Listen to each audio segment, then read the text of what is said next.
The war within isn't over yet. The epic battles are only ramping up here in Season 3 of the Mythic Dungeon International. Our teams are about to face off for glory, gold, and a spot in the global finals here in our last MDI of the war within. I'm Rookery, your host, and I'm here with Dratnos, Zyronic, and Makes.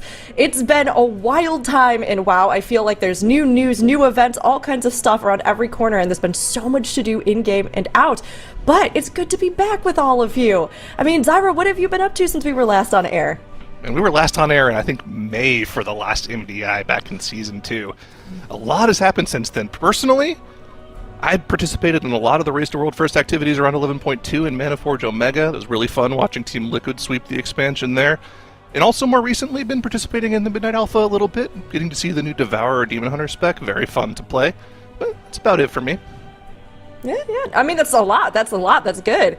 And I heard you were doing a little bit of raiding yourself, right, Zyra? Oh, yeah. Yeah, a little bit of Ellie Shaman gameplay. Excited to see that this tier. All right, can't wait. We'll see how that pans out, as well as all the rest of the meta. But I know at least one thing that Makes was doing, because I was also there at Gamescom, which was an incredible time. Oh my gosh, it was so great to meet you, meet so many people in the community, and get to celebrate everything from the midnight release to the housing beta. You can see we got to actually, obviously, hang out, cast, being together. Both you and Nagura was just amazing, Makes. But what were your thoughts about Gamescom? Honestly, you know, as one of the two resident EU talents here on the desk, I just have to say it's been great to see World of Warcraft at Gamescom again, World of Warcraft in Europe make a stand again. Of course, we also had the fan events at the beginning of the year, but this was just such a massive undertaking. The turnout was huge. We had so many people there that just lived, loved, and breathed World of Warcraft, and it was great to talk with the fans and give them an amazing show, and we all had so much fun, and I hope you guys, when you were watching, also had a lot of fun. Nagura and I even took a little bit of a route to stray into the world of PvP. Quite scary place. You both did so well, and it was wild hearing you both cast in German at like lightning speeds when we do all of our casts in English. So it was amazing having both of those stage running and getting to be a part of it too. So great job, both of you. And yes, I hope everybody enjoyed it. But I know that Dratnos at least has been enjoying something that a lot of you have, and has been getting in there for some remixing, if you will, a little bit of Legion remix. How's it been going, Dratnos? Yeah, I mean, I personally, I've been so hyped by all these things as well, right? Midnight coming soon, but Legion remix caught me by complete surprise by just starting to play it again, and I've been kind of re-experiencing all this nostalgia that I didn't think I would from back when I played Legion the first time, but, you know, soloing Keystones and going around the Broken Shores again. I think Legion Remix, like, if you played Legion the first time, you're gonna have that too. If you jump into Legion Remix, it's gonna unlock that nostalgia for you. And if you didn't play Legion the first time, oh my goodness, you gotta play Remix. You gotta get in here and see what these zones, and, I mean, you've played a lot of these dungeons over the last few seasons, but the raids as well. Nighthold just came out in the phase that came out this week, and that's probably my all-time favorite raid. Absolute joy, absolute beautiful raid. You know, Star Augur, incredible place. So really fun content and really good rewards as well. There's a lot of transmogs, mounts and stuff, including if you missed them in Legion, versus also just a bunch of new stuff. And once that December 9th update comes out, the Infinite Chaos one, there's going to be housing decor you can buy with bronze as well. So if you haven't jumped in, now is definitely the time, because there is good catch-up as well. You can get very powerful very quickly. You can solo all kinds of crazy content. And you can earn this bronze that you can use to buy all of those cosmetics, which there's a lot of really good stuff. There is so much, and everybody, you can all get in, you can jump in, and like Dratnos was saying, there's so much that you can even take over, including some cool housing stuff. So it's absolutely worth doing. I know I'm going to be getting into it myself because I was a little delayed, but I want all those things for my account so that I can, relive some glory and also get some new glory too. But while we've been keeping busy in World of Warcraft, our MDI teams have also been, but you might be wondering, where do our teams come from? Where do they go? Where do they come from? Okay, you get the idea, but sorry. Let's get an idea of how our teams progress through the MDI with our roadmap. So our teams have to qualify at the time trials, obviously, and then they come through that with the top 18 teams this go around being split between groups A, B, and C. You can see the weekends those will be running, and the CN region will be happening as well after them, which we rebroadcast ourselves. with that, 2 teams from each of those groups will move on to our finals. You can see there at the end of the month, next month, and we will be competing for a prize pool of $300,000, a huge amount and a lot on the line as our teams look to be the champions at the end of the War Within. Now, we also had some new rules coming in last season, so let's go ahead and we'll take a look at our format. Let's do a little refresher of the format of the MDI, so we'll go over our details, including those changes for Season 3. Now, TGP, Key Pushing Format, is the primary MDI format, and we are going to see here in Season 3 that each weekend we'll have 6 teams who will be competing over the course of the entire weekend. Daily eliminations will also be making a return, so there's a lot on the line with your performance each day. And we have our updated Spec variety rule, which Dratnos, we've had some updates to it since Season 3, so can you tell us how this might change things for the teams? Yeah, so we've been experimenting with different rules to push some spec variety into the MDI. I was pretty excited to see what it looked like last season. We saw a bunch of cool stuff. This time around, we're iterating once again. So now that we're playing these 3 days, teams that make it through to Saturday and Sunday, which isn't all of our teams, there are still eliminations between the days, but the teams that do survive are going to find the specs that they played the most are no longer available to them in the rest of the weekend. That's the basic idea of the rule. So the way it works is we're going to count up every spec that you played across each of your dungeon runs on Friday, and the top 2 specs, with ties broken in the order of tanks, then healers, then DPS, will be removed from your pool. You can't play them on Saturday or Sunday.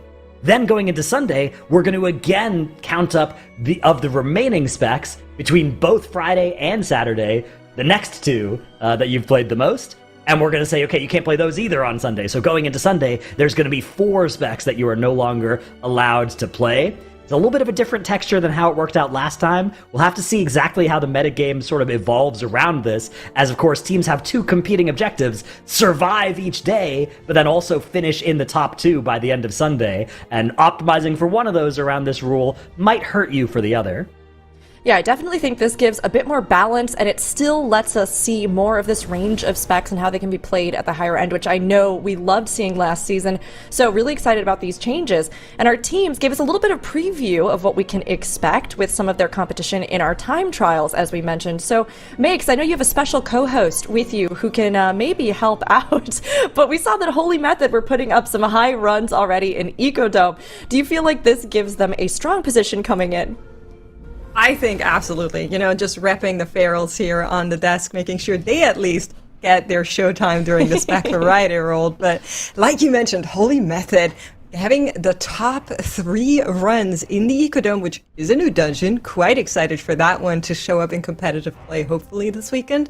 And they've just, you know, they have the tech in this dungeon from everything we can see here. The other teams from this weekend are highlighted in purple, and overall our group did pretty well in the Ecodome Aldani. However, they left some feathers in Celia's Gambit, Dratnos. Yeah, in Gambit, we actually see things shaken up a little bit relative to the Ecodome timers. Teams like Polish Mountain were quite a bit faster in the Ecodome as compared to here. You can see they fell all the way down to 11th in Gambit. Meanwhile, I Do It, even though they're actually lower seeded when you add the 2 dungeons together than Polish Mountain, are faster here in Gambit. So definitely an interesting thing to watch out for. Holy Method also a little bit more vulnerable here, not getting that first place spot. Might not matter in this dungeon in this weekend, but going into Global Finals, miscount actually faster than them here. Yeah, coming in quick there. I mean, of course, this doesn't fully determine what we're going to see from the competition. We've seen teams jump up, but it does give us a starting point. And especially with new configurations of teams, first-time viewers, and dungeon lineup shifting each season. You know, Zyro, how do you think that time trials help set up our expectations for group performance? It's interesting because you would think that, you know, the higher seed you are, the better you're going to do over the course of the competition, but outside of maybe the top 3 seeds, that hasn't always been the case. Holy Method miscount mandatory, we expect those to be juggernauts of the weekends that they're playing in, and they should qualify through, but after that it gets pretty muddled. There are some teams that are better at one dungeon, worse at others, and the real crux of this competition is consistency. The one thing that I think you can guaranteed learn from the time trials is the comps that we're going to see on the high end. Things like DK Hunter plus some form of Shaman for the Wind Fury buff. That's what I'm looking for to glean information from this time trials. Yeah, I mean, we'll have to see. We're all going to be looking for that info as well. But Zyra, I think that's a great way to kind of approach it. So if you're new, keep an eye out. But, if you're old, you know that things can turn over at any time, which we always love to see. Now, our teams are going to be facing new and old foes in their dungeons, but also in their opposition. So let's go ahead and introduce you to our Group A competitors, starting with Anti-Clockwise. Zyra, you can just keep on rolling. Sure, let's do it. Anti-Clockwise is one of the shards that is formed from the breaking apart of our longtime MDI juggernauts and Perplex. Divine Field, the tank for that team, has joined up with other MDI vets like Yaunt, Robin, Nezra, Desired to form Anti-Clockwise. This team performed very well in time trials. We'll have to see if that's going to actually transition into a good showing here in the Group A weekend. Moving right along with I Do It, a fan favorite North American team, lots of streamers. We'll see if Quasi, Norcom, Skilly, Shindig, and Karmizi can have a better showing than they did in Season 2. They weren't able to make it out of their first day of the weekend last time around. Of course, that's not an issue now. It's only 1 elimination per day instead of the 2 that we had back then. I would love to see these guys play around that spec ban rule. They can bring some interesting specs that we probably won't see other teams bring. Like, for instance, Shindig on the Rogue could maybe break that out in a couple of these dungeons, make that spec ban rule a little bit easier. Finally, for me, we also have another fan favorite North American team in Physical God Comp. Another team, by the way, last time around in Season 2, that spec ban rule kind of was the downfall of them. They played their full comp on day 1 and then had to swap it up to something completely off meta for day 2. We'll see this time around if they can play around it a little bit better. Well, but those are not all our teams, because we have a couple of EMEA teams on the record here as well. Starting us off with a team that doesn't need much of an introduction. You've known and loved these players for years at this point, and they're looking to bring their new name to old fame. They look like a huge threat in the time trials, and we're all eager to see them in action once again. When we asked them on why the chat should vote for them, Gingy actually told us they shouldn't. We win too much already. They should root for the underdogs and then get disappointed when we win again. I'll leave you with that and take you over to our 18th place in the time trial, one of those underdogs that Gingy maybe was talking about. 9to5, maybe trying to live up to their name this weekend.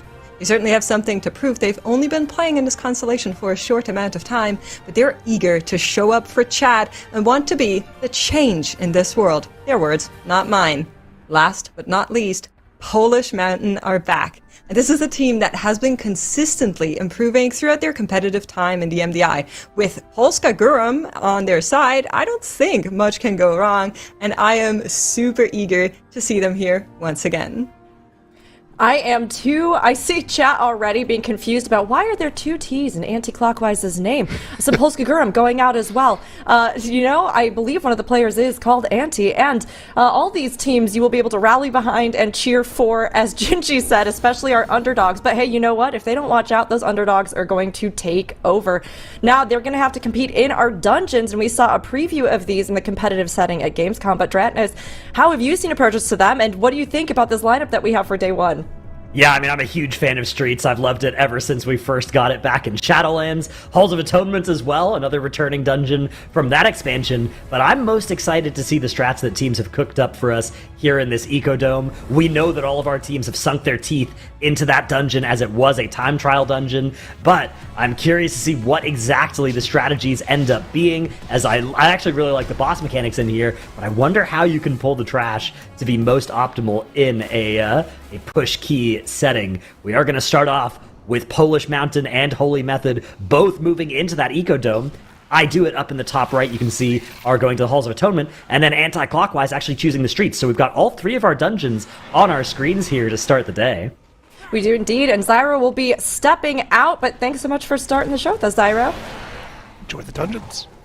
Will do. Bye. Mix, we've got a lot ahead of us, brand new dungeon, and as Dranos was saying, some interesting possibilities in what they might be doing with it. Absolutely. So the big thing that has been on my mind going into this MDI is, of course, how teams are going to be tackling the spec variety role, because as Dratnos explained earlier on, we will be taking some of their classes out at the end of the day each day. So they'll need to be very careful with what they're playing, where, and I'm already seeing quite some variety on our bars here, and I'm trying to figure out which of these are maybe not the intended classes for later on. Personally, I might be a little bit biased, Dratnos, but I would say that we want to see that DK in day 3. Yeah, so as a little bit of a metagame primer, the composition that most of our teams used in the dungeons, in the time trials, was Frost Death Knight, Beast Mastery Hunter, Elemental Shaman. That was the DPS core that we mostly saw. We saw a little bit of Havoc DH from a few teams, and the odd Mage here or there as well, but those 3 specs were the primary DPS ones. And then Resto Druid and Prot Warrior were the overwhelming healer and tank combo. Now, of course, some of our teams did deviate from that a little bit. Physical God Comp, of course, played their Physical God Comp, which was quite different than that.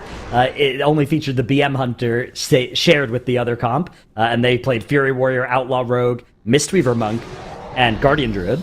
So you can see they're actually going to have a little bit of a different time setting up to save their specs than our other teams do. But yeah, you can see most of our teams here have multiple specs that weren't in that list. And these are probably the specs that they're aiming to get hit with that spec variety rule here. So we watch Polish Mountain here. Balanced Druid, MM Hunter, Prot Paladin, and Disc Priest are all, I think, specs that they are aiming to have. Those are probably the 4 specs that they're planning to have gone on Sunday, given that they're starting off with them here in this plus 17 level. Absolutely. I'm kind of just looking at our timers because, of course, if you're not familiar with our MDI format, it's very important for the teams to try and skip levels as they are pushing up their keys. So on the 17, you know, if you only get an 18, that means you're going to be much slower on the overall than if you're able to get a 19 or maybe even a 20 in some of these.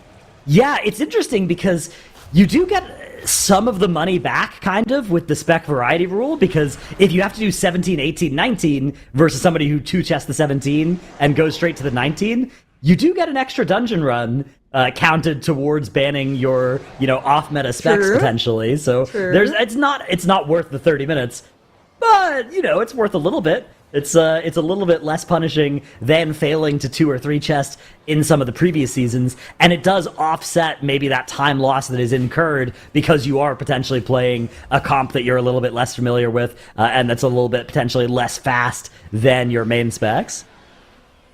I'm just looking at the names here, and 9 to 5, a very interesting choice for their tank Paladin on our screen.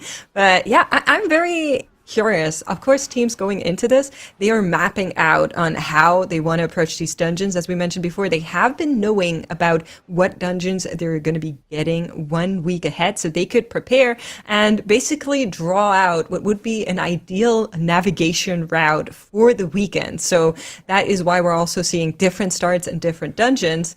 And I am currently trying to figure out how fast Holy Method can be in that Ecodome that we're seeing in the bottom right, because of course that is a very new dungeon, and I just love how wide it is and how many different options we have with where to pull, how to group, and what to skip.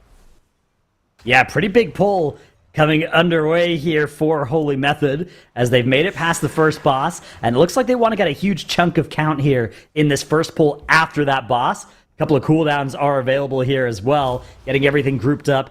Looks like we don't have too many of the robots in this pull. Those robots, those constructs, can be pretty nasty, can take quite a lot of damage to kill. So it looks like they've kind of found every other mob that lives in this area, and they're fighting all of them at once here, getting a bunch of count. Ecodome is a really interesting dungeon for pathing because there are a lot of enemies in this dungeon, but a lot of them are in kind of awkward places or take a long time to kill relative to how much count they give. So it looks like, yeah, Holy Method have found a really efficient set of enemies here to fight. They could easily fight a lot of these at once and get a huge chunk of that enemy forces that they need. Although if you look at the side here, they still need a lot more after this. Yeah, so obviously we were kind of like speeding through it as it was that very first pull of the dungeon, but usually what we have been seeing teams do is just pull a huge pack to the entryway of that very first boss. That is your first pull with that Bloodlust, generally something you like to do to front load that difficulty, and then from there on out do the boss, and then do the pull that we just saw on Holy Method as well as Polish Mountain. But let's check in with I Do It, one of the best team logos for sure in this competition. I am just so giddy every time I see it. They're currently working on Halkias. Now, of course, in order to access Halkias, you need to take out the 3 shards first, and it is going to be a question on how quick teams are going to be able to do that, throwing us back to when this dungeon first came into the MDI years and years back at this point. Yeah, it's nice to see as well. We have the Subtlety Rogue on the board here, as well as the MM Hunter for Shindigs and Karm, respectively, which this is one of my favorite parts of the Spec variety rule is, if you have somebody who is a main rogue and the meta doesn't necessarily favor rogue as it doesn't this season, in a lot of our, without the Spec variety rule, they would just be playing their LA Shaman, something like that, right? They would be on one of those meta specs. But because of this rule, when teams are choosing a spec to play in these lower keys, to play around that spec variety rule, they will opt for those comfort picks, like that Subtlety Rogue for I Do It, which is very cool to see. So I'm excited to see how that works out for them in these dungeons. Of course, it does have a little bit of funnel damage, not as much as it used to in some older versions of the game. If you remember some BFA versions of Subtlety Rogue, where you just got to blow up a priority target, but they still benefit from those types of pulls, those types of situations, as do the MM Hunters, which there is one of those in that group, and in this group that we were watching as well, and over here in Physical God Comp as well, the MM Hunter, a very popular choice for our teams to start the day. Very easy to kind of switch between that and BM for a lot of players that have played a lot of Hunter, and they can choose one of them to, it's like maybe, I'd rather play the BM Hunter in our high keys, so let's start off with the MM Hunter, and then we can get that restricted.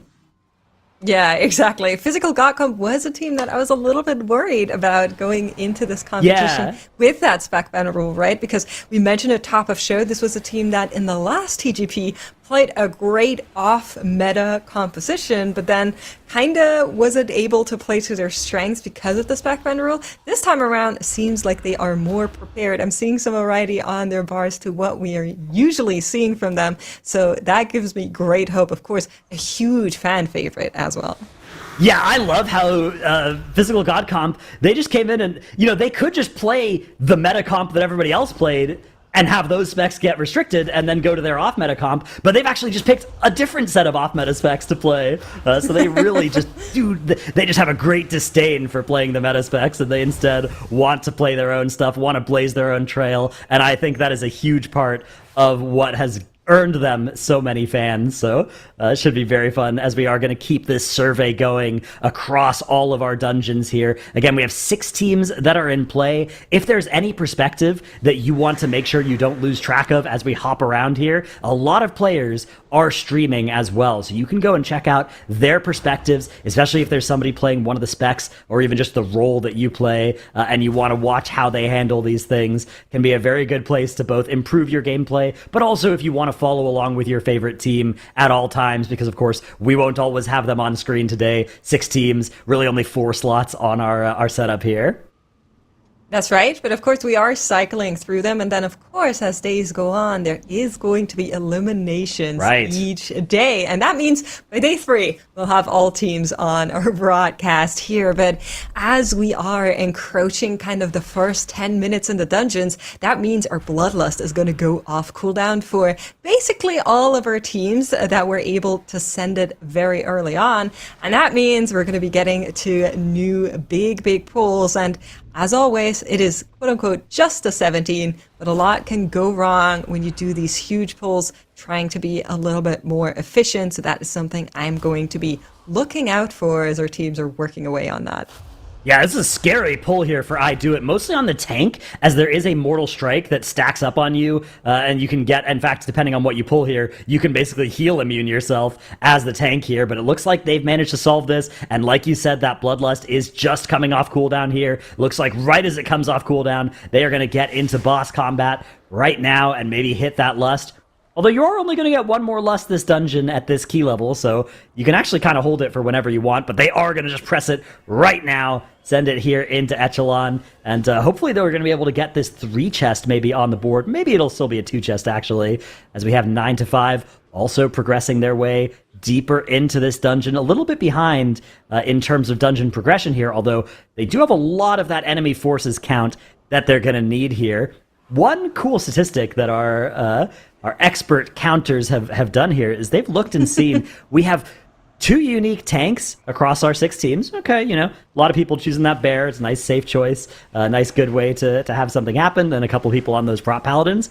We have 10 unique DPS across our 6 teams. And we have 4 unique healers. 6 teams and 4 unique healers. We have a Disc Priest, a Resto Shaman, a Holy Paladin, and a Resto Druid, all represented here as our teams really are choosing these different pathways through the start of the day, navigating that spec variety rule. Yeah, it's actually really interesting that you're bringing up the +2 versus a +3 in that 17. We already talked about how that could maybe factor in your favor as you're trying to get to a certain amount of keys run on the overall. But I'm also wondering when we're looking at dungeons like the Ecodome, right? In the time trials, we saw it go to the +22, but since then, we have the turbo boost gear. So do you think that 23 is going to be on the table by the end of this weekend, Dratnos?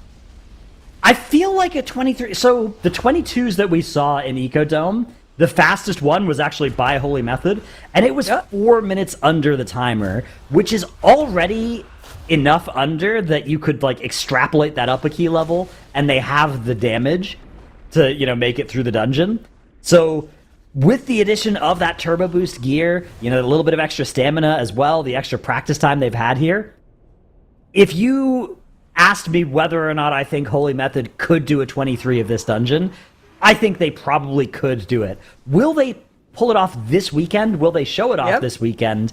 Maybe not, right? There's, of course, a limited amount of time this weekend, and they may not need to, or they may be prioritizing easier to gain points in other dungeons. But I do suspect that at least Holy Method and probably some of our other frontrunner teams, even if not during the group weekends, once they make it to the global finals, I suspect if Ecodome's in there, +23 is going to be, that's going to be what they're aiming for. I agree. I think it's going to be really, really hard because, of course, in the time trials, you get a lot of time to redo dungeons, whereas here in the... They're aiming for... I agree. I think it's going to be really, really hard because, of course, in the time trials, you get a lot of time to redo dungeons, whereas here in the MDI, teams really have to kind of resource check their timers. A lot of it is in how much time are you spending in each of those dungeons, when are you taking your breaks, and how are you going to be able to map it out. So I'm quite curious on what other dungeons are on the horizon, how teams are going to be able to manage just that. But on Polish Mountain as well as Holy Method, we are nearing the end of the dungeon. Quick check on their timers. If they're quick with that last boss, I think the +3 in the 17 should be possible in the Ecodome. We're going to be checking in with Physical God Comp on a boss that I think has caused many people a lot of pain once it returned to the season here, as people were kind of unfamiliar with what exactly was going on. Now everybody, of course, well versed on the Postmaster. Yeah, of course, we've all done our Postmaster runs, we've all done our hard mode Tazaveshes, right? We all know how to handle that boss. But we are going to see I do it pulling into the high adjudicator here. 4.5 minutes left on the clock, so definitely that 3 chest is that's out of reach here. You do still have 2 full bosses that you need to chew through, so aiming for that 2 chest marker instead. All of our teams are approaching now that break point. Again, for anybody who's sort of unfamiliar with the rules of our tournament, if you can make it through the dungeon with more than 40% of the timer left, you do get that 3 chest qualifier instead of just the 2 chest, which you get for having 20% or more of the timer left. And then if you fail that, but you still do it under the timer, you only get the +1. And the chest, there's not actually an extra chest anymore. That was, in fact, a feature of Legion, not in Legion Remix, but was how this used to work when M+ first came out. The terminology has survived. But it does let you get access to a higher level key, right? If you can complete the 17 and 3 chest it, you get to go straight to a 20, right? If you can only 2 chest it, you get to go straight to the 19. And failing that, you have to go all the way into the 18, which does add a lot of time. Like you said, Makes, it is a very time-sensitive day.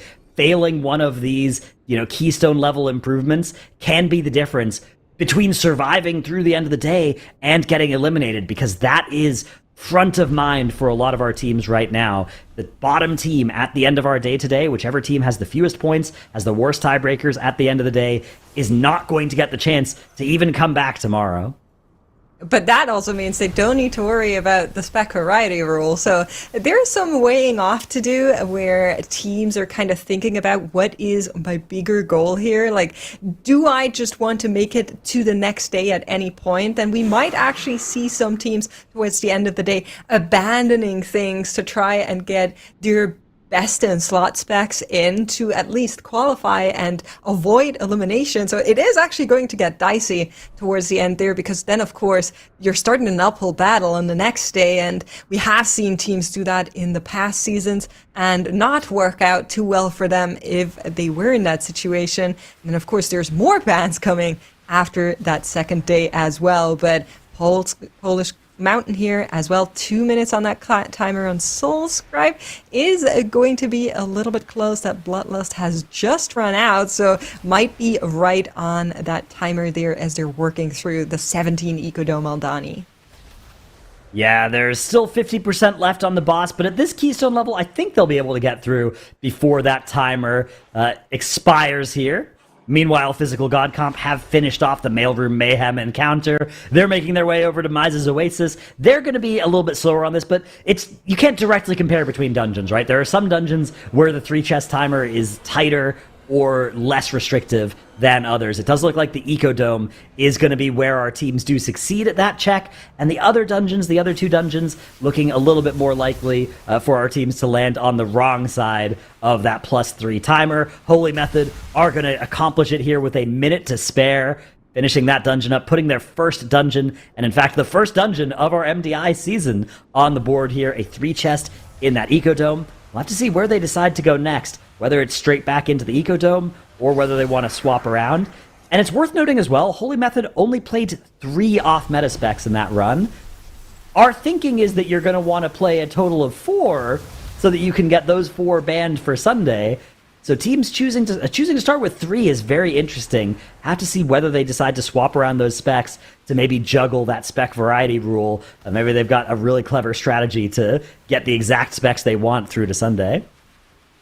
Yeah, I mean, if you are rooting for a very specific team, I recommend that you take out a notebook and just write down all of the specs that they're playing in each dungeon, so you get an overview of how their spec bans are looking. Of course, we'll try our best to keep you updated on that as well as we are moving through the day. And we are getting Polish Mountain here with a very, very close finish in that 17. It actually did come down right to the wire. Yeah, that was extremely close, but really good news for Polish Mountain. A full minute slower than Holy Method, but it is still on that 3-chest pace. We are going to see Holy Method start that Keystone up immediately once more back inside the Ecodome Aldani.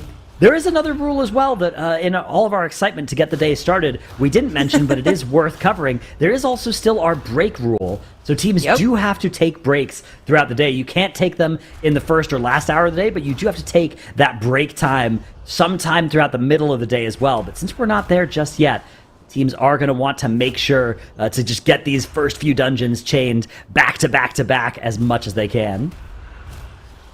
And it looks like Holy Method is running exactly the same specs here in that +20 as well. We're seeing that pull that I was referencing earlier. Here's where that first Bloodlust is being used. Everything onto the stairs, and then you can move into the first boss easily. It's a very, very nice pull. I love watching it because of how big and flashy everything in the Ecodome looks like. And Polish Mountain in the top right doing exactly the same thing. They also haven't switched, have they? No, I don't think so. I think all of our teams so far are sticking with their same compositions, which does make sense. Of course, a 20 is a very high keystone, but with the level that Ecodome has gone in the time trials and that we expect it to go this weekend, this is still a builder key, right? This is still a low-level key for these teams, so it's still going to be one of the places where they earn those off-meta points that they can then use to get their main specs through to Sunday.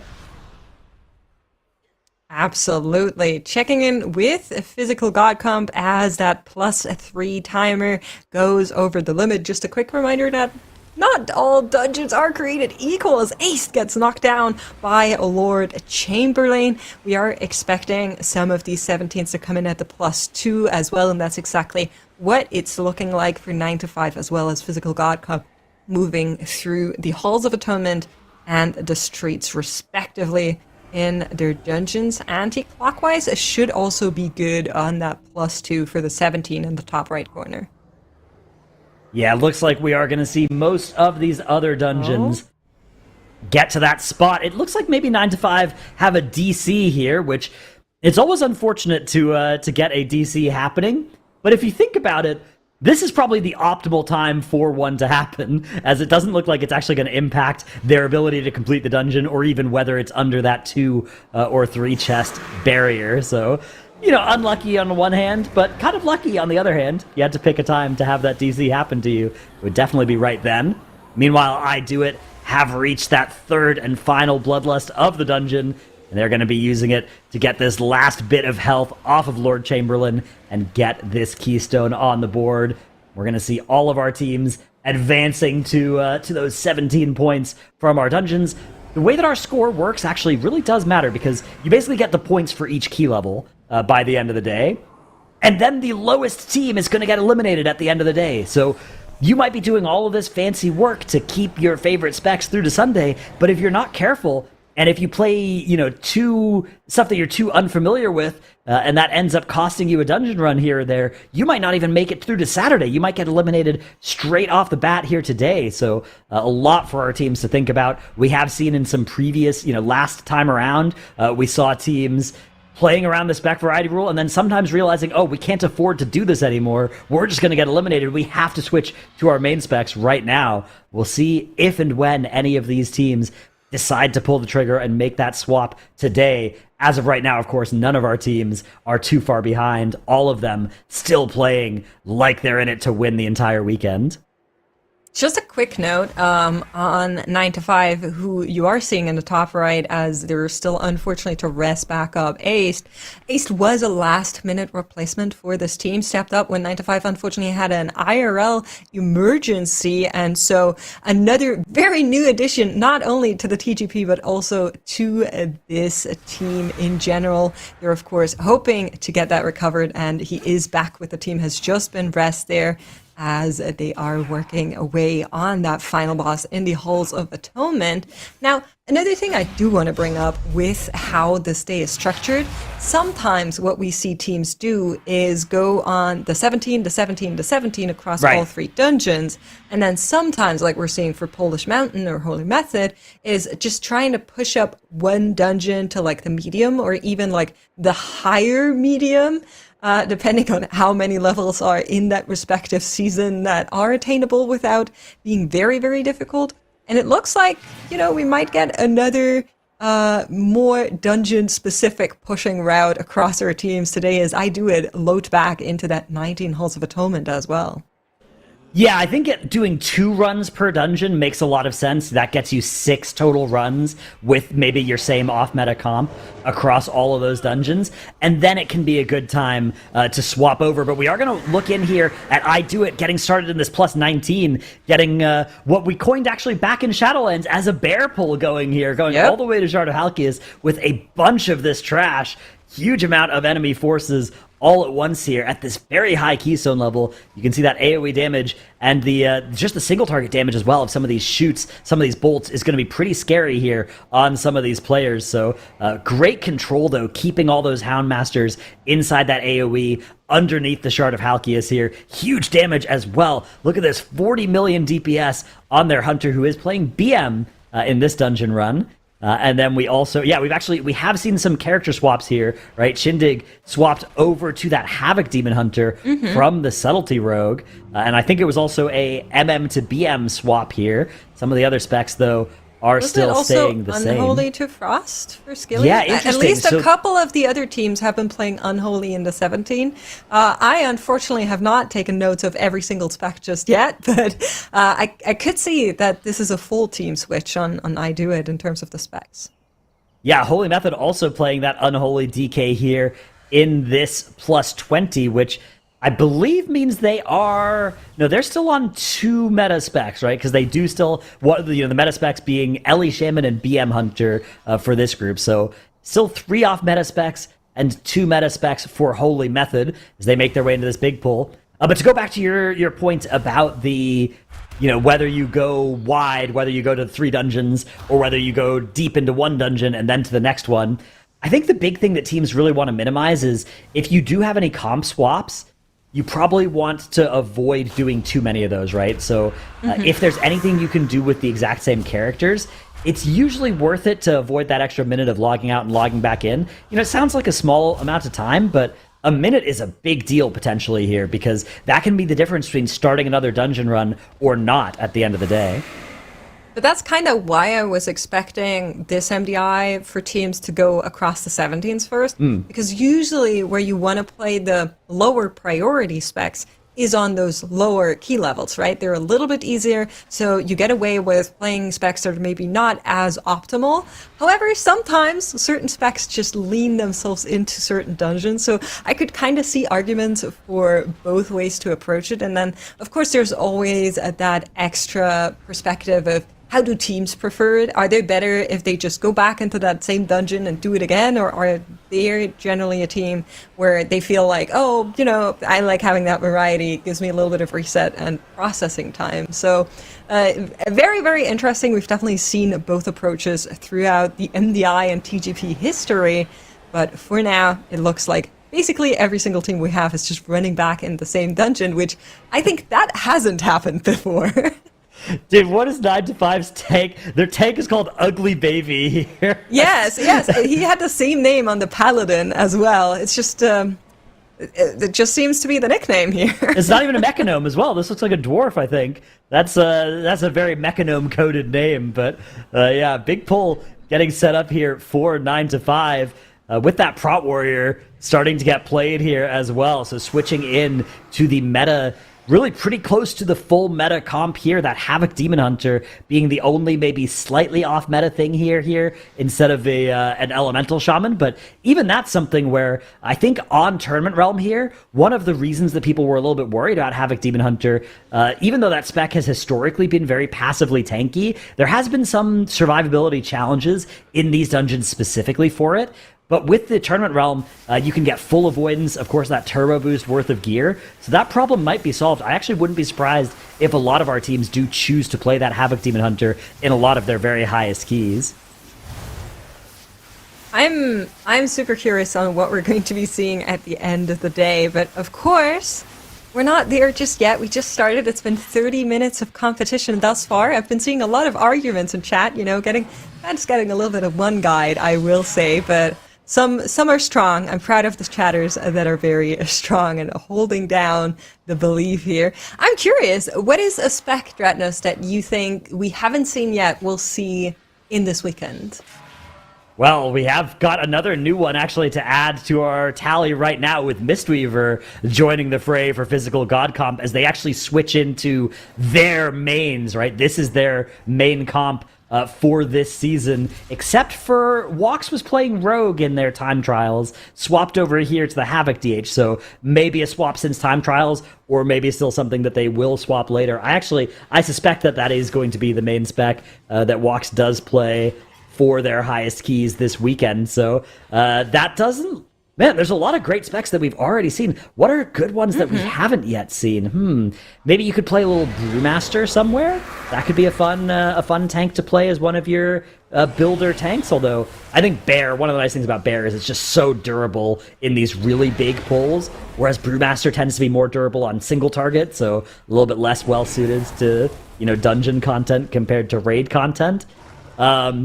Maybe something like the Feral Druid you could play in some of these dungeons. We actually did already see the Balance Druid from one of our teams here, starting things off, Polish Mountain. You can see up in the top right, have that right now.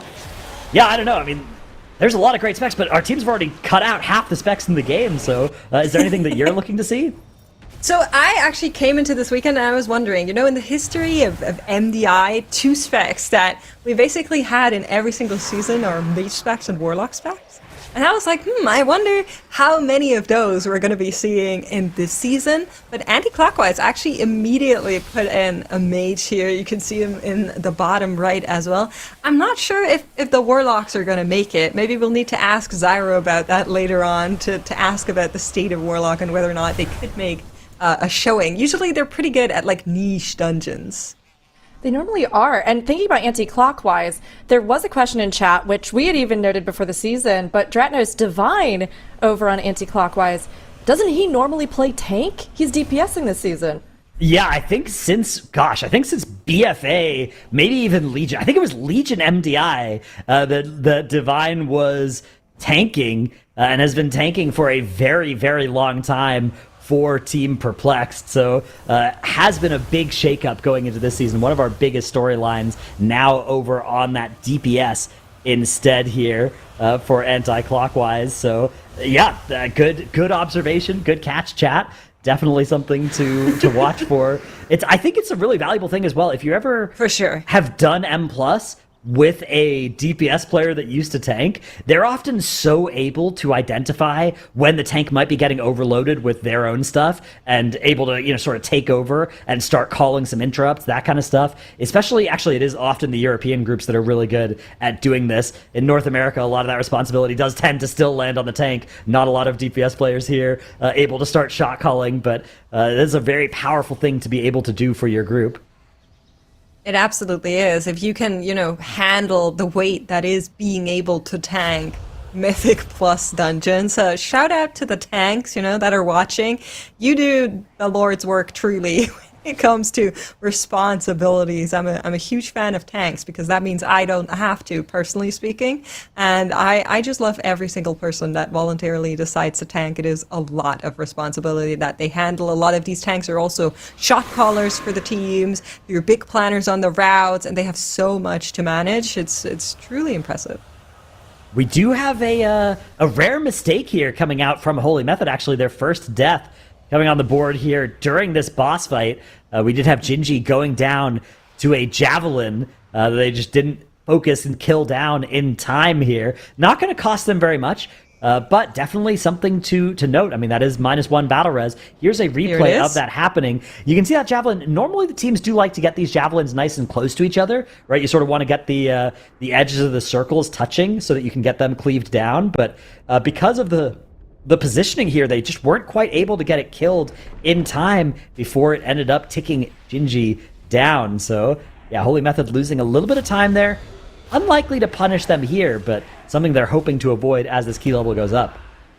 So their ideal route, I would assume, is getting the 20+2 and then having access to that 22 that they showed in the time trials as well. And so long as that isn't something you're going to be losing out on, I don't think that death really matters. Of course, we like to show it a little bit because it just goes to show that gods can bleed when it comes to a team like Holy Method. But I think on the bigger picture, this should be irrelevant. But obviously, if they need a battle res again, that's where it could get a little bit dicey throughout the rest of the dungeon. Yeah, luckily there is still one battle res that recovered, 10 minutes into the run. You get one battle res, of course, every 10 minutes in Mythic Plus, so they do still have some safety net here, but if they do end up needing that second one, they will be in trouble here. But you think of Soul Scribe. Soul Scribe is not typically one of the scariest bosses in terms of people being randomly assassinated, right? It is a pretty high amount of raid damage as this key level gets this high, but it's not, super likely to do some spike damage and randomly kill somebody. Absolutely. And speaking of scary moments, we're back with I Do It on a poll that makes Quasi look like a feral druid despite being a guardian. There's just so much damage that comes into the tank here.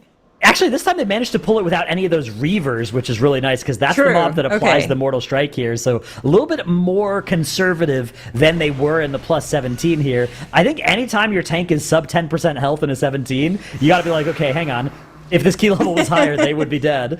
So maybe we want to be a little bit more chill as the key level goes up. Here at the +19 level, they're probably not fishing for that 2 chest anymore, so a little bit more room to play this a little bit more slowly. Although, that being said, there's actually still plenty of time on the clock here. Definitely possible to still put that +2 on the board. Definitely very possible for them. I agree. Checking in with our other teams, Holy Method is nearing the end part of that dungeon. There's still the poll that they are currently working on, and then on the left you're seeing that pack speaker. They also have to deal with that full as well before they can get the boss engaged.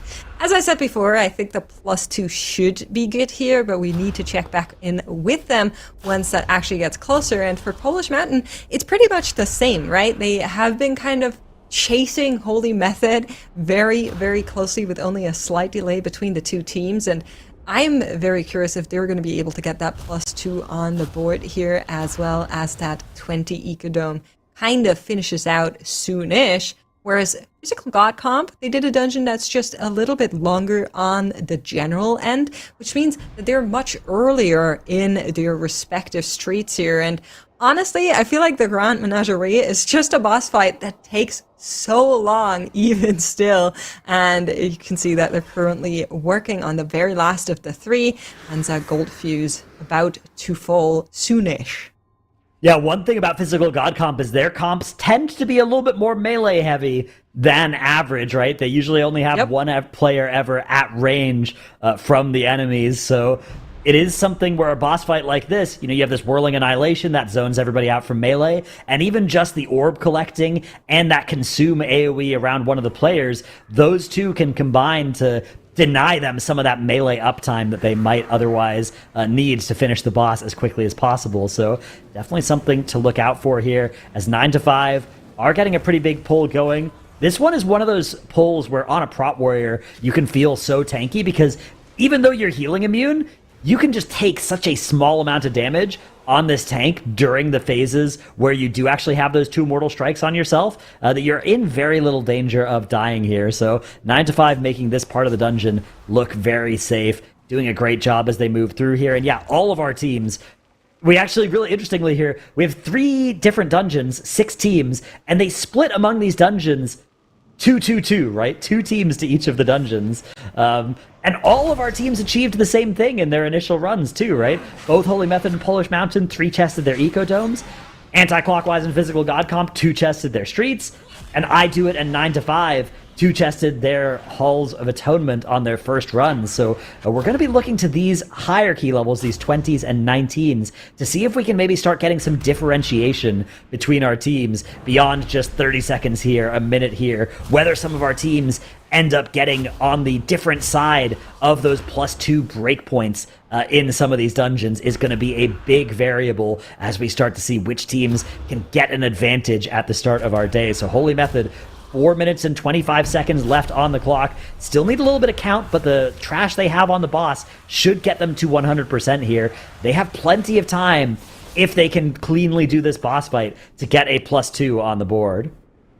Honestly, you make a great point. I feel like in past MDIs, we would usually see some differentiation in those first kind of runs already, where one team for some reason was unable to convert the +2 or the +3. So just goes to show how close our 6 teams for this weekend already are, as that list is coming in for Holy Method. And like you're mentioning, it's going to get harder from here on up. Every single dungeon that these teams push up is going to get harder and harder, and they somehow just make it look so easy at the same time. 3 minutes 33 for Holy Method to get that +2 locked in. I'm gonna say they can do that easy. Yeah, no way they could wipe from here as they work on Zul'Strad. Glad you said it. There is actually, okay, it's pretty hard to wipe to this boss. It's not impossible. I've found a way before, but I imagine Holy Method will be able to avoid that particular points in the dungeons. But yeah, I wonder if Polish Mountain will be able to put up the +2 in their +20 of Ecodome Aldani, because they were barely on pace with getting to the same breakpoint as Holy Method in the +17. We do have a death coming out for Physical God Comp as they are working their way through this mailroom trash. Some pretty deadly trash here, and that junk mail cast from these mail elementals does a lot of damage. Looks like that was the culprit that ended up taking down their hunter. Does mean that Physical God Comp choosing to use that B-Res here are going to be now down to 0 battle reses, as both of the deaths they've had in this run, they did answer with a battle res, which means if there is any random death during boss combat, they might be in a lot of trouble here. I can't believe you would jinx your teams like that, Dratnos. That's messed up.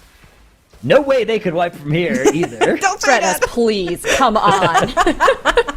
That is crazy work, but we are going to be hopping over to I Do It before Dratnos speaks any more curses, and they're currently working on that penultimate boss in the Halls of Atonement. I will say, the mini-boss that comes right after this boss is one that, has seen a couple of changes throughout the existence of this dungeon, and for the most part, we've usually seen two ways to deal with it. Either you just cleave all of the smallies, or you try to tunnel that cathedral boss that is waiting right behind this one.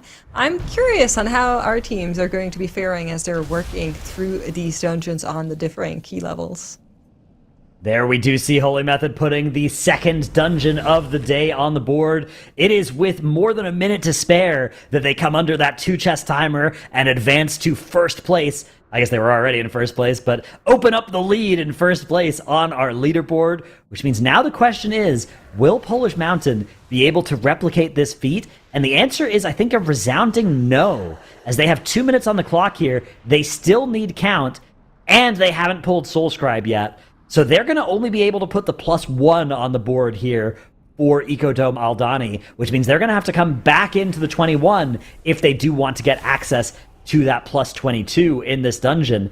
Now, a look at our teams here into the weekend. This is our Group A, which means we do have our first seed, right? Holy Method being our first seed across the MDI. But then we also have our 6th and 7th seed from Time Trials, which is pretty cool, because there are 2 slots into global finals out of this group. So Anti-Clockwise and Polish Mountain, on paper, if the MDI was played on paper, those 2 teams would be the 2 teams fighting for the second slot. You gotta remember, though, the MDI isn't played on paper. It's played on your computer. That's right, and that's exactly where our teams are going to be competing as well, on your computer while you're watching. Holy Method is making their way into the Halls of Atonement, if I saw that correctly there, and I am curious on how their route is going to look, because of course every single time I'm in this dungeon, whether I'm watching or playing, I get a little bit of flashbacks on when teams used to actually pull more than one shard together, but I think that is a relic of the past, and Holy Method seem to agree, even on the 17, not something they would like to engage here. We do have Gingy swapping over to the Wizard here, playing Gingy Mage. Now, you're going to see him a little bit lower on the damage meters than some of the other DPS, but rest assured, he's doing very valuable priority damage here to that Shard of Halkias. That mob has way more health than these other enemies, but look, it's going to die before a lot of the other enemies because it has been the primary focus of Gingy's ire and Clicks, actually. Both of those players able to do a huge amount of priority damage to the main target here. And once that shard goes down, they're able to just pull the dregs of that pack into their next combat here, with now getting things started, still choosing that Bear Druid. So it looks like Holy Method are trying to get Bear, Resto Shaman, Unholy DK, and Arcane Mage to be their specs that get banned across. I'm not sure which ones they want to get hit by the spec variety rule on Friday and which on Saturday, but my suspicion is those are the 4 specs that are on the chopping block for them. Yeah, it looks like that's probably going to be the case, and I think that is something that we have to keep in mind as we look ahead, because we have a little bit of a shakeup with our spec variety rule, and we are also going to have a shakeup here on the desk as we'll talk more about it. I know, I'm sorry, Makes, Dratnos, we're going to be saying goodbye to your astute observations, at least for right now. We're going to be getting Nagura and Tettles in, so thanks so much for kicking off the day, you two. I can't believe they're letting the double Moonkins talk again. Have fun. It's time.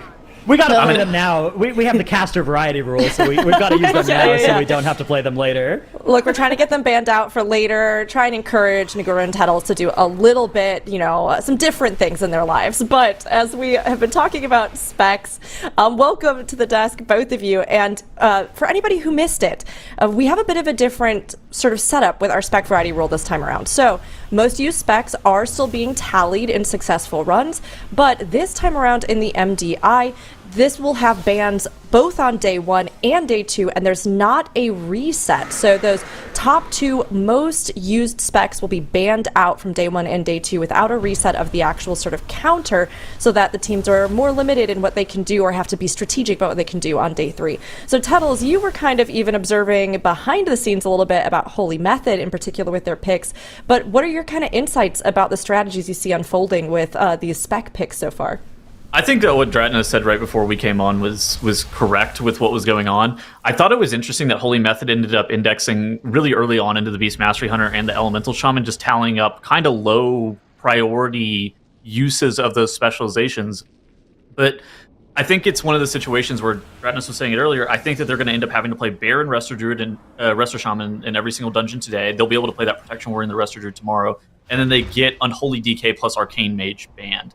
But at the same time, they're going to have to play a lot of Arcane Mage, Havoc Demon Hunter, and Unholy Death Knight for the remainder of the day to make sure that they avoid putting themselves in a weird position with Beast Mastery Hunter and Elemental Shaman, because those specializations are quite powerful. At the same time, I think this comp for Holy Method makes a lot of sense for Halls of Atonement at the same time. You get things like Mortal Dance, which cuts down your time on Inquisitor Cigar a lot, and you get a ton of priority damage, and priority damage on the Shards of Halkias is like a pretty huge deal. So I don't even think that they're ever really playing a quote-unquote bad comp. They're just trying to spreadsheet out their spec variety rule. Yeah, I think I agree as well. And as you said, especially in Halls, it's just so good to have this comp. You have the Arcane Mage as well. You see I Do It without the Arcane Mage, though, as they are about to finish up Lord Chamberlain. We also saw that Polish Mountain did not get the 2 chest earlier in that Acadome like we've seen from Holy Method. So they're not gonna be able to advance to that 22 immediately. They're gonna have to do the 21 first. And now they're also heading into Halls of Atonement on their side as well. So very similar idea from Polish Mountain, like we also seen from Holy Method. I Do It about to finish off this boss. 1 minute 40 left on the timer, so also getting this 2 chest in, but definitely not looking so easy for I Do It like we've seen it for some of the other teams. So I Do It actually streamed a decent amount of their practice, and I ended up watching a lot. And it seemed like they were putting a lot of emphasis and a lot of time actually into some of these lower level dungeons on off meta compositions, trying to make sure that they were prepared. And I think that might be end up being a question that we should ask like the winners on Sunday if we get a winners interview, where we start talking about like how much time did they end up needing to practice on some of these lower level keys, with the addition of 4 total specializations being banned out over the weekend. Yeah, we'd also seen 9 to 5 here. 2 minutes 50 left, which technically should be fine, but they do have this at here, and now they're using Bloodlust. I was wondering when they're going to be using it, but they were just waiting for some of their offensive cooldowns to come back up. Where did this slasher come from? Yeah. It had to come from the Elise room, and then they snapped it in. I remember, like... Yeah, the control, right? But then why Yeah, did they they release used it here before, like so early? So it killed their healer apparently as well, as it was released. So yeah. Strange. Interesting. I assume they Well, wanted count. it to go a little bit differently. We'll see on the higher key level maybe what they're going to be doing with it. But yeah, controlling it definitely can be a strategy. We've seen that before. Obviously in the past it was actually a Covenant ability that let you control them, which is obviously not possible anymore. Now we can see we have the DKs that can control it, right? Oh, okay, that makes sense. Yeah. Kind of a strange strategy. Yeah, it's interesting. I mean, that mob is really scary for your tank. And it does like a mass AoE at the same time. I guess on Lord Chamberlain, the only most of the damage is avoidable, and if you end up getting that mob killed off prior to the boss phasing at 66%, it could be fine. Yeah. I don't know. I definitely have to check what they're gonna be doing in the hierarchy. I guess I do think it didn't work out the way they wanted it to. Especially since their healer died. But we do see the 21 halls here coming through by I Do It.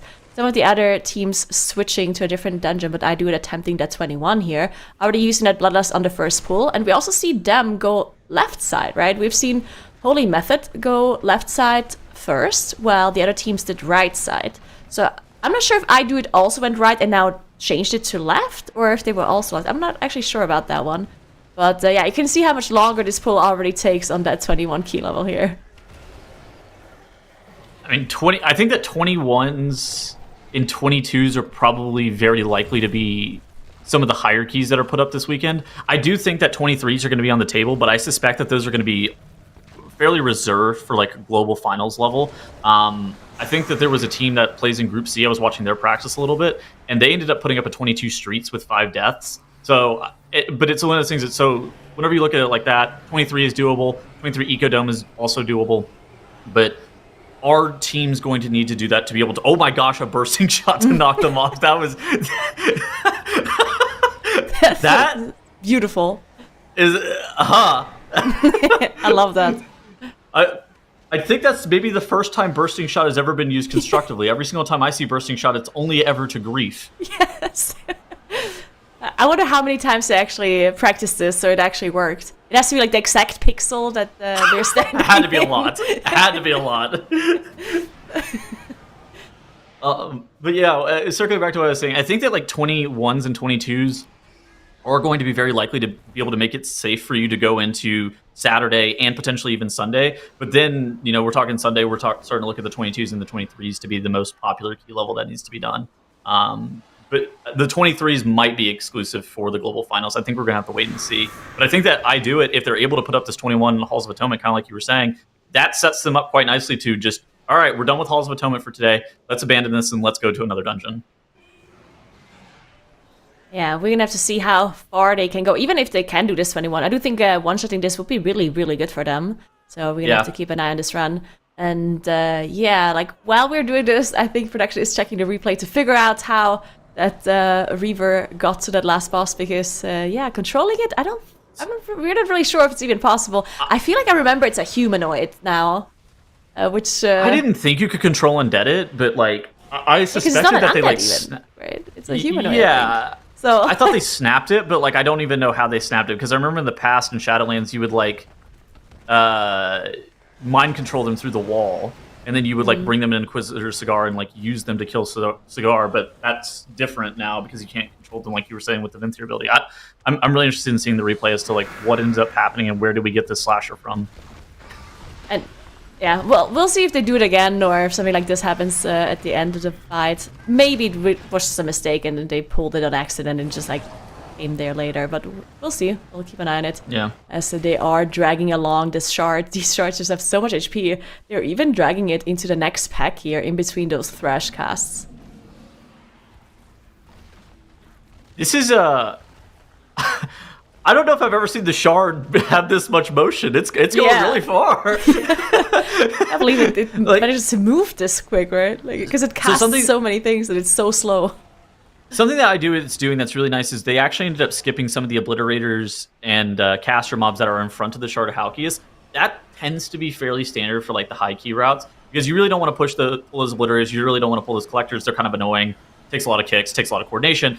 And I think that actually pulling it into this courtyard trash does make a decent amount of sense, because then you're able to get a bunch more of this Havoc, Demon Hunter, Wounded Quarry, priority damage cleave onto that Shard of Halkias, and there's less, let's say, coordination required because there's not 3 obliterators in this pool. Yeah, you definitely have to watch out for those casts coming through, and then of course you also have to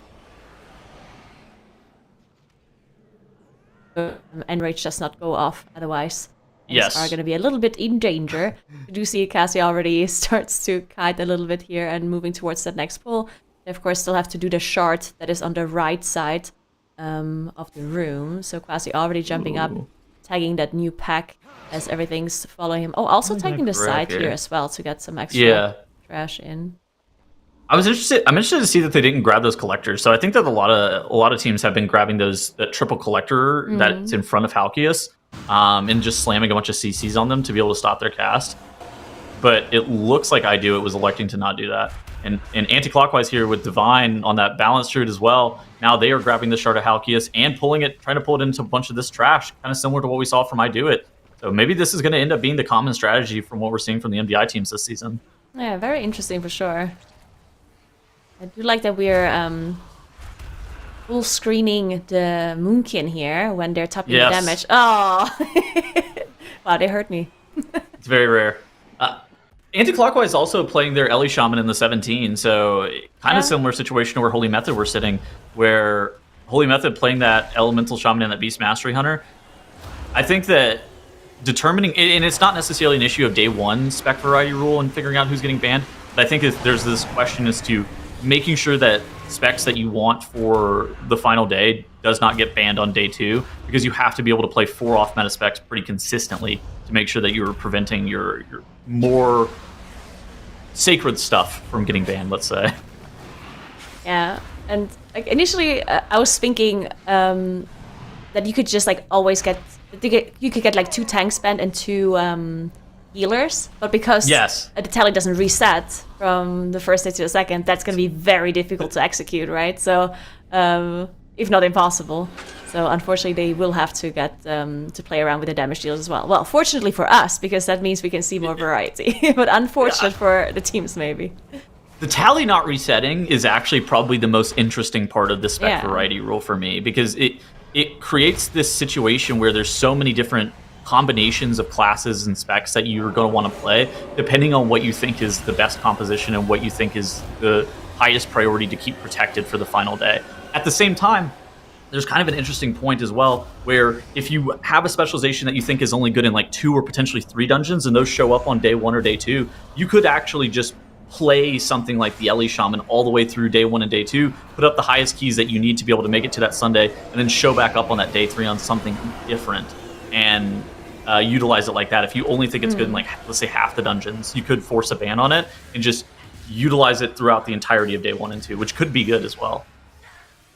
Yeah, for sure. We do have Physical God Comp here, also straight going into this 21 streets. Very cool to see after 2 chesting the 19 earlier. I think that they should be able to. I think they should be able to dispatch to this pretty easily. I'm interested in seeing if 21 2 chest is doable, because 22 is fairly lenient in terms of the timer. I don't think that it's likely that 21 gets 2 chested, but I do think that it could be on the table for these teams.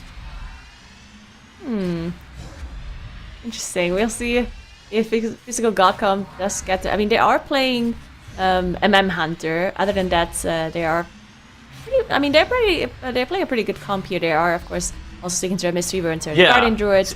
So this is definitely a comp that they're very familiar with here. Yeah, and it looks like they're positioning themselves to actually allow Marksmanship Hunter and Havoc Demon Hunter getting banned today. Some of their bans, because Squish was on a Protection Paladin and Ordimus was on a Restoration Shaman earlier. Now, there is kind of a question as to what they're going to do with Nox on the Fury Warrior. He did play Fury last season, even though Arms was a little bit more preferred from damage output. But Nox can play both. It's not a huge deal.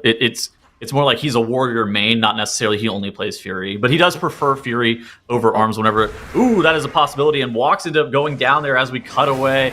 Havoc Demon Hunter Classic, apply Wounded Quarry to the boss, press Blade Dance 1 time, rip threat, get meleeed, die. Yeah, we did also have some interview questions basically for the teams before they entered the tournament. And I think Physical God Comp said that Nox have improved quite a lot as a player from last season to this one, being able to play a little bit more specs and classes generally, and just doing overall really well, and so that's good to hear. So we'll see how they're going to be competing afterwards. But yeah, I do it here in the 21, as they are now engaging Halkias. I was taking a little bit of a look at them while we also had Physical God Comp on the full screen, because they are in this 21 here. And they looked really good so far. Like, they're definitely executing this very nicely. Timer's looking a little bit okay. Like, I don't think that they're super, super fast. Like, I think the fastest you can end up killing Halkias off at is, like, around the time that this bloodlust is coming up. So they're about 50% off of that, which is, like, would be, like, an incredibly fast run. At the same time, I think they have the hardest pull of the dungeon still awaiting them. I think that this pull that you do right after Halkias with that bloodlust, it tends to be triple Reaver. It's a very dangerous pull. The ankle biter dots getting applied to your entire party is dangerous. The tank is also in grave peril with the Reaver. So we need to make sure that we're watching out for that whenever I do. It does end up pulling this next pack of trash. But like you were saying, they are setting themselves up quite nicely to be able to make a really good attempt at this 21. Yeah, we also do see a very nice positioning here from Carmisia and the Hunter, and also the rest of it to make sure they're spawning the Area of Denial puddles here on the side of the room. You can see the heavy debris coming out here on Carmisia as well. So leaves a lot of space for the tank. Of course, the tank can also just move the boss around whenever there's a lot of puddles, but it's just nicer to have them around. So especially when they're pulling trash in, like we can see right now, that you don't have to move the boss too much. In the meantime, Holy Method did end up reaching the last boss in their 17 halls that they've been working on this whole Oh time. my god, are they 3-chesting this? And it looks like they're 3-chesting, but the timer definitely is a bit close. They did just bloodlust the mini-boss earlier, and that one seemed to have gotten done pretty nicely, but yeah, I think they got it. 1 minute 20. That's... I don't feel great about actually, this. I mean, maybe a minute not. 20 for 70% of the health of the boss? Yeah, that actually really doesn't look that good. I think it's going to be very tight. I think that they're going to be like 30 seconds over the 3-chest timer, though. The Arcane Search is going to come up one more time. Yeah. Let's see. We have a meta as well. DK kind of always has cooldowns. Yeah. There's a replay. Oh, what happened here? This is Physical God Comp. It was at the death on... okay, so Walks one shot died... with a contraband. Yeah, so Walks died on pole, and they ended up B-resing him, and then, yeah, like you said, Bansher's getting one shot by the contraband. This is actually a really interesting part, a feature of this boss, let's say, where whenever you start to go, like, super high levels, and it starts to happen around 20 to 21 range, you have to be able to rotate defensives on every single time you see the contraband. That's where things like the Lumithar's Living Silk trinket that applies, like, a massive shield to your entire party really comes into play, where you end up just like alternating Lumithar's Living Silk versus defensives over and over again to make sure that players actively have something pressed for each and every single one. Surge is up here. They have 12 seconds left. Bosses on 30%. I don't think this is going to be happening for Holy Method. That means they're going to have to do that 19 key afterwards to get the +2 in. Probably not going to be too big of a deal for them because it's going to be hard to 2-chest at 20, while 2-chesting at 19 is probably a lot more doable.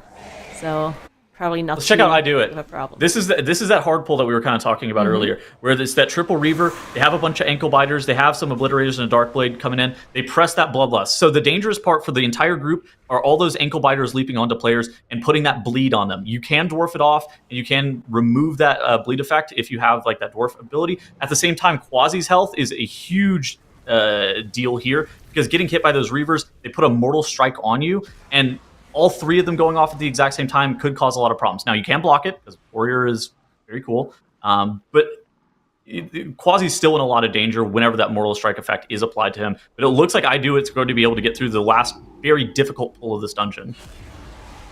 Yeah, that pull can be super dangerous. As you said, it is very important to finish off the ankle biters really quickly. Looked like they did manage to do so. Also popped a lot of defensives, and we did see the Convoke come out from the Resto Druid, and we also did see that Dwarf Racial be pressed as soon as some of the stacks were too high here on Kermisi as well. And now we do have the Reavers, so a little bit of danger is still left for Quasi here, as double Reavers plus the Dark Blade are alive, but they are already We're going more engaging ankle biters. more ankle biters here, as the Patron Kermisi is getting those in as well. We'll see if they have enough damage for those. Sometimes like you do a big pull and everyone presses all of their offensive cooldowns, and then you pull, something small. It's like, this is going to be no problem, but then you're just out of damage. But obviously with these classes, they should be able to finish up these ankle biters as well. Yeah, I mean, the Beast Mastery Hunter kind of always has Yeah. consistently high damage. Frosty King kind of in a similar vein. They are reliant on, 45-second cooldowns, but a 45-second CD, for all intents and purposes, is like, okay, they always have damage. Yeah, basically, yeah. Especially in these key levels, like that's like cooldowns twice for each pack, maybe 3 times. Exactly, yeah.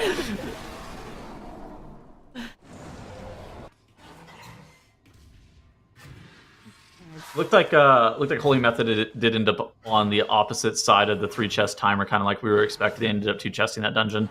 Now they're going to be pushed into that 19 of that Halls of Atonement. Physical God Comp on the big screen here. They were like the first reset that I think we saw of the day, where they ended up having to reset the 21 Streets of Wonder. I think that whenever you start talking about, this is the first reset of the day, could they lose a lot of time? I think at the same, for Physical God Comp, if you reset a 21 4 minutes into the dungeon, it's totally fine. That is the optimal time for you to have a reset.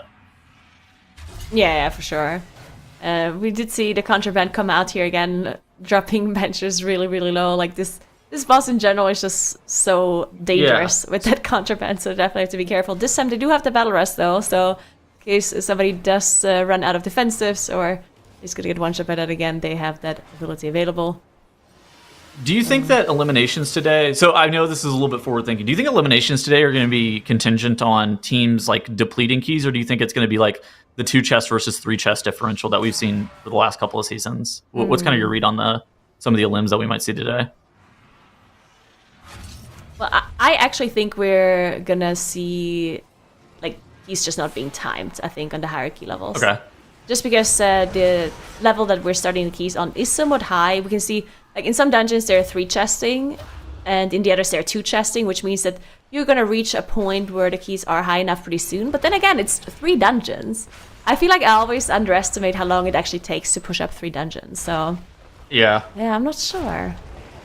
Yeah. I do think missing a 2 or a 3 chest, I think that is actually going to be a big deal, though. Unless it's like, oh, you know, like only Holy Method managed to 3 chests and no one else did that. Like, then it's whatever, right? But if everyone manages to 2 chests and you're missing it, then that's going to be a big deal. My gut read is like triple 21s was probably safe today. But even still, I don't feel like great about it. It's probably safe. I would also be... So we are only doing 1 elimination today as well. I think that's kind of an important thing to note. So you don't even have to be... You just basically have to not be in 6th place. That's the only rule. And you are going to have to get all 3 of your dungeons put up on the board today to avoid that 6th place. But I do think that 21s are the most likely key level that makes everybody safe if you put up all 3 of those dungeons that we see today on 21. Because that is a lot of time that you end up spending just pushing them up from 17. Yeah, for sure. You can also potentially consider, you know, the tiebreakers where maybe do a 22 in one of the dungeons and leave another dungeon at like a 20 or something if you're really confident in one dungeon versus another. And I mean, since the teams need the dungeons as well, they could potentially have practice this way as well. Especially maybe the lower seeded teams, they could cheese something that way potentially.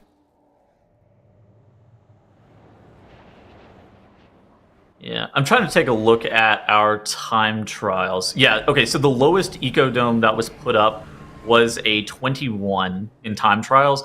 That was without Turbo Boost, though. So all the teams have Turbo Boost since then. They should be pretty comfortable, in my opinion, being able to put up a 22 with the additional item level that they've gained from Turbo Boost.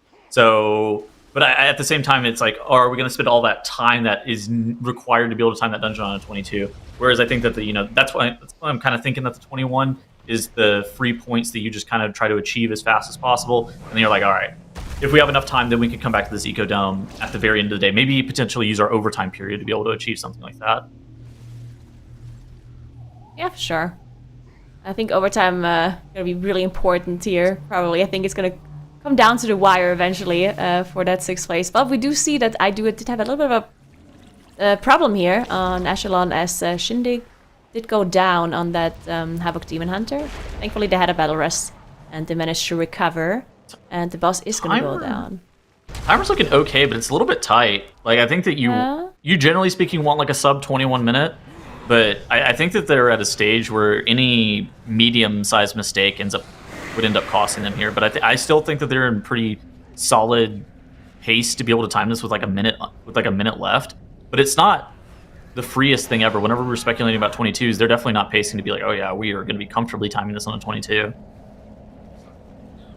And then there's some dangerous pulls coming up as well here. This is the Reaver and the Houndmaster combo can be pretty deadly.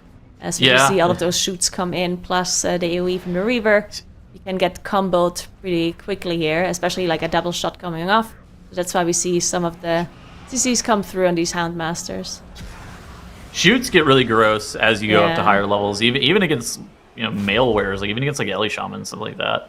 The shoots can be very dangerous. I'm interested in seeing if people end up wearing maybe potentially shields on Ellie Shamans once you get up to like 22 of this dungeon to have a bit more armor. That's a good point. So that's very possible. Or, I mean, they are, of course, well coordinated. And if they know that the shoots go on, like, the tankier classes or people that have defensive strategy, maybe they just let it go through and save their disrupts for classes that are just squishier or just don't have anything ready. That's definitely going to be something that they're going to have to watch out for. So we do now see Holy Method into the 19 immediately. Look at that. Holy Method ended up grabbing these triple collector while Halkias was still gaining energy. And what that does is while Halkias spawns, the triple collector despawned for half a second. You saw that on Holy Method's screen. But then they pop back up, and then you're able to kill them for count still. and that's kind of the strategy. But you have to tag them prior to Halkias doing his like spawning animation. Otherwise, those mobs are lost forever. Holy Method, this is a pretty large trash pull into Halkias right now. They have it is a bunch of groundskeepers, which is nice. Those mobs don't really do that much. But the collectors here, they need to make sure that they get well-timed CC to stop their channels over and over again. And when those collectors respawn, as you said, they're also going to be like resetting aggro as well. So you have to be a little bit careful that one of your damage dealers doesn't die. So the tank has to be mindful to pick them up as soon as they respawn. But obviously no problem for Holy Method, as they still have these collectors up and some more trash in here. They are trying to finish them off slowly by cleaving off of the boss, though. I guess the collectors themselves don't actually too dangerous, so they can just make sure they're focusing the boss. These are just god tier funnel mobs. We got collectors and groundskeepers. Oh my gosh, look at this. Bringing in more funnel for the Arcade Mage and the Havoc Demon Hunter. Don't mind if I do. A Dark Blade Obliterator, a bunch of groundskeepers for some Wounded Quarry Cleave and some Resonance Barrage Cleave. This is great. Holy Method's going for the world record Halkias split into 19, I think, right now. Gingy absolutely loving this, and Clicks on the Demon Head as well. Clicks was playing the Elemental Shaman earlier, right? In Echo Dome. Okay, yeah, interesting. Yeah. I think that their strategy for the Spec Variety rule, particularly gated towards like what's going to happen on Saturday, is going to be interesting, and I think that that's something that we're going to have to watch out for. Figuring out what two specs are going to end up getting banned on their Saturday, because right now it looks like they're gearing towards getting Bear Druid and Restoration Shaman banned, at least on the Friday. But as it tallies up over the course of the weekend, that second day is going to be something that we're going to have to be watching out for. But at the same time, their game plan is fairly simple. They're already in a great spot, better than most teams, having been able to 3-chest that Eco Dome on that 17, then 2-chesting that 20. That sets them up really nicely to be able to achieve some points on that 22. The other teams might not even be able to achieve. I mean, you see Polish Mountain. That's the only other team that's even timed Eco Dome on a 20, and they ended up 1-chesting it. So that can actually allow Holy Method to have a little bit of a time skip and put them nice and safely making it already into Saturday. So they're already, even though we're only 1 hour in, they are setting themselves up quite nicely, and they are the number 1 seed. They're the favorites for a reason. And they're going to be posting a insane split here as well, as we just saw the split damage here from the other teams at the 19. They already look super good on the 17, killing Halkias after like 7 minutes in a little bit. So 2 minutes slower here and 2 key levels higher. Very nicely done by Holy Method. As I do want to take a quick look though at I Do It, as they are still in their 21 hulls. Their first attempt at it as well. And they're now on the third boss here, and timer. They're just now approaching that second 2-chest timer, so I think it's still doable for them. They also have been holding on to that Bloodlust for a little while, probably for the mini-boss here. So we'll see how that's gonna happen. As this prisoner's alive for so long, actually. There we go. Oh my god, that actually took them so long. Maybe one of the prisoners was delayed earlier, and if you delay one for some reason, then all of them are going to be delayed in the future as well. So you're just basically scuffed for the rest of the fight. Yeah, so what you said earlier about the Bloodlust is kind of interesting. So there's two choices of Bloodlusting. You can either Bloodlust Inquisitor Cigar, and you can go for like a speed kill strat on him if you feel like the Bloodlust is going to save you one of those heal casts on him. Alternatively, you could just play it a little bit safe and end up getting that Bloodlust on Lord Chamberlain. Now, something that is available to Havoc Demon Hunters in this composition is actually Mortal Dance, and that allows you to be able to put an MS on Inquisitor Cigar, reducing the amount of healing that he has available to him. At the same time, it doesn't look like Shindig is running that Mortal Dance, and we do see 2 deaths going out on Karmizi and Silly. This is a brutal Nagura. I mean, we only have 5.5 minutes to deal with Inquisitor Cigar, who heals himself over and over again, and Lord Chamberlain. How much time do you think that we need for Lord Chamberlain? Like 4 minutes, maybe? Yeah, I think this is going to be very difficult for them now, as not only... I mean, Karmisi dying was one thing, right? But then Skilly died with Bloodlust and cooldowns up.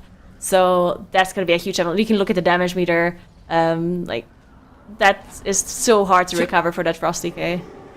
So Shindig actually isn't playing Mortal Dance. Instead, he's going for Deflecting Dance, which is that every time you press Blade Dance, you get the shield. But I think that we've seen most Havoc Demon Hunters in this dungeon playing that Mortal Dance to be able to reduce the Inquisitor's Cigar healing. Maybe it's a Don't they have any concession that you have to make on other 21. heal reductions with their comp? I'm I'm trying to think. No, I don't think so. Not. I don't think there's any other MSs. Oh, they're struggling so much with all of those fixates coming through. Look at the damage incoming to the group. They are managing to move on. 423. I mean, I think this is doable, fine. I think, but I gonna be think very this is- close. It is going to be very close. I think that you're spot on. I do believe it is going to be very close. I do actually think that Hunter Pet, one of the Hunter Pets, does have an MS, but I don't think it's as strong as the 50% MS from the Mortal Dance. I think it's probably, I think it's 20%. Maybe that's Warlock. The Demonology Warlock, it might be 20%. I don't know. But at the same time, Beast Mastery Hunter, they have to be the person that presses the Bloodlust on that pull too. So even if they had an MS pet out, True. it'd be kind of strange for them like pet swapping over and over again. Yeah, that wouldn't really. Ooh, is Carmine gonna die here? Oh my gosh, a nice disengage to be able to get out of the way of that frontal. And 3 minutes and 37 seconds remain for them to be able to do 80% of Lord Chamberlain's HP. This is going to be a very tight finish for I Do It. I think a wipe here or a deplete of this key would actually be catastrophic for their timer. I think Or so. for their time for the remainder of the day. Yeah, I mean, looking how much time they've spent in this dungeon already, right? That's gonna be really bad for them so early on in the day as well. I mean, it is also possible that later on, when we approach the end of the day, that other teams are also having like some of these later wipes, but you don't want this to happen early already, right? So Yeah. and especially for your for your motivation as well, for your mental, right? So, and timing this would be a huge win for them for the rest of the dungeons that they still have to go in. So yeah, we're gonna keep an eye on them as in the meantime, Physical Godcom also attempting their 21 streets. They did have to reset earlier as they did have a wipe on the first boss because the Hunter got one shot by the Contraband, didn't have a battle rest available. So they had to reset, but the second time around it did work out for them as they did also finish off the Grand Menagerie this time around, and they're still on 0 deaths. So definitely looking good. The timer in this dungeon also not too big of a deal at all, so that shouldn't be a major problem for them as they're trying to finish off this Overseeing the Strong Arm pull. I think that these 221s are probably the most important runs, just making sure that you're able to get through them quickly. And like for I Do It here, we see 2 minutes remaining for 50% of Lord Chamberlain. We pulled this with, was it like 4:15 remaining? Yeah, 415 approximately, So 420. 50% of Lord Chamberlain's health is gone, and we've lost over 50% of the timer. This is not great. I mean, they have a meta come up in like a minute still. Obviously, we do see Hunters and DKs just constantly having cooldowns, so I don't know. Like, I think it's possible, but yeah, as you said, like, obviously they cannot make any mistakes here. A single death would be it, I think. Yeah, Prot Warrior does get a little bit more damage and execute too. Sub 20%, that spec kind of comes online to be able to get a decent amount of damage. And this is the last Ritual of Woe here. And then from here on out, Norcom is just able to sit in cat form for the remainder of this fight and just DPS the boss. Just press your damage buttons in the correct order for the rest of the fight. Hey, good comms. I'm sure that was the call the shot caller made. Who's shot calling in I Do It? Do you know? Wazi. Quasi probably said that just now. All right, less than a minute Oh god, on the timer here. I don't like this at all. 27%. That's actually so high. This is gonna be. Oh, this is gonna be such a big problem for them. They do have meta now up here for Shindig, as he also did use it to dodge that AoE puddle as well to increase his uptime here. Very nicely done. Boss is dropping quite a lot. 38 seconds left on the board. They definitely do have a little bit of a boost in damage here at the end of the 30 seconds. Oh, they're known to have it.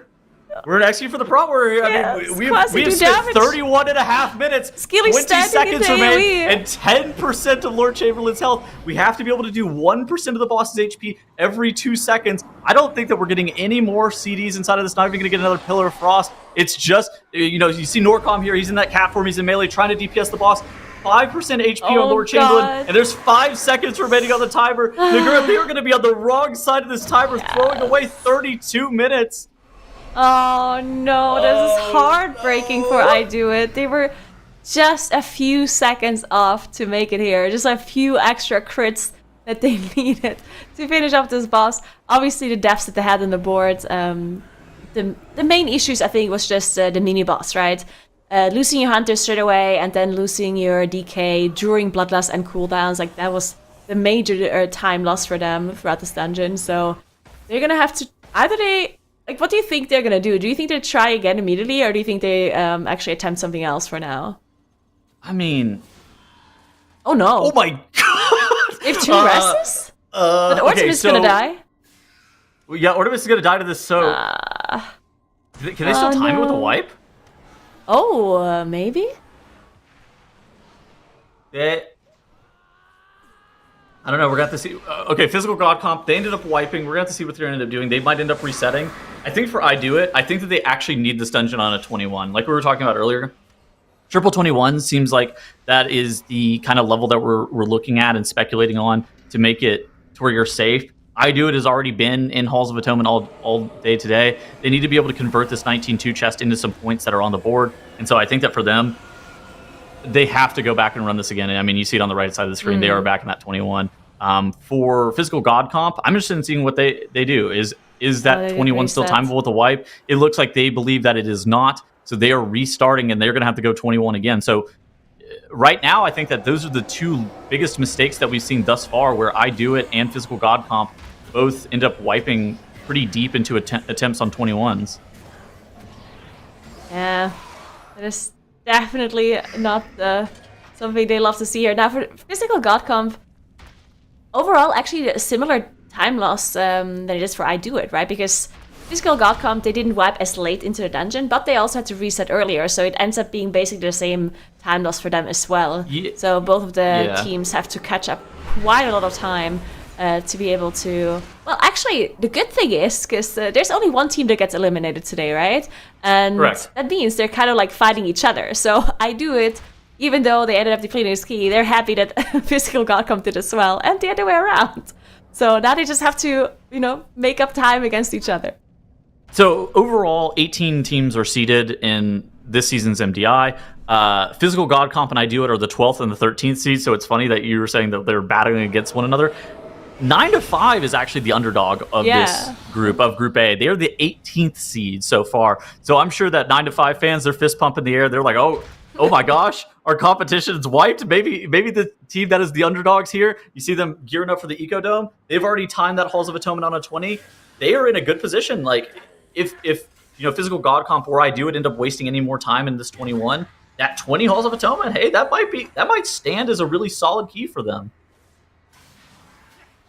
Yeah, for sure. I mean, if they're going to continue wiping that 21, then that 20 is going to look very, very good for them. Yeah, that's right. That's right. I think even see how that turns out. Yeah. Even one more wipe in the 21 and it becomes problematic, because you tend to only want to budget like an hour and a half on a per dungeon basis. And Physical God Comp and I Do It have already used up that hour and a half. Now, you do have a little bit of wiggle room. And so I think that if both of them time it without any more mistakes, and then they go to the Eco Dome and the other dungeon that they need for both of the teams, it's different. Halls of Atonement versus Streets. If you go to those dungeons and you make no more mistakes for the rest of the day, it's not even that big of a deal that you ended up wiping in the 21. At the same time, there is going to be some time allocation concerns that you're going to have. And then you compare yourselves to a team like Holy Method, who have made no mistakes today. They even 3-chesting a 17 and 2-chesting a 20. They look fierce. Definitely look really good. I think they're also about to 2-chest that 19 halls that they're currently in as well, as I did see them a little bit earlier. But there we go. They're on Lord Chamberlain. 5 minutes left, which is going to be more than enough, unless they, of course, make any kind of mistakes here in this boss. So they're going to be able to get into that 21 straight away, which I believe they will, before they go to that Streets of Wonder that they still have to attempt to get those points on the board for them. So looking very strong. And we do also have Polish Mountains on the top right, as they're also going back into that 19 after 2-chesting to 17. The only difference between Polish Mountain and Holy Method is that the Polish Mountain does not have that 2-chest on the 20 Echo Dome, right? Otherwise, their score is the same as Holy Method. And just looking at where they are currently in the runs, it's interesting, right? Because Polish Mountain like did the same amount of runs, and they never. I don't think either Holy Method or Polish Mountain reset any of the dungeons. But Polish Mountain is on Halkias on their 19, and Holy Method is on Lord Chamberlain on their 19. So you can see how a quick Holy Method is. They are going so fast. I mean, Polish Mountain is one of those teams, it looks like they just reset here, but they are one of those teams that we have seen come in here in recent seasons kind of as like we call them like the dark horse, or, the element where sometimes they just like push ahead in a way that we're going, oh my gosh, are they really going to be main contenders? I don't know, Tuddles, if you have any thoughts with what we've seen from them from past seasons, what do you think they really need to focus on in this one to push themselves further into that position where they can be really competitive? I think that they've already been kind of going through the motions of the things that we need to see from these teams. It's like a lot of teams have a tendency to break up or not be consistent or not playing with the same team consistently tier in and tier out. And that ends up causing problems where you just like lose a lot of synergy, where whenever you look at some of the most established teams, you look at the Holy Methods, you look at the Perplex whenever they were competing, the mandatories, the miscounts. The big thing that all those teams kind of have in common is that they've been together for such a long time that they've built up a lot of synergy over time. And I think that Polish Mountain, they've been competing hard throughout the entirety of the War Within, and I think that it might culminate in this kind of swan song where they're able to potentially make it to global finals. They are the 7th seed coming out of time trials, so them and Anti-Clockwise are kind of the two teams that, at least in seeding purposes, those are kind of the two teams that are battling for that slot. But at the same time, I think that it's going to be about how you perform this weekend. And for Polish Mountain, I think that tournament experience as a group, as a 5-stack, for every single season of the War Within really sets them up nicely. Yeah, definitely. Here we go, Physical Gawk. I feel so bad for them because they're now back again at the Sofix here on that 21. Streets of Wonder. This is the 3rd time they had to do this boss. And especially Streets, it just feels like such a long dungeon because there's 5 bosses, right? And if I have to do this dungeon back to back to back, I'm like, 5 bosses again. Thankfully, they wiped on the 3rd boss earlier, so hopefully it doesn't happen again on Suasmi this time around. As they did also have to use a battle res already, so nobody can get one-shot here by the contraband anymore. Ooh. The reset was kind of brutal because it's generally seen as like this first room and this boss are kind of like the hardest parts of this dungeon. While the mailroom can be pretty difficult, like the encounter itself, more often than not, you kind of view that as something that you just kind of go through the motions, you're able to kill off that boss, and your timer should be more or less okay. You don't really have to push the envelope super hard in terms of like what you're pulling or like how aggressively you're going if you're able to make it through the first boss room. But like a wipe to a briefcase exploding on mailroom, that is just a brutal way to go out, especially after you made it through kind of like you were saying, the hardest part of the dungeon. Oh, is that actually what happened? Like they had a Nox died, and then a briefcase went off, killing off Banshees and Walks, and then one thing led to another, and then it was over. That is definitely not ideal. But hopefully no more mistakes this time around, as they are about to finish up that boss once again. In the meantime, we also have I Do It reattempt their 21 Halls of Atonement, as they had a very heartbreaking deplete. Just barely not having enough damage on Halkias and their 21 earlier after making a few mistakes here and there. Like, no major mistakes throughout the whole dungeon, I would say, but just like smaller mistakes here and there, just costing them. And we also have Holy Method on a 10-minute break. They're the first team to take their break, or part of their break. They have to take 20 minutes in total within the middle 3 hours of the day. And so the other teams now also able to take their breaks if they want to discuss any kind of strategy and what they're going to be doing for the rest of the tournament. And we do have Polish Mountain in that 19. As I mentioned earlier, apparently they did reset the dungeon, so they weren't slower, even though they didn't reset anything at all. As I mentioned earlier, they did actually have to reset their 19 halls, so this is their 2nd attempt at this key.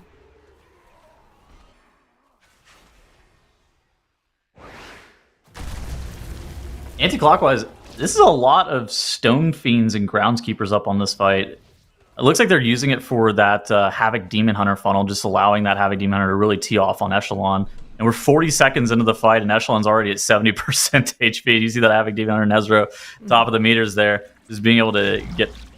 just making sure that you're taking these Groundskeepers into the boss. It's just an interesting way, I think, of routing around this season, and it just seeing how routing has evolved over the last couple of expansions is really interesting, because I remember in the past, teams would play one pack at a time. They go really slow.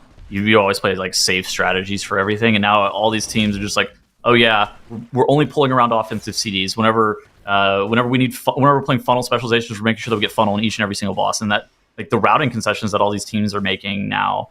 I think that's something that's been evolving the most over the last couple of expansions.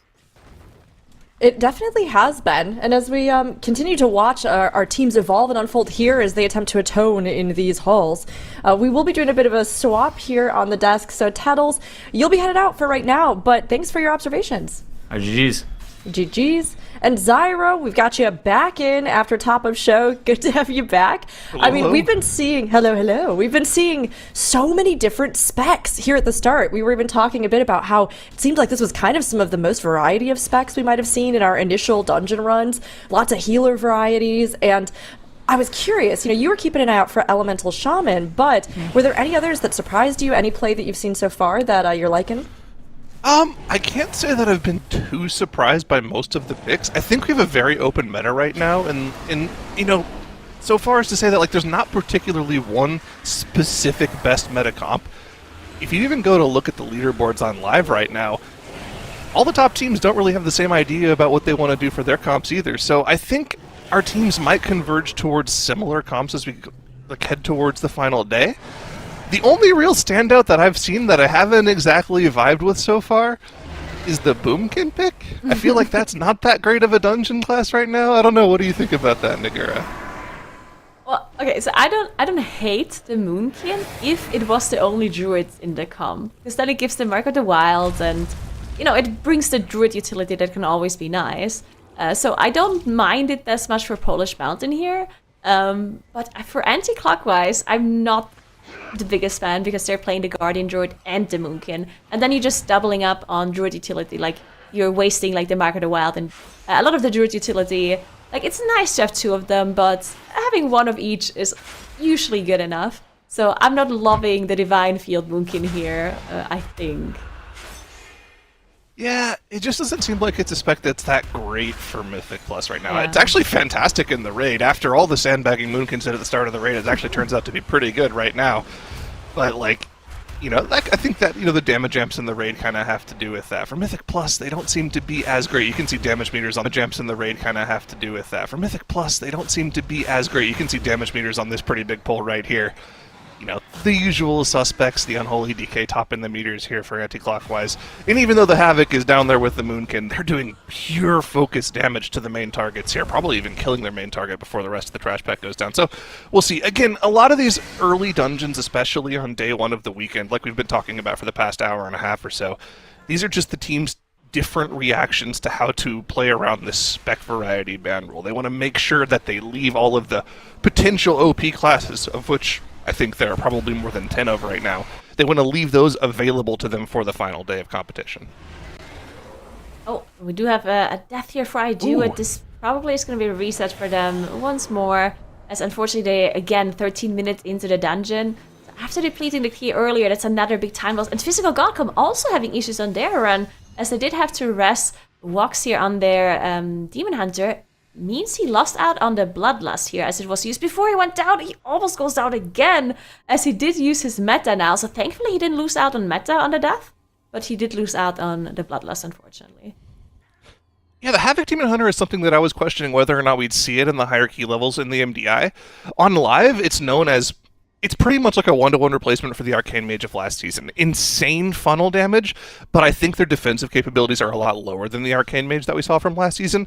And I was wondering, are they going to be able to live up to the task of surviving in these high keys, especially in the MDI? And you have to remember, on the tournament realm right now, these players have access to avoidance on every single piece of gear. So maybe their squishiness won't be as much of a factor, but I have been seeing... It's not just walks. I think I've seen Havoc Demon Hunters across the board at the start of today have some faceplant issues. So we'll see if that's going to be a problem for the Havoc Demon Hunters going forward. But for right now, Physical God Comp are good to go. They do not have a battle res, though, for the next 8 minutes. Yeah, hopefully that's not going to be an issue for them moving forward.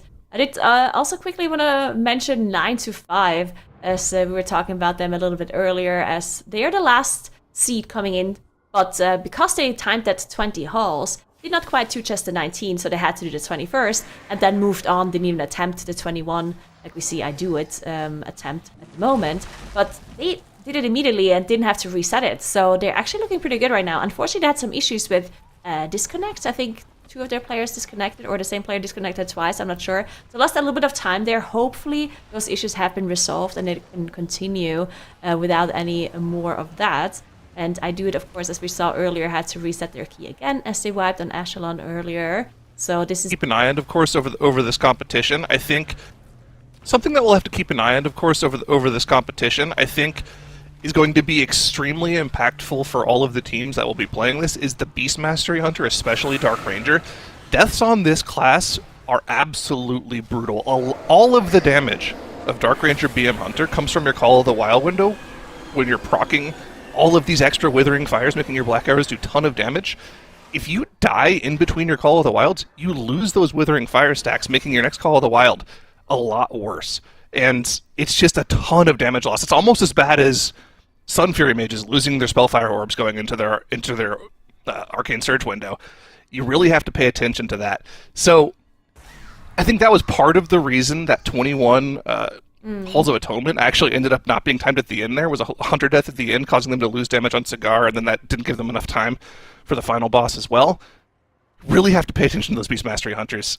You know, sometimes they get used to feign deathing things and turtling things, and they think they have one of those up, and they get one shot by something. It's a really, really tough class to play right now.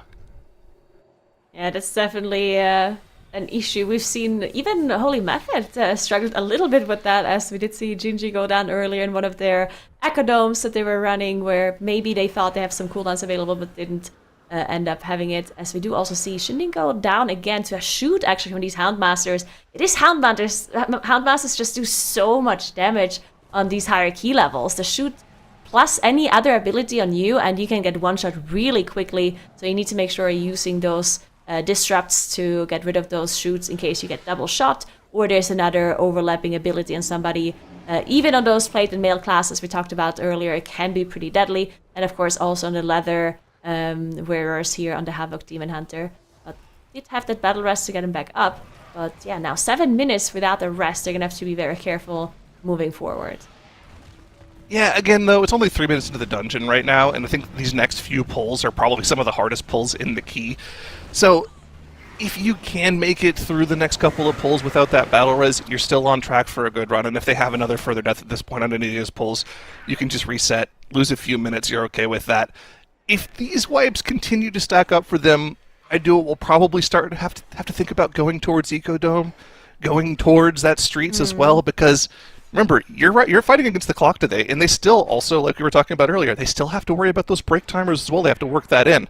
You know, on a 5-hour day, you have about an hour and a half towards each dungeon you can put, and we're over that hour and a half right now. So, got to start thinking about that time as we get towards this, 2-hour mark in the day here. Yeah, definitely have to worry about that. And about the break timers, Holy Method, the only team that took half of their break. Swox does go down here to a melee from the Overseer. We talked about this, like the Demon Hunter Squishing also goes down on the tank. That means they either reset. Yeah, they're resetting. Okay, we talked about the timer earlier in Streets and not being super tight, so it's potentially possible that it can still continue after having maybe like a wipe at the very start of a boss fight, or at the start of a pack where you feel like you didn't lose a major amount of time, but it doesn't look like they thought they could continue here, so they are town pulling out, losing a lot of time. I wonder if they maybe are moving on, as we talked about, and maybe attempting something else before they go back to this 21 here, before they lose any more time.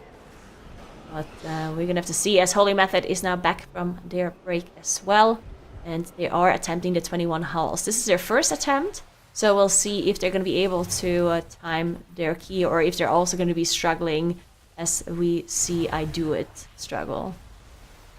Yeah, and again, Holy Method actually playing a really interesting comp here. Playing the double funnel comp with Arcane and Havoc Demon Hunter. These Shards of Halkias are going to get absolutely destroyed by the funnel damage. Yes, that Arcane Mage is not doing a lot of AoE, but they are doing their best to deal with that shard as quickly as possible, and their boss damage is going to be insane as well, especially considering the pulls that we've seen earlier on where teams are taking a whole bunch of groundskeepers on top of bosses so they can get maximum funnel. These boss kills are going to be incredibly fast for Holy Method.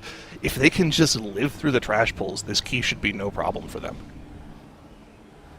Yeah, definitely a really, really strong comp for this dungeon here in particular, as they are doing a similar route as I Do It is as well. So I don't think the route is going to be the problem here for Holy Method. Usually, I actually talk to Gingy a little bit about what they think about the group placement, because of course, depending on which group you're in, it's going to be a little bit different. If you're playing Group A, then all of the strategies are going to be kind of novel, right? Well, if you're playing Group B, so next weekend or the weekend after, then you can kind of see what the other teams have been doing and maybe copy a little bit here and there and see if your strategies are good or if you need to adjust them and so on.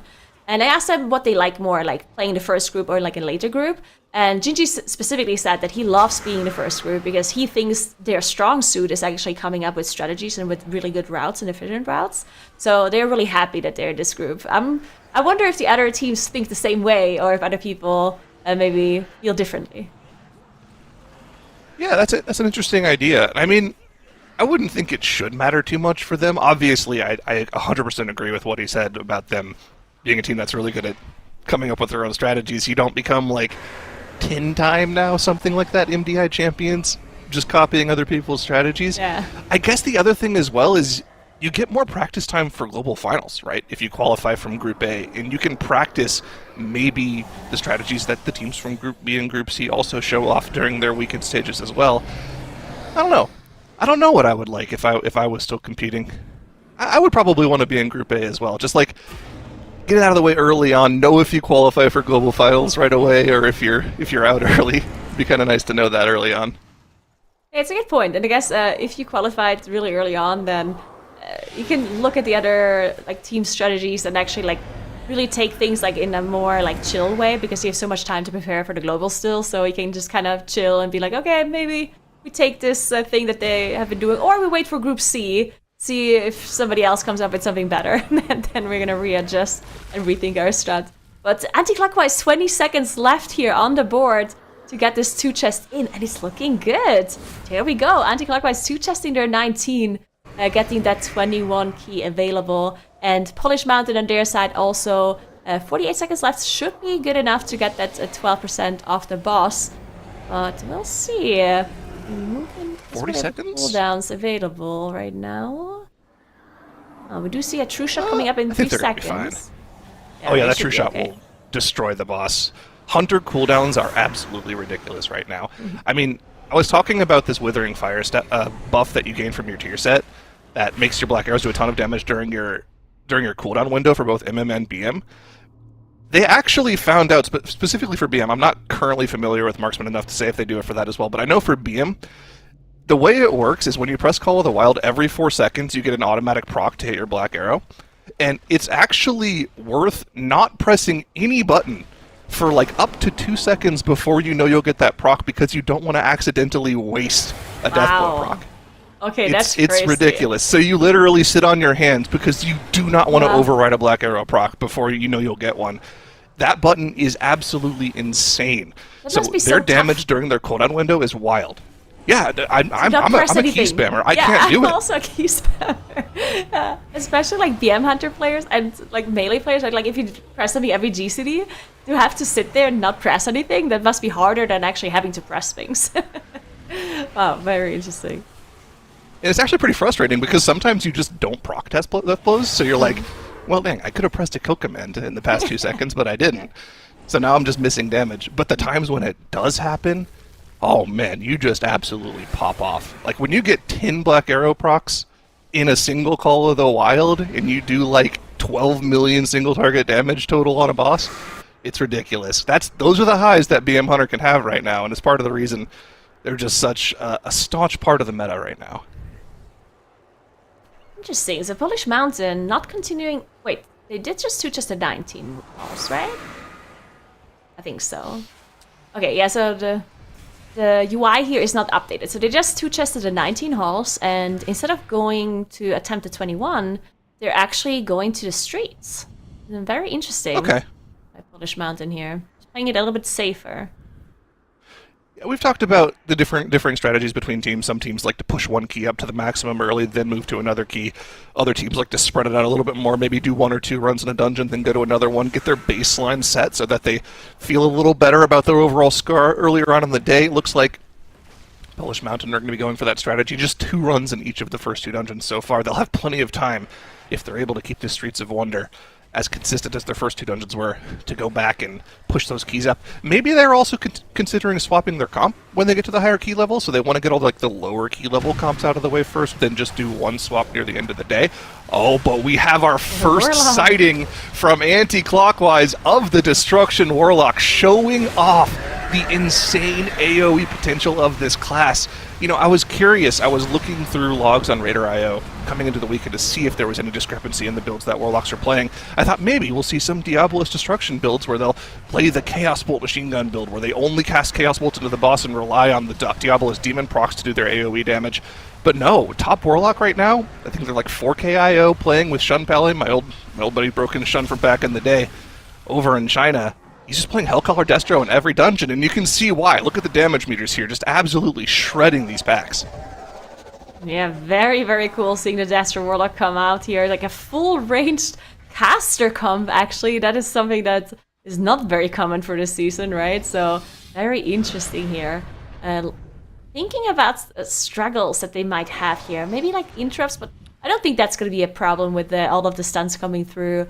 From this comp, they have plus the AoE interrupts as well, so they should be okay. But yeah, this is a very cool comp here from Anti-Clockwise. We'll see how they're going to be doing on the higher key levels once they get there. Or maybe even a switch on the higher key level, that's of course also possible. But so far, I think well, I don't want to say most teams, but generally the strategy has been that you kind of stick to a comp throughout the dungeon.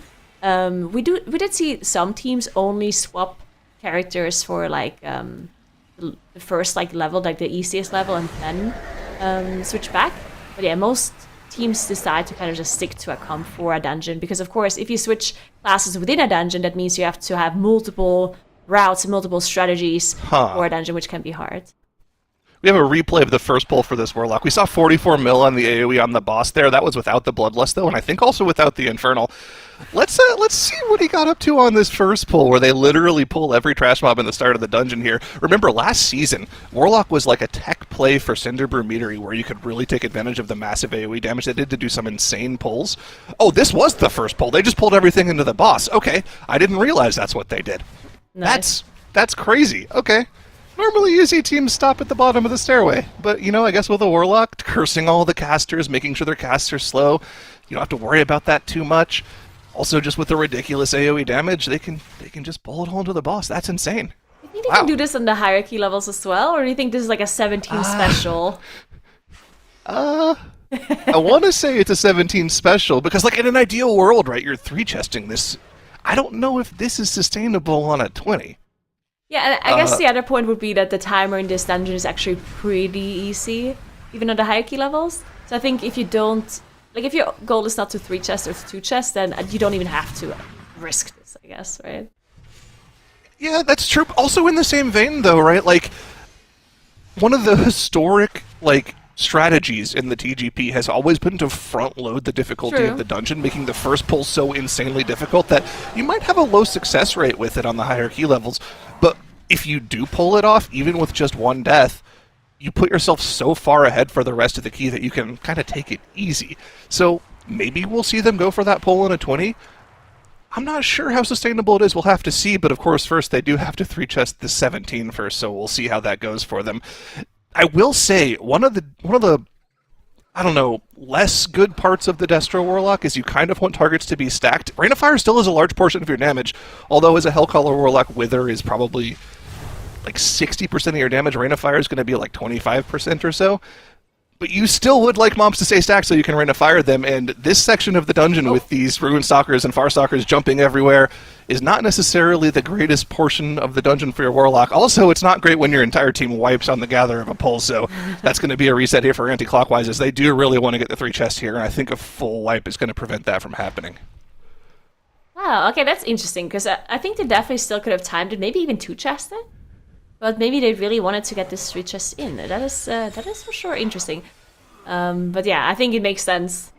Because they only, I think there was 5 minutes in 6 minutes, so definitely not losing out on too much time compared to having to run one extra dungeon at the end. So I think I like the decision here by Anti-Clockwise, just attempting this again. And again, a big reason why maybe this first pull is good, just front-loading all of this difficulty.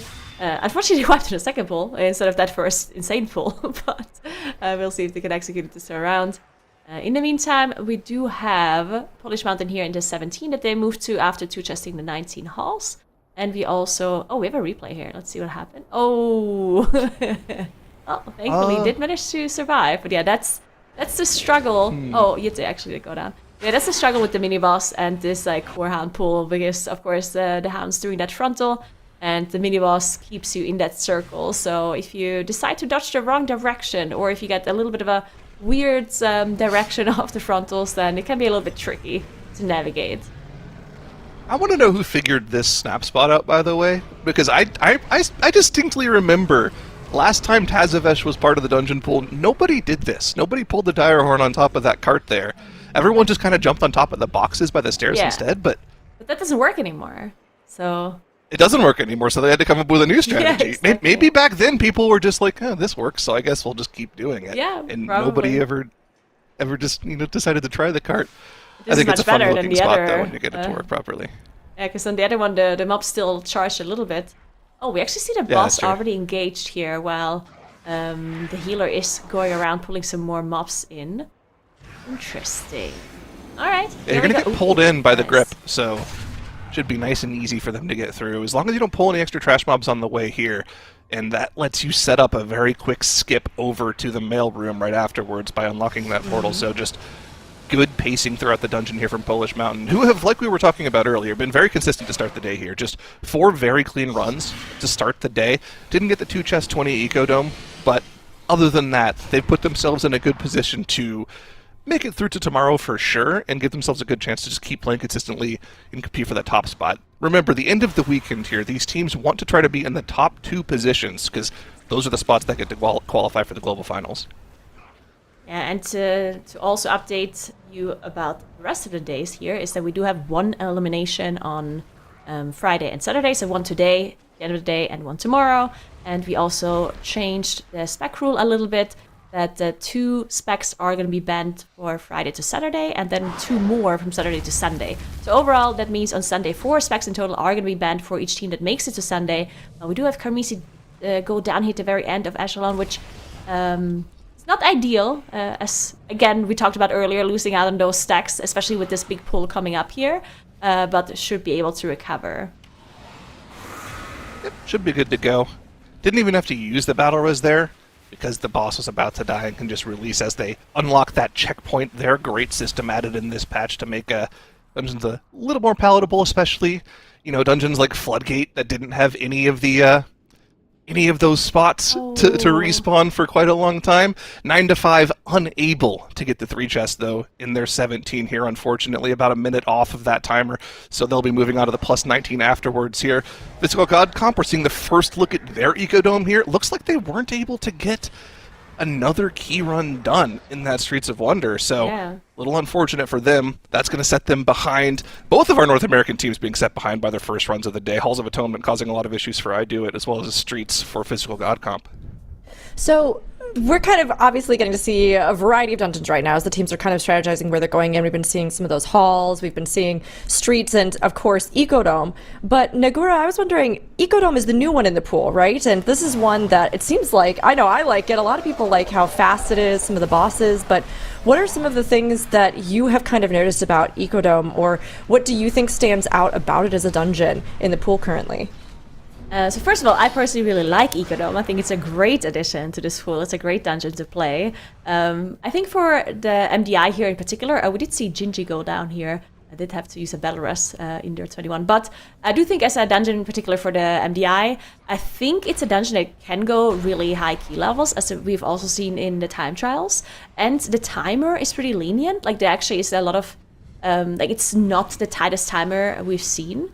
But I do think that the second boss is so difficult on high key levels that we might actually see some teams, if they attempt the highest key levels, potentially on Sunday, maybe even run like more defensive either classes or trinkets or anything like that to be able to survive that boss. Because again, the timer is not that tight. We've seen Holy Method have the highest and the fastest run in the time trials, and I think they were 4 minutes under the timer. So actually, the timer is not the problem for this one, which is interesting because it has been quite a while, I think, when we've seen super high key levels attempted and teams actually switch to like defensive gear and defensive trinkets and stuff like that. So I would love to see something like that in Ecodome. Yeah, I want to tack onto that because Ecodome is a fantastic example of a dungeon that's designed really well. It's very open. There's a lot more trash count in the dungeon than you need to actually complete the dungeon, meaning you actually have choice in the packs you can pull to get to your 100% count. It only has 3 bosses, which is something that everyone likes. Some of the best dungeons of all time, Mauve, Souls, Gambit, only have 3 bosses. Those are some of the best dungeons we've ever seen.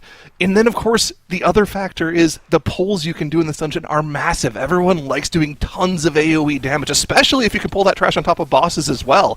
So, I mean, it's one of the best dungeons they've made in a long time, and I'm really glad to see it in the pool this time around. Yeah, 100% agreed. And also, again, one of the things you mentioned, I want to talk about that again, like the openness of the dungeon. I think being able to have so many different pulls that you can do and figure out, I think that is just so cool, especially for something like the MDI, where teams actually innovate and see different routes. I did want to talk about that when it comes to Streets a little bit, because Streets, of course, is in a dungeon pool again. We've seen it before in the MDI, and I think Streets was actually one of the most interesting dungeons when we saw it the first time around in the MDI, because they did some crazy strategies where they had their team split up, and then the healer went one side, and everyone else went the other side. We had Warlock pets pull mobs through to like bosses and stuff like that, and we had warlocks use their circles to get bosses to the trash to the last boss and so on. And now, because they changed the trash quite a lot, that you actually don't need to play as much trash anymore as you used to, because there's so many bosses overall. And now the dungeon has become a lot more like straightforward. Like there's not too much variety anymore in the dungeon, right? Because kind of mobs that you have to do to get your trash percentage, you kind of have to play them anyway. So there really are just like 1 or 2 pulls that are a little bit like up to you, but everything else is kind of just like set mostly. So I haven't really seen much variety so far in the Streets anymore. Yeah, but of course that's still subject to change. One of the great qualities of the MDI throughout the season is that teams will come up with newer, faster strategies to try to give themselves any leg up over the other teams. So if there is something to be gained in that dungeon, I guarantee you we'll see it over the course of the next month. Maybe we'll even see it this weekend as teams try to vie for those top 2 spots to qualify for the global finals. We are seeing Holy Method in this 21 Halls of Atonement with a fantastic timer here. High Adjudicator Elise down to 20% here. They still have about 10 minutes left on the key timer. After they deal with this boss, they only have a mini boss and Lord Chamberlain left to time this key. This is looking fantastic for them, Nagura. It's actually looking very good. They barely even get their Bloodlust back here for the mini-boss, so that's very interesting. They did use Bloodlust on the mini-boss earlier. It's possible that they maybe changed their strategy depending on if they would be able to skip one of those Dark Communion casts or not. We're going to see what they're doing here, as they are just finishing off the boss here, getting that last soul into that button to make sure it disappears. They also changed that ability a little bit as well. That basically, if you miss one ghost, or if it takes you quite a long time to kite one of the ghosts into a tomb, then you're going to be delayed for all of the next ghosts as well, because it delays the spawn of the next tomb a little bit. So I definitely don't want to have that happen, because on higher key levels, those ghosts pulls for quite a lot of AoE if they're up for a long time. And speaking of Ecodome second boss, that's where Physical God Comp is right now. It's a 17, so it technically shouldn't be struggling with this so much. But yeah, the Javelins here and also the intermission phase on this boss just does so much damage to your group, and that's why it's so dangerous. Yeah, those Javelins do a ton of damage. We've already seen one of our most decorated players in Jinji go down to that mechanic earlier today. Took too long to deal with his Javelin, got ticked for 12 million damage, and just got one shot. So really need to have raid AoE, cooldowns focus for that. Maybe you have a Lumathar trinket, maybe it's a darkness like we saw just now. but you need to make sure you have something prepared for those, maybe even a damage cooldown just to burn them down as quickly as possible. That's going to be one of the few walls in that dungeon that will prevent teams from doing it on higher key levels, and maybe it's the reason we didn't see it done on a 23 in time trials. I do it, however, in this 21 Halls of Atonement, might be taking that first completion away from Holy Method here. They have 6 minutes left on this key, 1 battle res banked, and remember, Nagura, this was the run that we were talking about earlier, where they had that death right away on the first pull. But looks like they're going to be good now. Just have to play this cleanly. They still have both intermissions to get through, but should be able to pretty easily live through those as long as they have their damage defensives allocated appropriately for those. This time around, it's not looking nearly as close as the last time when they ended up going a couple of seconds over the timer. The last time they pulled this boss at 4 minutes 20 left on the board, and they depleted it by like maybe 10 seconds. So, of course, this time around, they have more than enough time, in theory, if they don't make any major mistakes here. They're looking pretty good for I Do It. And as you said, Holy Method also on that last boss on their side, as everyone drops really low on that Ritual of Woe initial cast here from the statues, just doing so much damage on a 21 key here. And yeah, now they're racing against Holy Method to see who can finish up that 21 quicker. Yeah, I mean, that AoE damage from the statues exploding, that's with avoidance on every single piece of gear. So 21 already nearly in one-shot territory. You have to think just how scalable is this key. 22, that might actually just straight up one-shot you without defensives up. Not to mention 23 maybe even being possible with the turbo boost gear in the bags for these characters as well in the tournament realm. So I'm really interested to see just how high up this dungeon can be pushed. You know, in terms of the dungeon pool that we have, I think Halls of Atonement is kind of in the middling area in terms of difficulty. It's not one of the easiest. I don't think it's near the hardest. I think that probably still goes to Floodgate and Priory. But I still think this is probably one of the harder keys to push up to the higher levels, just because of the immense damage some of these boss abilities do. Yeah, definitely. We're going to have to see how they can deal with it. Also, Echelon, I think, is one of those bosses that just can get super dangerous in higher key levels as well. So we're gonna have to see. Holy Method still not being able to catch up on the damage. Now, I do think single target wise, Holy Method does have really good classes here, but of course without having the potential of pulling more trash in for any kind of funnel with their Havoc Demon Hunter and their Arcane Mage not being able to do as much damage here. But still, 6 minutes 20 left, bosses on 46%, definitely looking super strong on that timer on their side as well. And yeah, other than that, we do see some 17 still being attempted, anti-clockwise, of course, having to reset their dungeon earlier because they had a wipe on the second pull with their Dastro Warlock gameplay, and Polish Mountain in their 17 streets. If you look at the side-by-side for Holy Method and I Do It, it's almost like we have the old MDI back. Both teams on the final boss of this 21 Halls of Atonement at the same time. Who's going to complete it first? I Do It with a 12% HP advantage on the boss, but Holy Method is going to be closing the gap with the Arcane Mage. Execute damage here in just a moment. I think I Do It is going to get the completion first, but Holy Methods is going to be faster by at least a couple of minutes. They had a very clean strategy and route throughout this dungeon, and it looks like Holy Method is going to be completing this dungeon with at least 4 to 4.5 minutes left on their timer, which means 22 should be in the cards for them. I Do It, on the other hand, they're going to be in around the 2 to 2 minute 30 range left, so unless they have some faster strategy, their timer in the 22 is going to be pretty tight. Yeah, I think so as well. I mean, I do think I Do It. I don't think either of them are actually going to attempt the 22. Well, Holy Method maybe at the very end, but definitely going to be moving on for now. And I Do It, they still have so much other dungeons to do. They haven't stepped foot into Ecodome or Streets. They're definitely not going to be returning here as they finish up the dungeon finally. They're going to be so happy to be able to move on here and getting some of the other dungeons on the board. They also have to take their break still, so they're going to have some catching up to do on their side. But yeah, this is not a good side for for Physical Godcomp, right? Physical Godcomp not being able to get that 21 down, while I Do It did now finally manage to get it on the board. So Physical Godcomp might be struggling a little bit. They have to do quite a bit of catching up. Well, we do have 9 to 5. So 9 to 5 did not get their 21 halls. They didn't two-chest the 19 and got to the 20, but at least they got the 20 done really fast. Right, so 9 to 5 actually also not looking too bad at all. Yeah, they're looking fine. I mean, they've had a couple of unfortunate DCs. but they've been playing pretty well nonetheless. Now, with a lot of teams finishing dungeon runs and going on break now, I think that's probably a good time to do a quick refresher on rules and format, because we might have had people that are tuning into the MDI for the first time that maybe missed the top of show where we went over this stuff. And if you are one of those people, I'll try to break it down for you pretty quickly here.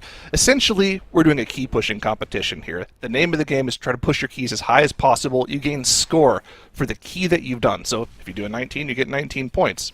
If you do 20, you get 20 points. The stars under the run are how quickly they completed the dungeon. So if you 2-chest a 19, that unlocks a 21 for you. If you 1-chest it, it unlocks a 20. And you're trying to do as few runs as possible to get to the highest key level possible. And essentially, that's it. These teams are trying to do the highest key levels possible and the highest total score at the end of the weekend. The top 2 teams will qualify to global finals. Yep, that is how it works. And we do, of course, have that spec variety rule that we have changed a little bit. It has been, I think, last time around as well, for the group stage only. On the global final, it actually is not a rule anymore. It's going to be removed there. But yeah, we changed the rule a little bit, that now for Sunday there's going to be 4 specs that are going to be banned for each team in total. So 2 specs are going to be banned for tomorrow. So after today, we're going to be seeing what the most played specs are for each team, and those 2 are going to be banned for tomorrow. And then tomorrow we're going to look at which 2 specs are going to be the most played from Friday plus Saturday, of course removing those 2 that have already been banned. And then 4 in total are going to be banned for Sunday. So that's why we see so much variety as well from these teams. Well, I say that as Physical God Comp, of course, have been playing a little bit of an interesting comp all of the time, even if this rule was not in place.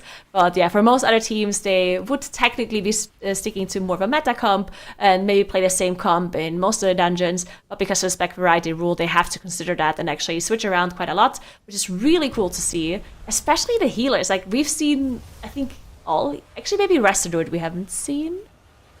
No. Yeah. Yeah, I think you're right. I think we haven't seen that. We've seen Disc Mistweaver, we've seen Resto Shaman, we've seen Holy Paladin, we've seen Disc Priest. Yeah. Yeah, we haven't seen Resto Druid yet, I don't interesting, because think. Resto Druid is so good. We haven't seen Is that it right? at all. Hold I on. think so, yeah. That's crazy, actually. That's one of the 2 healers. Okay, we saw one earlier on. So we've seen every healer spec, I think. Oh, yeah, maybe not Holy Priest. Yeah, Holy Priest. But doesn't count. They got the other priest flavor. Yeah. It's okay. Yeah, the variety rule definitely paying off here as the teams are forced to navigate around it to make sure that they can set themselves up for success on later days. It's interesting to see because you still have to play to the best of your abilities in order to qualify through. Remember, every single day, like you said, we're losing the bottom team today, we're losing the bottom team tomorrow. We'll only have 4 teams left to play for those top 2 slots on Sunday. So even though you're maybe not playing your best comp today, you still have to play at a level to keep yourselves in the competition for the rest of the weekend. Yep, definitely. We did forget about the dragons. Press Evoker also hasn't been played. We forgot about our dragon friends. Oh, that's right.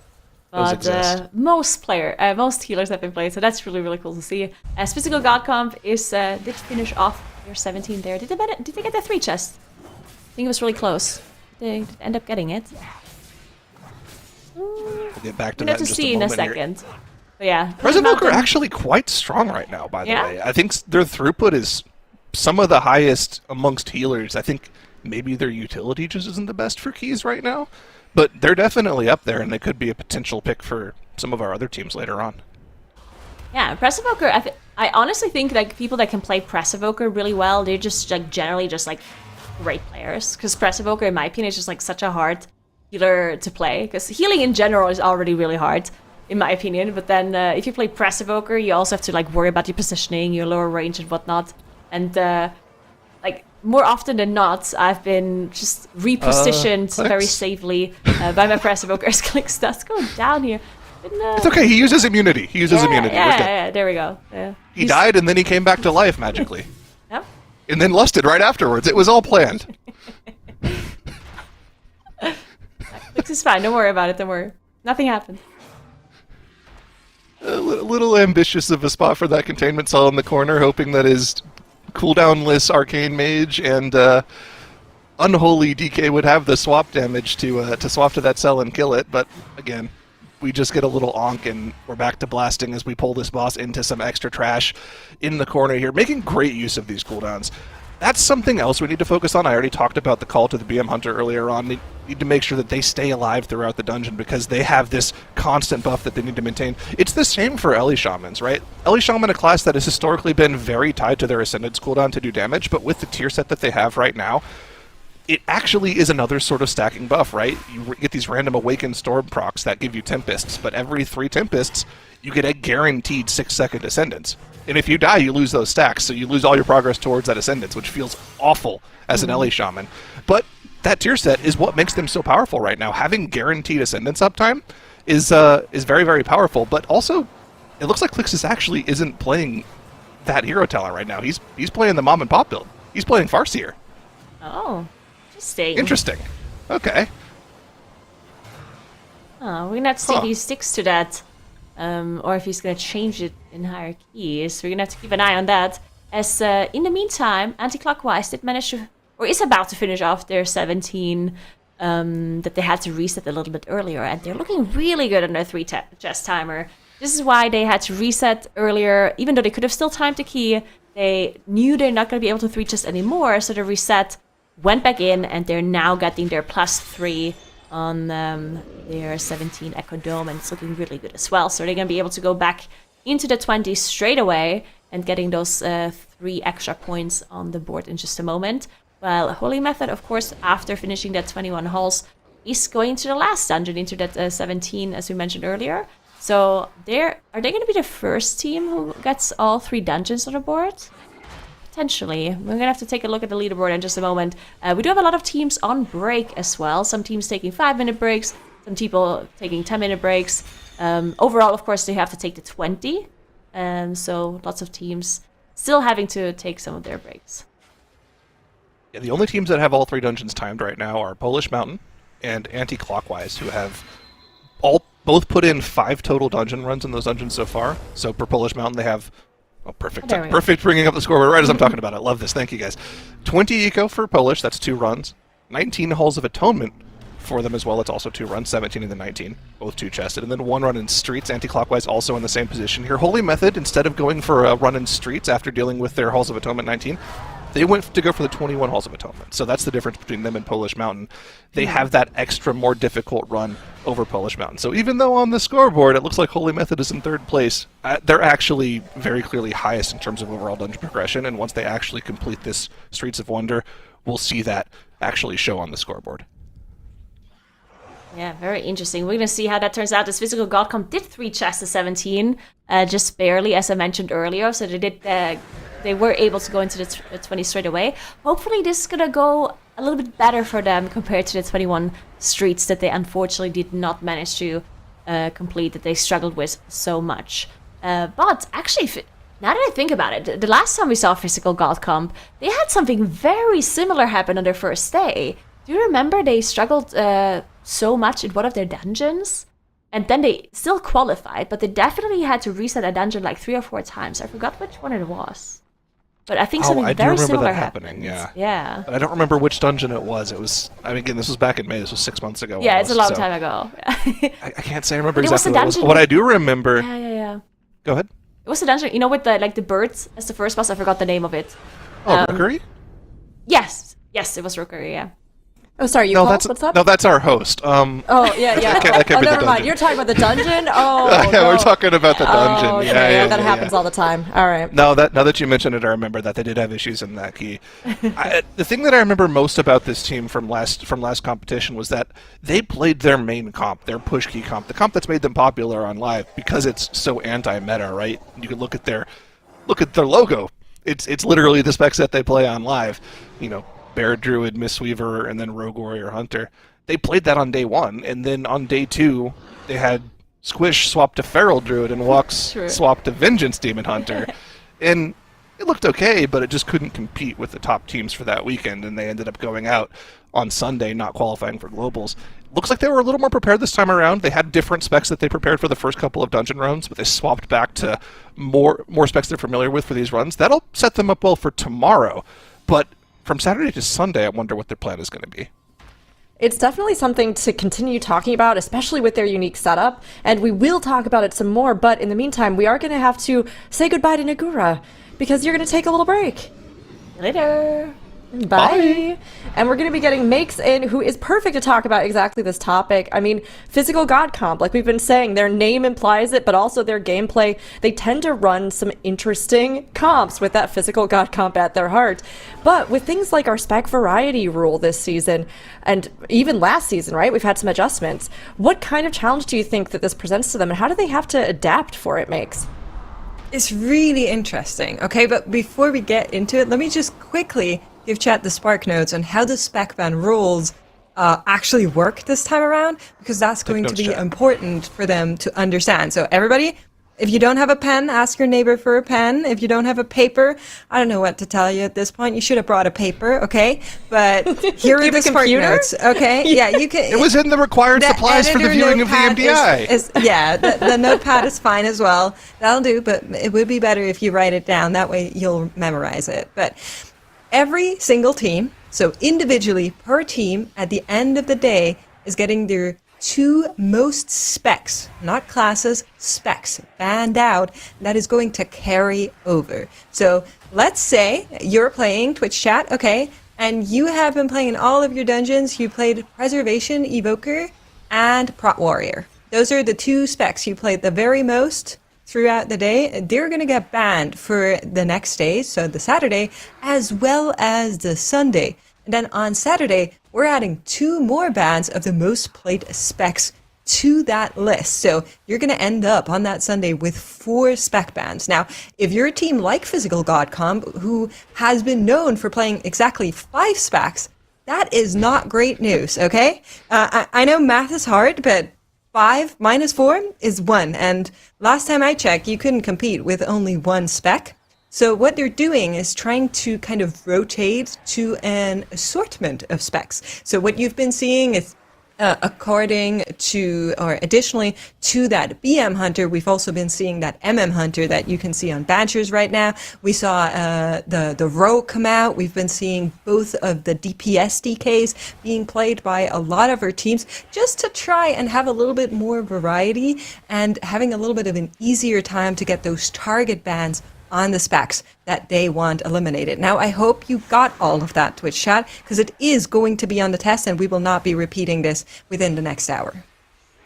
Yeah, that was perfect. I think one thing as well is the Saturday bans are the remaining specs from Friday, in addition to all the specs you also played on Saturday. Yeah, they're cumulative. It's cumulative, and if that sounds complicated, it is a little bit, but fortunately for us and for you, chat, we don't have to worry about it, because our admins are on the case tallying them all up. They'll be telling the teams what's getting banned out, and they'll be giving us that information to relay to you. So we'll have all that information out there on what specs each of the teams will be unable to play tomorrow and on Sunday. But for now, today, no bans, but that still is something that they're thinking about for tomorrow right now as they craft these comps throughout the dungeons today.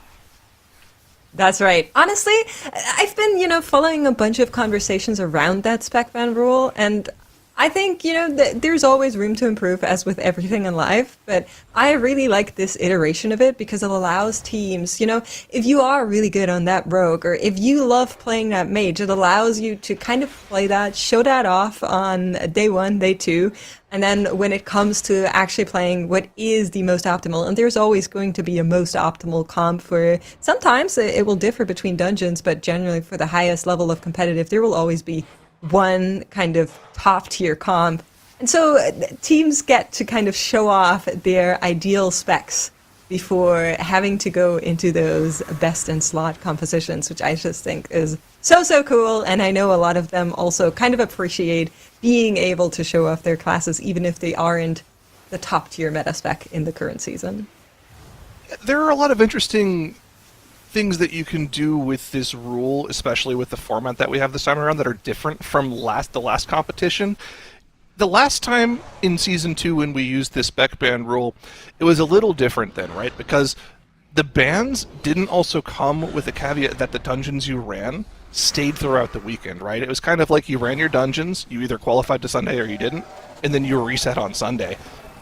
This time around, the runs you do on day 1 carry over for the rest of the weekend. It's all one group. It's not split up like it was in Season 2. So there might be a world where, because the teams know the dungeons in advance throughout the weekend, they could look at the dungeon pool for day 1 and be like, okay, there's this really good spec for these 3 dungeons that I don't think we'll need to play on either the Saturday or Sunday dungeons.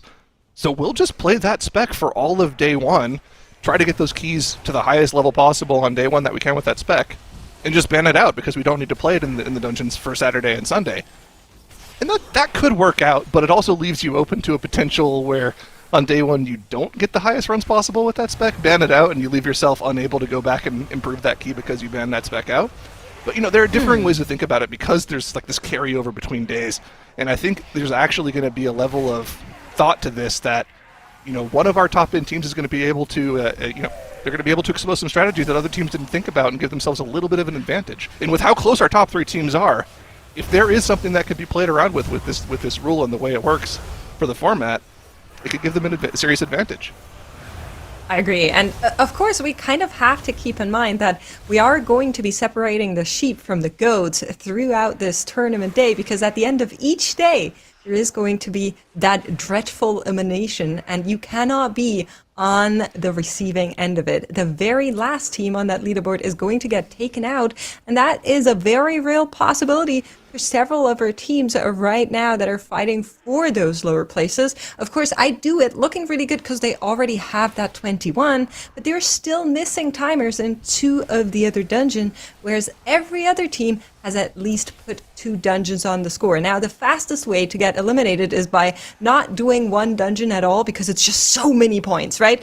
I don't think that has ever happened in the history of this tournament. Correct me if I'm wrong, but I don't recall an entire dungeon not being run. But then, of course, it goes back to those individual points up to 3, depending on which level you actually have done that key, that you will be able to transform into more points.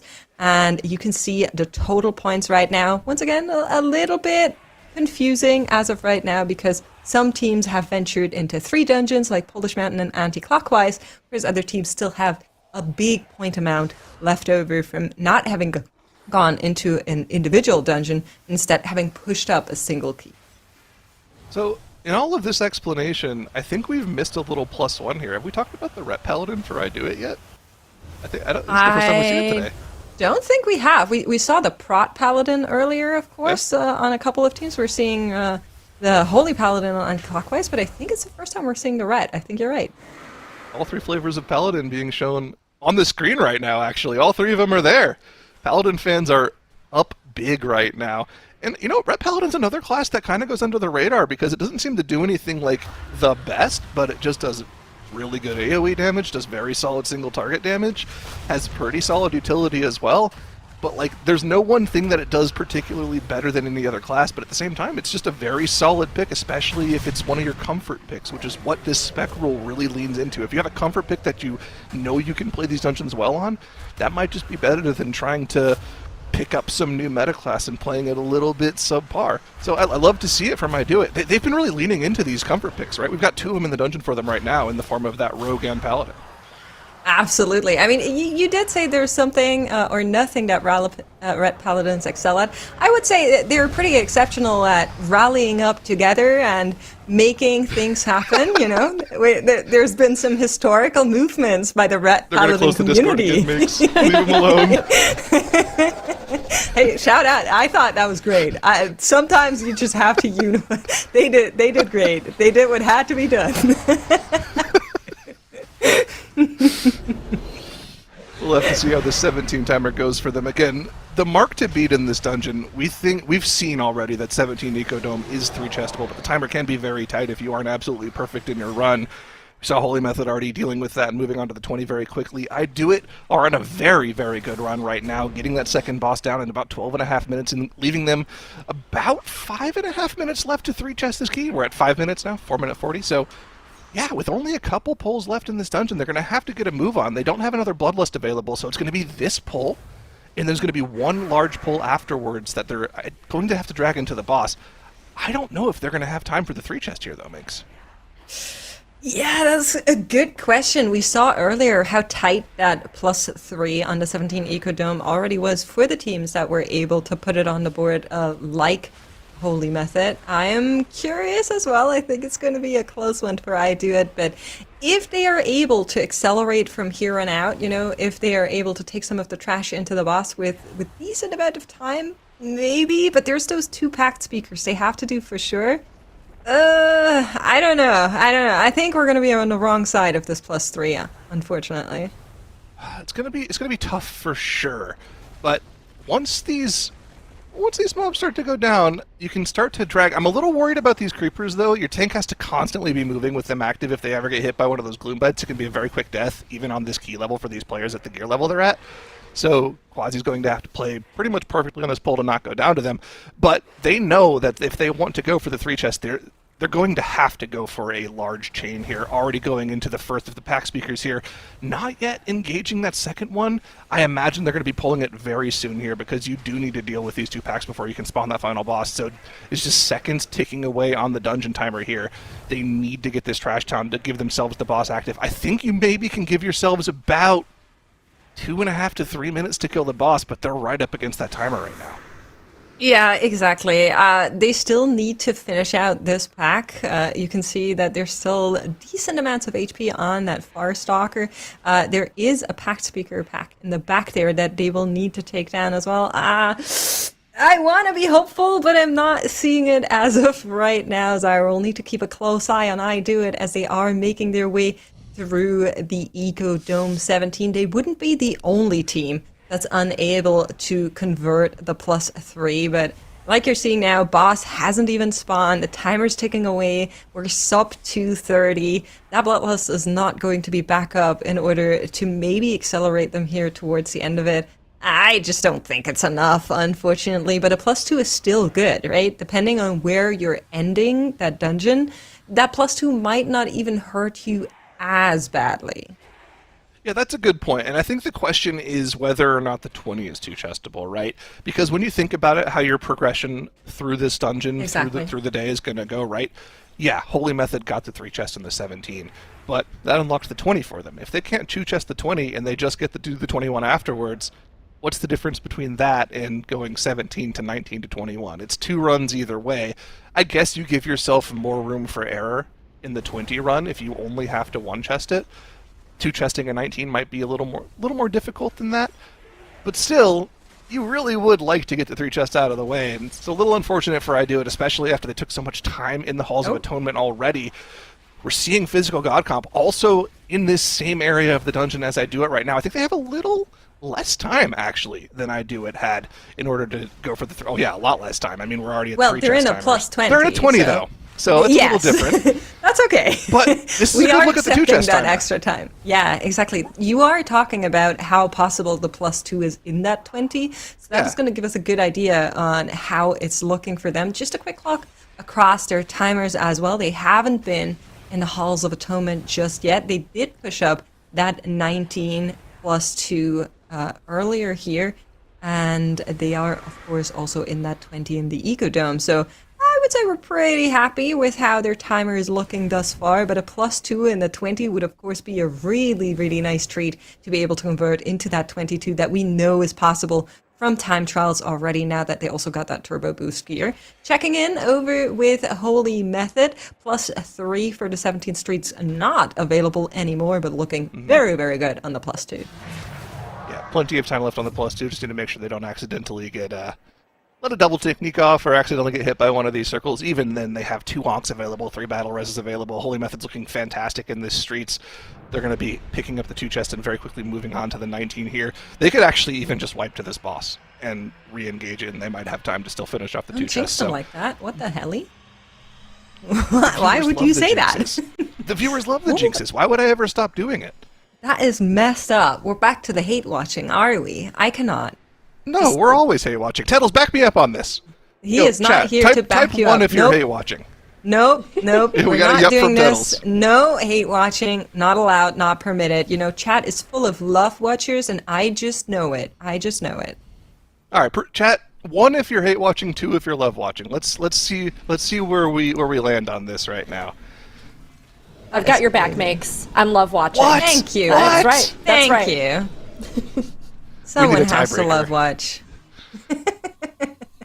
I Well, really want to chat see. will figure that one out. What do you want I to see? really want to see how tight this 2 chest is going to be on the 20 here for physical god comp. Swap back over to them. 4 minutes left on the timer here. Still have to deal with 1 packed speaker before we can even attempt pulling the boss. The Bloodlust will be available for them. They can maybe pair that up with the damage buff on the boss from that Eternal Weave, where you get the 3 stacks of the damage buff and some cooldowns, maybe with a True Shot from their Marksman Hunter and Banchers here, do a huge chunk of boss damage. Though I think we need to be pulling the boss in the next 15 seconds or so to give themselves enough time to pull it off here. It's going to be close either way, and an Evoked Spirit will make them swap off of that pack speaker and kill that spirit off. Of course, a shield going to spawn on the pack speaker that they'll have to burn through as well. I do it, unfortunately, not able to get the 3 chest here, and there's 17, but still plenty of time on the 2 chest, and they'll be able to move on very quickly to that 19 right afterward. Can I just quickly say that we had the Warcraft account typing 1 in chat? Like, what is Yes. up with that? Yes. What is up with that?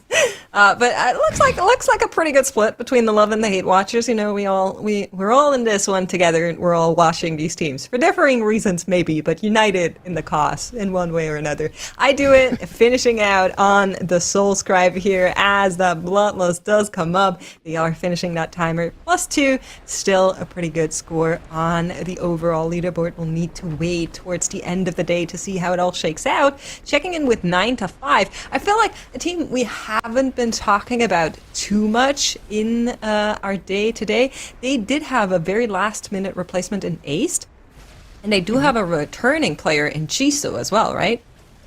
Oh, Jisoo fan favorite. Always love to see them in competition. Also, they have the best fans in chat as well. Up there with the Firmawan fans of old.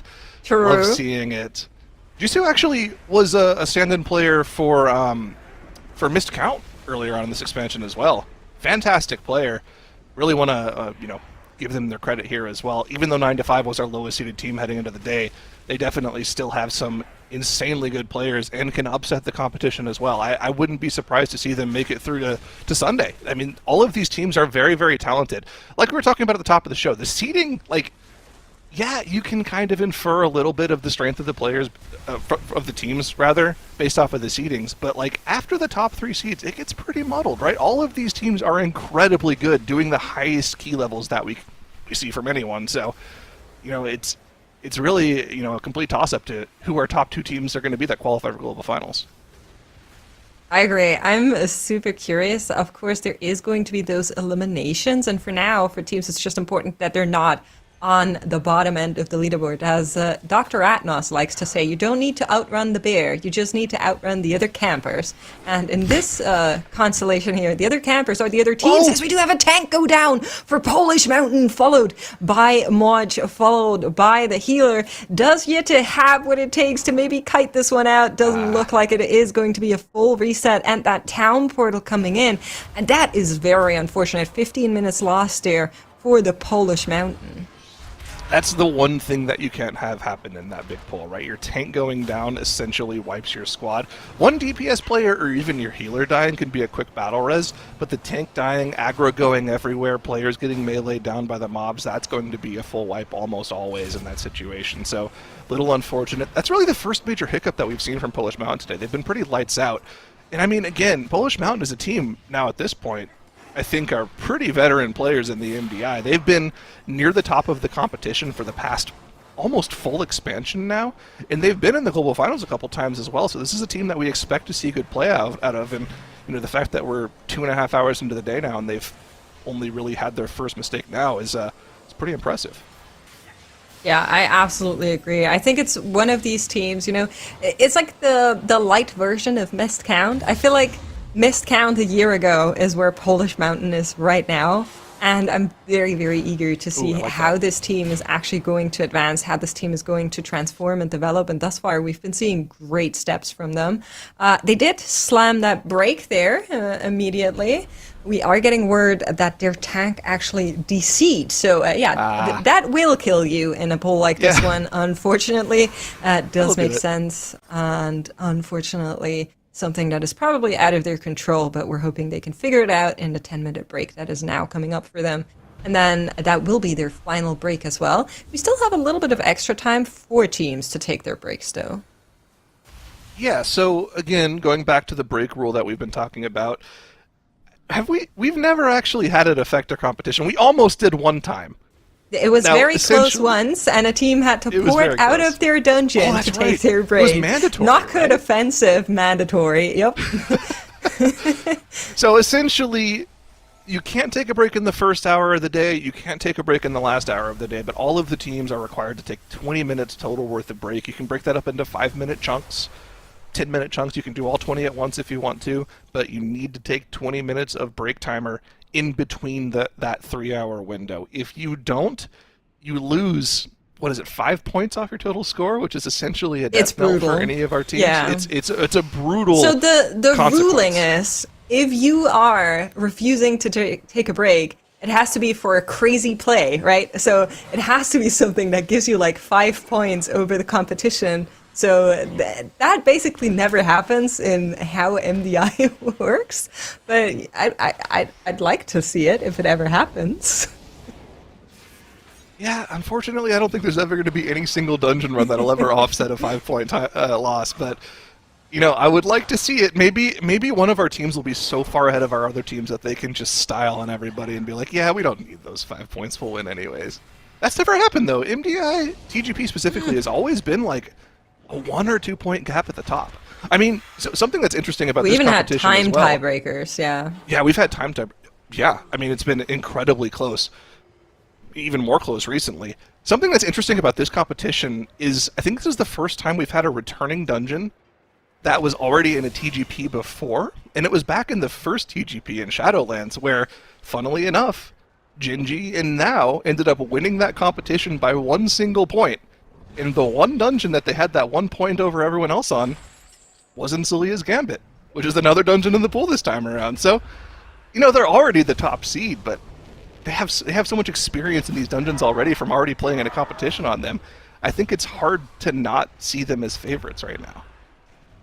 I agree. I think they're definitely favorites. Of course, their team, even though they played under Wunderbar the last time, is also the reigning champion. That always gives you a little bit more favoritism, I feel like, anyway, because of course you're the title defender, you're the champion of the previous season, and you have a lot to prove. But I will say, I think competition has crept up on them in the past couple of seasons. And we've been seeing time and time again, not only mandatory, but also teams like Missed Count steal points off of them or even take titles in the hands of mandatory. And I wouldn't, I wouldn't count all of the chickens already, or however that saying goes. Okay, no, it's fair. It's too early for sure. But, if you were just spitballing favorites at the start of the competition with no information other than time trials and knowing the history of Well, the for players, sure, yeah. Then they're if you for just sure had up to there. throw it out there, I think you'd put them up there. Alongside the other top seeds, that have been playing well. Of course, Miscount and Mandatory, we'll see them in weekends afterwards. Coming up over the next couple of weeks, you won't want to miss that either. But for now, taking a look at our teams from this weekend, it looks like that 20 Ecodome was unable to be 2-chested from Physical God Comp. They were a couple minutes off of that. And of course, after dealing with that, they decided 21 Ecodome might be a little too difficult to do with right now. Let's go to our third dungeon and start getting score in that. That's going to be the Halls of Atonement for them. So they're going to start working on that. And interestingly enough, not swapping the comp at all for that dungeon. So it looks like their 2 bans for the day here are going to be the 2 of those DPS specs. Interesting. Yeah. Are we 100% sure on that just yet? Because, of course, they are going to get more runs, and then that could change the overall... That's true. If they played these same 5 characters for the rest of the day, they would end up banning 2 of the specs. And I think it would be the Warrior and the Havoc, because Banishers has swapped between Marksman and Beast Mastery. And of course, the Tank and Healer have both swapped off. They played Prot Paladin and, I believe, Resto Druid in the first run of the day, and then they swapped think- afterwards. We saw It was Prot Paladin plus another healer. on Resto Druid for sure. Well, see, the thing is, they don't make us do the countings, which is great news for everybody that's watching. We have people that actually know how to count, take the counts, and so we're going to rely on them to do that. A death coming in there at the very end of that run won't hurt them. That 19 is locked in and on the board, and you can kind of see where that places them between the rest of the teams. Of course, some of the other teams are able to convert into that 20 already, means that they're still 1 point behind when it comes to the Ecodome. But sometimes that can even out as well. Of course, still enough time. But if you get 1 point, let's say, in the Ecodome that everybody else doesn't have, but you don't get that point in the halls, then you equalize again, and then it's going to go to time tiebreakers. So something to keep in mind for those teams as well. Yeah, time tiebreaker is usually not something we see on day one. Usually it's a point differential, but like we've been talking about, the competition has been getting closer and closer throughout the seasons of TGP as we bolster up the format and teams get more used to playing in the format. So it wouldn't surprise me if by the end of the day here we actually do have something of a time tiebreaker, or more likely a high key tiebreaker that comes before the time tiebreaker. But yeah, it's seeming like it's pretty close so far. Of course, the only real indicator that you have as to how teams are ahead or behind right now is how consistent their runs have been throughout the day. And obviously Holy Method has been lights out. Polish Mountain has been close to lights out. They had that 1 15-minute time loss in their Streets of Wonder run earlier on. Anti-Clockwise has been very consistent as well. Of course, they took a lot of early breaks, so they're a little bit behind in terms of runs from the other team right now. Just now working on their 6th overall run in this 20 Ecodome right now. Unfortunately, I've noticed that they've swapped off the Destro Warlock in the 20 Ecodome after playing it in the 17. I heard you'd be really excited about that. Yeah. I'm telling you, that spec is insane.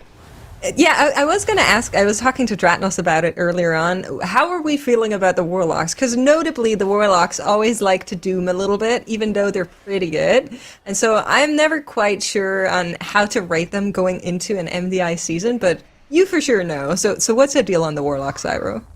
So the thing with Warlock is, okay, so the way that I described Ret Paladin earlier is how I would describe any Warlock spec that's not Hellcaller Destro. So Diabolist Destro, Demonology Affliction, they all are just kind of good to very good at everything, but excel at nothing. Hellcaller Destro in particular excels at AoE damage. They do more AoE damage than every other class. It hasn't changed at all since last patch when we saw them topping the meters in Cinderbrew Metery. They were a tech play for that dungeon specifically, in addition to being able to do magic dispels with their imp. I think that's also the case this tier as well. They're the best AoE damage in the game, especially if you can do massive pulls. So I think across the board we'll see a lot of Destro Warlock play in dungeons like Operation Floodgate if that's part of the pool this weekend. Maybe Ecodome could be a play for them. Maybe you'll see it in Gambit as well. There's some pretty massive pulls you can do in that dungeon as well. Of course, if you need the Destro Warlock AoE to make a pull work, and it makes the dungeon faster, you want to have it as part of the comp. But at the same time, you lose a bit of the utility. You don't bring a raid buff on that spec, and teams kind of like to stick to their preferred comps that they play on live most of the time. So I don't think it's going to be something that takes over the meta. I think it's going to be a tech play for a couple of dungeons. All right, well, I was excited to see them. I think that also means the only class we're missing is Evokers, right? I think we have seen every other class, not every spec, but at least every other class has made a showing yet, right? I'd have to look at a list of spec classes right now. I'll just make it up, Just believe me, I'm sure it's correct. Let me see. Yes. Okay. We saw Monk. Okay. We saw Demon Hunter. Yep, we did. Yeah, you're right. We've seen everything but Evoker. All right. Not Well, every spec, so but that's impressive. yeah, every class besides Evoker could still happen. That's the one class we haven't seen at all yet. But for now, we are watching I Do It. Polish Mountain is on break. Some of our other teams are slowly returning from their breaks, I'm pretty sure. We had some breaks coming in earlier as our shift just started.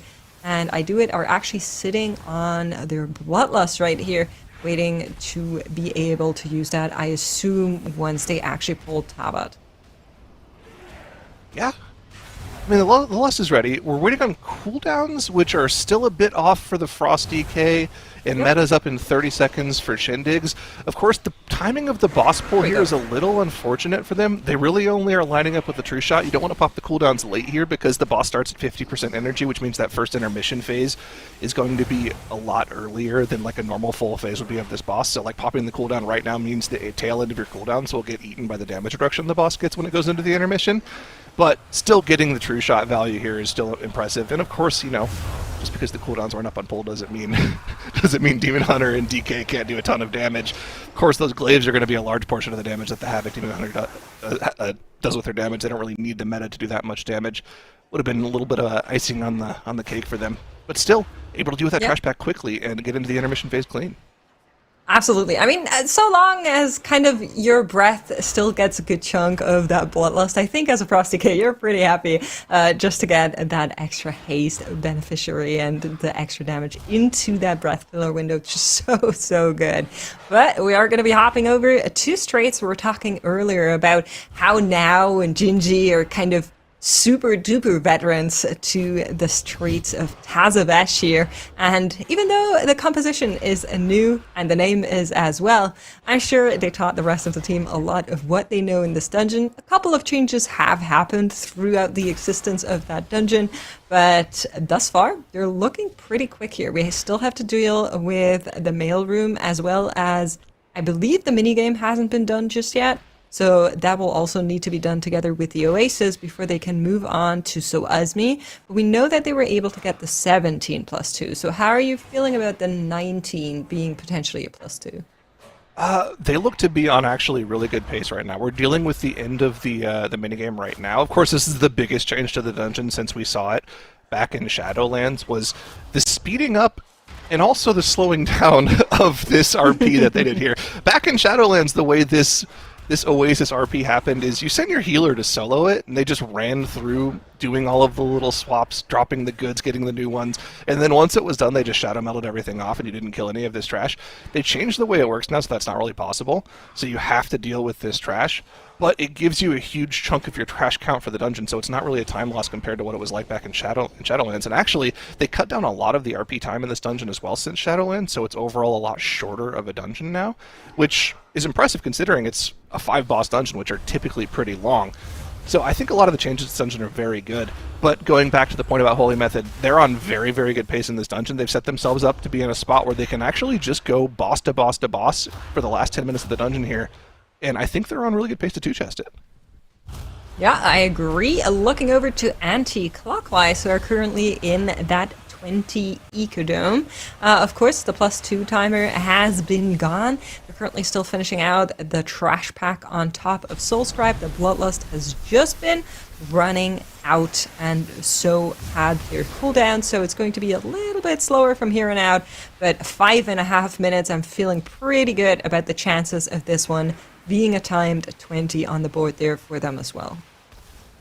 Couple phase blades still left alive, but those are just serving as a tiny bit of funnel for the remaining classes. Of course, these classes don't get a ton of funnel off of one extra mob, but you know, it's nice to be there for a little extra damage.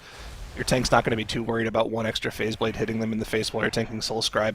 But yeah, with 5 minutes left in the key, Soulscribe at 60%, they're going to be more than happy with getting this key timed here. And of course, again, this is without their main meta comp that they're timing this key, right? You might be worried about the timer, but they can definitely swap for a little extra optimization if they do feel like they need to do the 21 today. And, you know, looking at the dungeons they have available to them, after they time this key, it's only going to be 21s available for anti-clockwise. So it's been a fantastic start to the day for them here, Migs.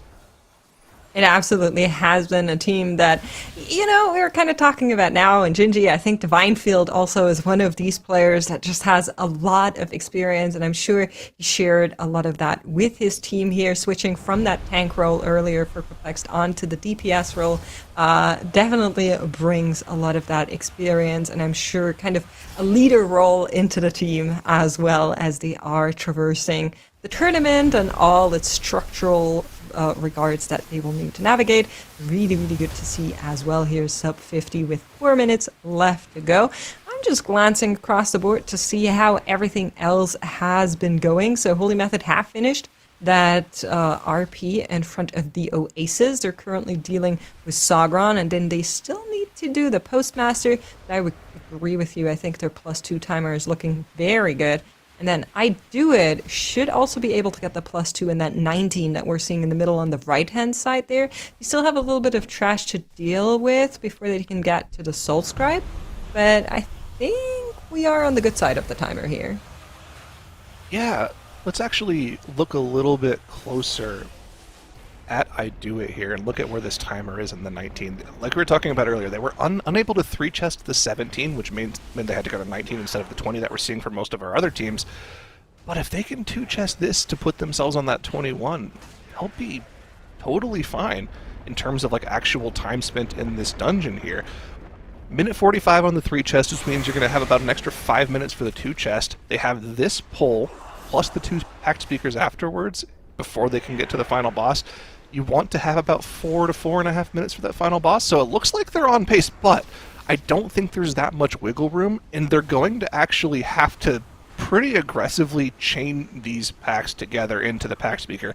Do they have all of the caster stalkers gone? It looks like they have none of the arcing zap mobs available still, so that is one of the main indicators that they can actually chain that pack, so it looks like they're going to be good to go. Still a difficult pull for their tank, though, so have to keep an eye on that before I do it. As we do swap over to anti-clockwise here, 2 minutes, 15 seconds left on the timer here. Soulscribe at 5%.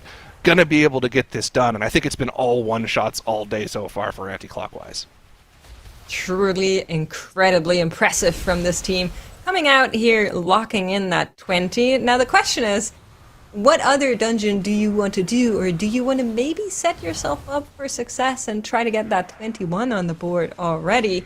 Still, they have plenty of time in the rest of the day, a little bit over 2 hours before overtime is going to start, and teams will be allowed to finish the dungeon that they're in right now. As we are hopping over to 9 to 5, a little bit of an oopsie here with the Tari going down, but they're able to clutch it out despite the healer death and able to move on from here.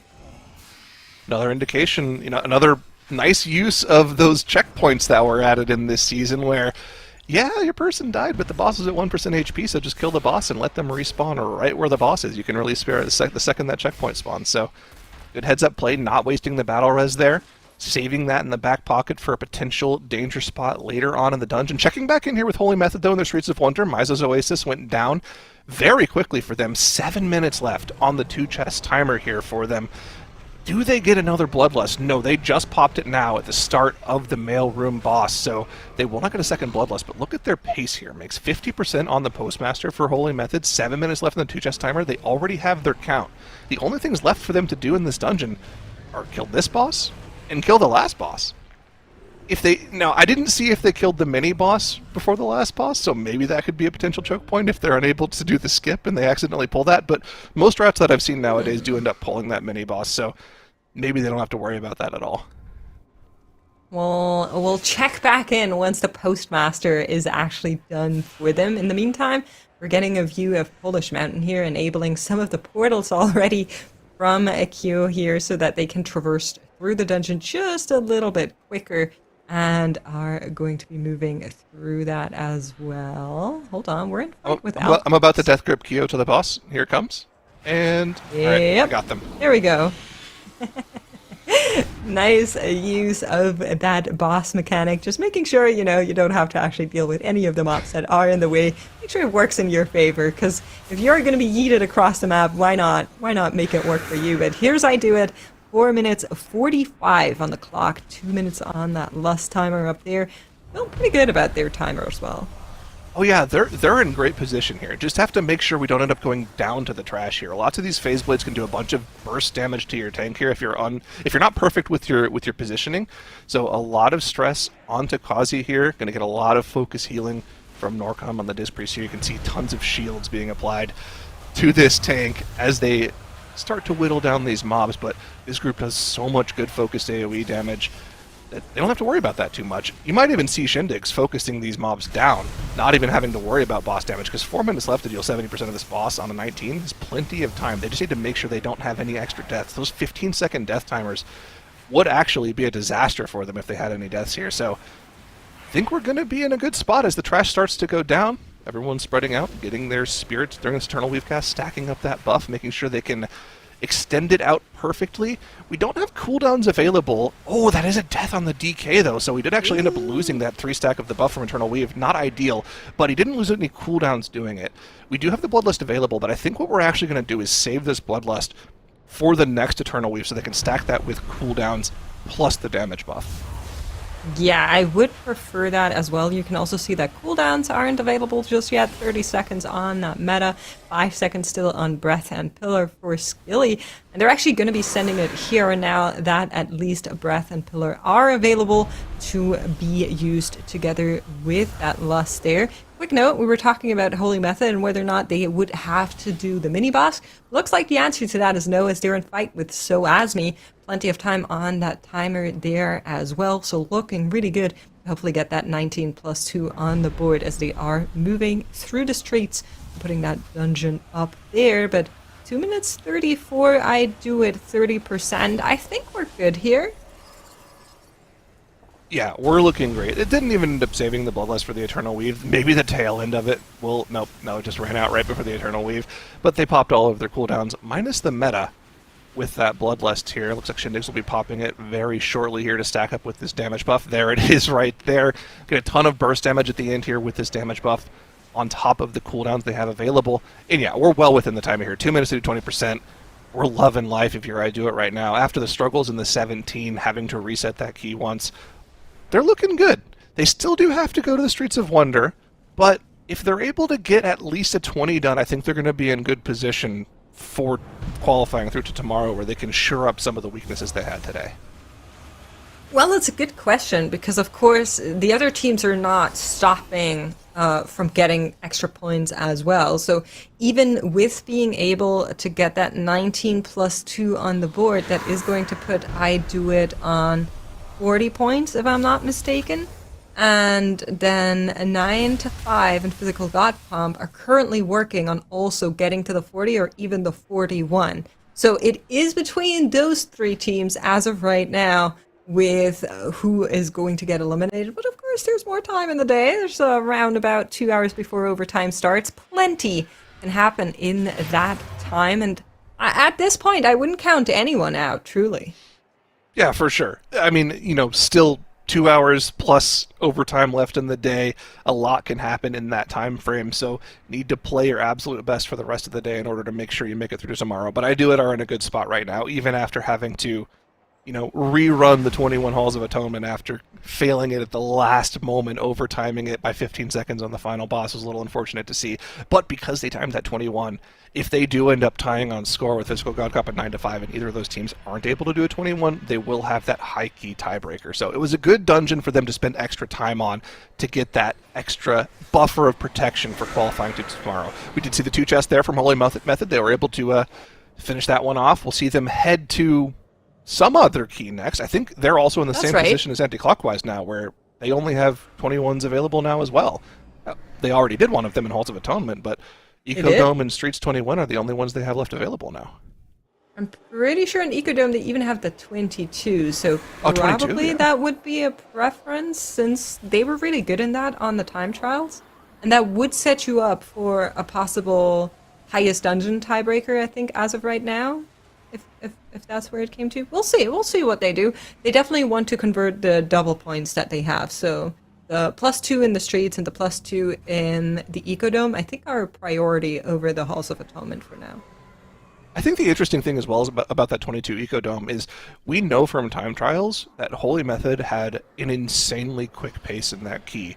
They had like a 26-minute run, which is 4 minutes under the timer for that key. Very, very fast. Like Dratnos was saying at the top of the show, that actually means you have the timer for 23, and that was in pre-turbo boost gear. So with turbo boost gear, with that time buffer, do they actually even need to swap to their main comp in order to time that 22? I'm interested to see what their plan's going to be there. I'm also very, very curious. We're going to be seeing it momentarily, I'm sure. Looks like as of right now, I can give you a sneak peek. As of right now, they're not phased into any of the dungeons just yet. So maybe that is something they're deciding as well as we are speaking. They're on a break, as you can see from the player card here as well. It gives you a chance to maybe check out these players if you don't know their individual channels. Quick reminder that a lot of our teams are also streaming their runs, so if you're looking for a very specific team POV or even for a specific player POV, you might be able to find it on their own channels, which is something that's really, really cool. I love checking them out. It's really fun to see how they're commenting some of the runs. Do we have a command in chat that links the players' streams? If we don't, I'll work on one when I'm on break but here if in a we couple don't minutes. have it, I'm sure we will set it up as soon as possible. It is the first day of the season, of course, so sometimes things are a little bit slower. But we do have, thank you, Zyro, all of the team logos as emotes, which is pretty cool. Yeah. Uploading those myself. Very hard work, I'm sure. I just click an upload button and we're all good to go. But you know, we like giving you guys, appreciate it. a way to cheer for your teams in chat by posting their team logos. We got a lot of cheers plus team logos in chat. People love some of them more than others. Some of them a lot more than others. What was our most popular one, do you think, throughout the years? What was the team that Tobo was on for a long time? Remember that one? Dog was a popular one. Dog had a big one, yeah, for sure. That was a great logo as well, to be fair. Although I will say, I Do It has a great logo as well. I just love the frog. I Do It's logo is fantastic. That frog is so grumpy. Well, grumpy frogs definitely bring us a lot of cheer. The logos as well, but we're going to be shifting things here on the desk. We need like a caster logo or something. We need our own kind of faction. I don't know. We'll have to brainstorm it. Maybe Tunnels can help. But Zyro, we will say goodbye for now. We'll have you on later. Your time cursing the players is over for now. I'm still going to be hate watching. Oh, God. All right, with you, Zyro. Get out of here. Get out. We're bringing Tuttles in, which isn't much better in regards to hate watching. Tuttles can curse the players now, but makes me hold strong. I know, and a boomkin, 2 strikes.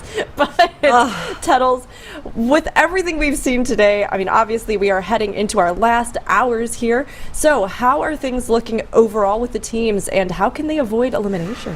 Yeah, that's a good question. I think the hate watchers are eating well. There's been a lot of depletes today. Particularly slated around that 20 and that 21 keystone level. Currently, I'm looking at around 3 teams that I think have potential for getting eliminated just throughout the first 3 hours of play. Right now, my top 3 contenders for elimination are I Do It, 9 to 5, and Physical God Comp. I Do It.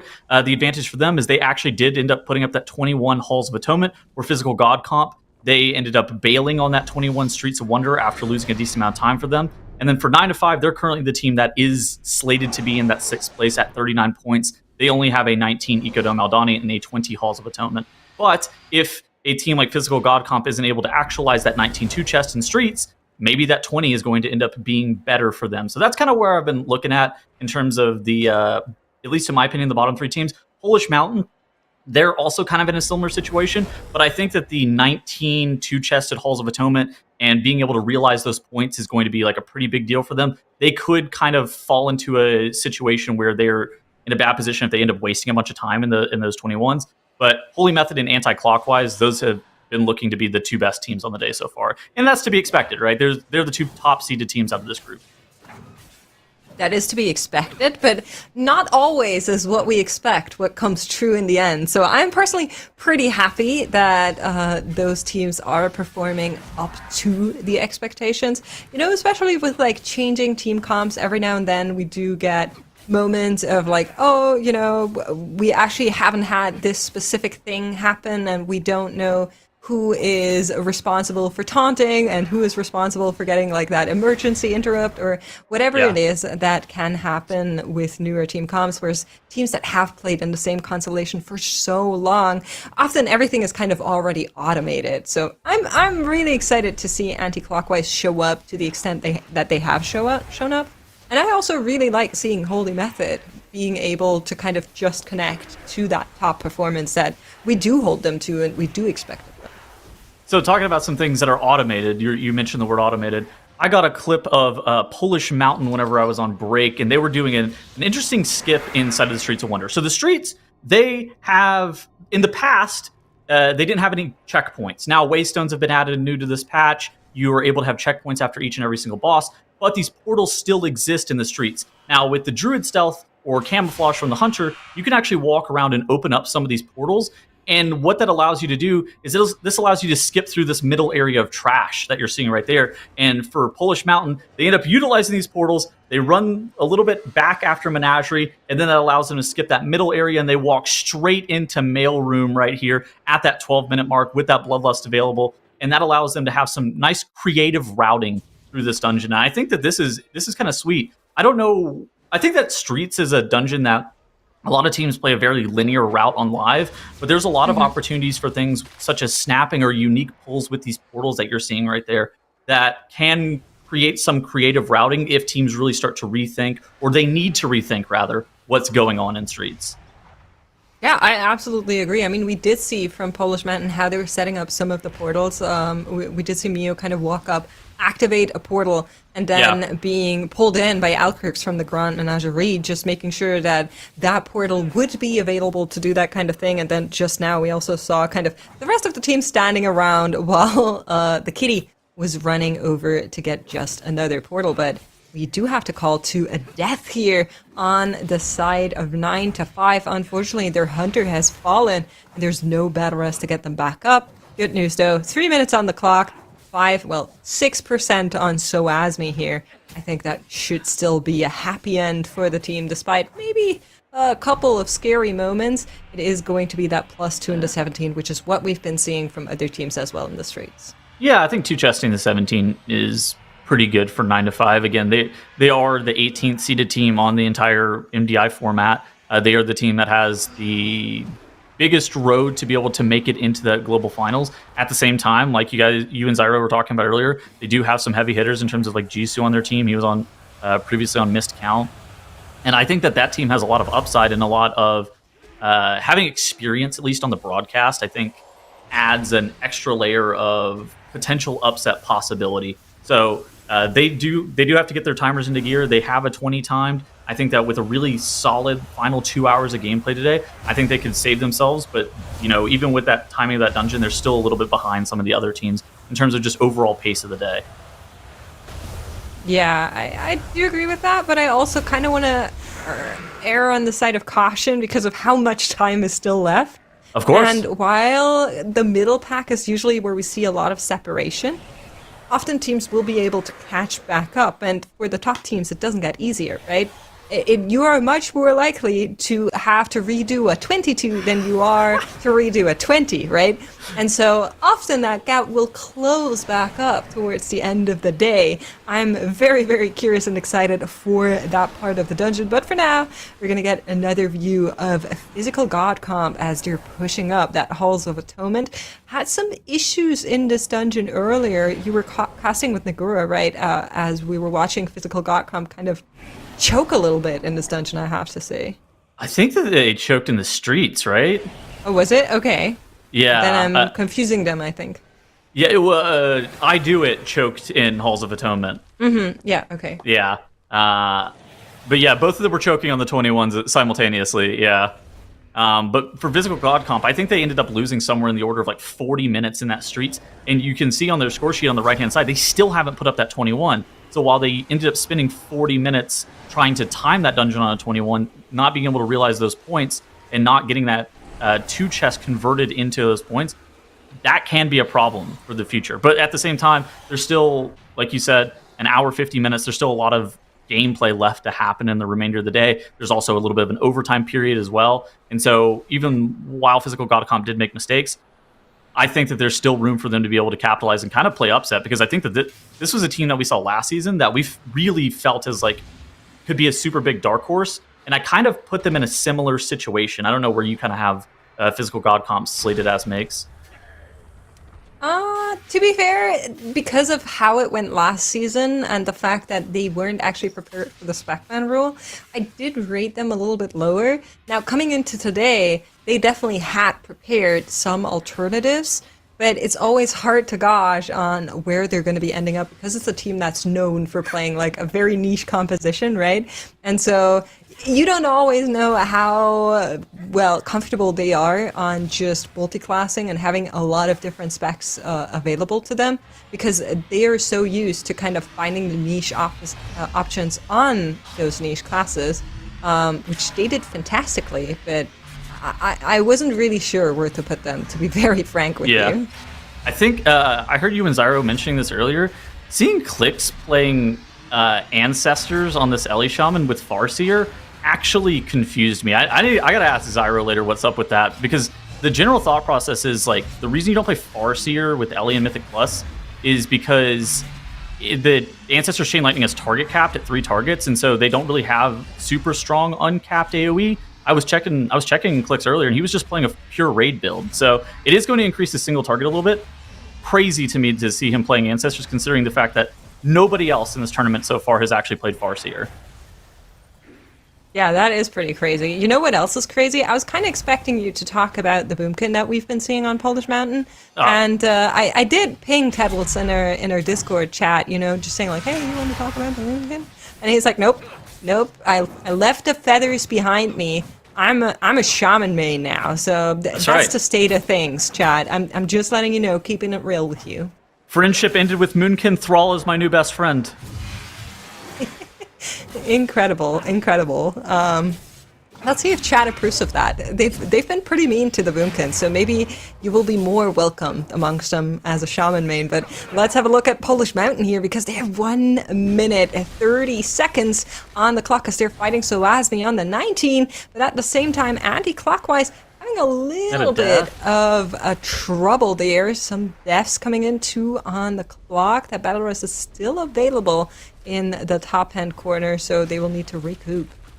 Yeah, give me a second. Let me go and look at, or unless maybe you have this on hand. Do you have anti-clockwise's time trials for Ecodome? How far under were they on the timer? So I can give you their overall time if that is good enough for you. Maybe just looking for. Okay, I found it. They were on the 22. They were 9 seconds under. What were they on the 21? But that was pre-turbo boost. That was pre-turbo boost. So I think that even with the 2 deaths, they should be more than fine. Oh, they 2-chested a 20, so they didn't even do a 21. Good. So yeah, That's good I news, think right? that We're happy about that. It's great news, right? I think even with the 2 deaths, anti-clockwise should be more than capable of easily timing this dungeon on 21. 2 chests, very unlikely, but I think at the same time, being able to put up points for that 21, Nigger and I were talking about it a little bit earlier. We thought that like triple 21 would make you safe to be able to make it into Saturday. What's your kind of read on that? Triple 21. So I'm kind of expecting to definitely see a 22 on the top end of things. Okay. But I think, like on the top of the leaderboard, but I think you're probably right on triple 21 saving you from elimination. That's what you're saying, right? I think I would agree with that, but I don't think that's the score that are like top 2 teams are going to be having. I'm pretty sure we're seeing the 22. That's like the safety score. I think that like triple 21s is like, okay, we're not going 6th place if we end up putting up that. So the question is, because the way it works is it's overall points, highest dungeon, and then time tiebreaker. What we could see is 20, 21, 22, right? And that would probably also save you, because that would put you on the well. So you're laughing, but it can happen, right? Oh, sometimes teams just have a dungeon that they're better in. I don't know if now is having a legacy game performance, like 96 Jordan doing 10 million DPS to this boss, or if Clix is looking like Thor Loser, looking like my shaman on this boss. It's hard for me to really tell what's going on over here, but Clix is looking like a 4th place merchant. But this is what I was saying earlier about the difference between Farseer and Stormbringer for Ellie. Ooh, Clix going down, immediately getting battle res, standing back up. Unfortunate, but so Farseer actually is able to do a lot more boss damage. I would be interested in seeing what the boss damage breakdown would look like for Zofex, because the Stormbringer would do way more damage to those trash mobs and be able to kill off the Overseers, be able to kill off all the mobs that are in this area a lot quicker. At the same time, maybe the thing that's limiting your ability to progress the dungeon is actually boss damage. And so I think that has to be the reason that Clix is opting into it. At the same time, it is kind of funny to see your DPS lose to a tank. All right, I'm being fact-checked by production. It is not, in fact, Spell Reflect. It is a Thunder Blast that's doing all that damage on the side of now there. That's crazy. So I'm just looking at the breakdown. It looks crazy. That's all you need to know, Chad. Absolute appalling amount of damage from that prop up warrior. Yeah, that's an average prop warrior experience. That's the way that tank should be. I think that your DPS should actually have the fear of Thrall in their heart every single time they encounter a tank. I think that the odds of you losing to a tank should be 50-50. If the tank is playing better than you, then they deserve to be higher damage. Agree? Listen, I'm not trying to get the tanks on the wrong side of me. I love tanks. I need them to stay tanking so I can do DPS. I'm not going to fight with them. Whatever they want, they shall get. I'm not starting to fight with the Great tanks, work. man. Very, very tactical, both of you. Well done. Incredible work. Coming over to Physical God Comp, we were talking about how important it is for them to get that 21. So do you not agree that we might see a 2021-22 on like the safe end of the leaderboard? I think that 22 is pretty reasonably doable. Like I think that 22 is 22s and 23s. I think are going to be like the likely score to be able to push you into global finals for the top two teams that are making out of Group A.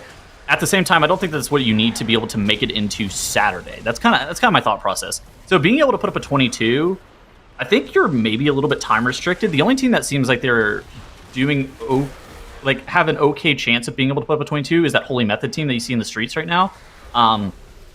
They can just go straight into Ecodome 22 as is, and I think that sets them up really quite nicely to be able to put up a 22 by the end of the day. So in that regard, yes, I agree that I think that a 22 will be timed today, especially by some of our top end teams.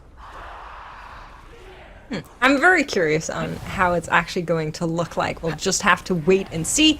It is under 2 hours now until our tournament day concludes and teams will be locked into their final dungeon. That's how that works. I'm looking at anti-clockwise, bottom right, 2 deaths. They're definitely not going to be able to get this +2 as the timer is basically ticking over. But exactly, that's what I was kind of aiming at. They are pretty close to maybe have been able to do it. We don't know how much time those 2 deaths in the end did cost them. I don't think it would have been enough, because the death that I saw at least was a pretty quick one during the pack there, but yeah, that is incredible. How have you felt about anti-clockwise so far this weekend? Incredibly impressed. I think there's no other way to say that. I think that's a team that, I mean, you look at the time trials and you think like, oh, they look pretty good, right? But kind of coming back to what I was saying earlier, it's not a team that has been playing in this composition before, at least not much in tournament context. Yeah. And they have just been acing it. They looked so good in these runs. What's the origin story of anti-clockwise, if you know it? So the only thing I know is that the Vinefield was not playing with Perplex this time around, and then they kind of just found themselves together in this composition. And I assume we're getting a reset here by Polish Mountain, but I assume they kind of just leaned a lot on that experience that Divine Field brings. But obviously the rest of the team also absolutely delivered, looking at how they've been playing today. They've been lights out.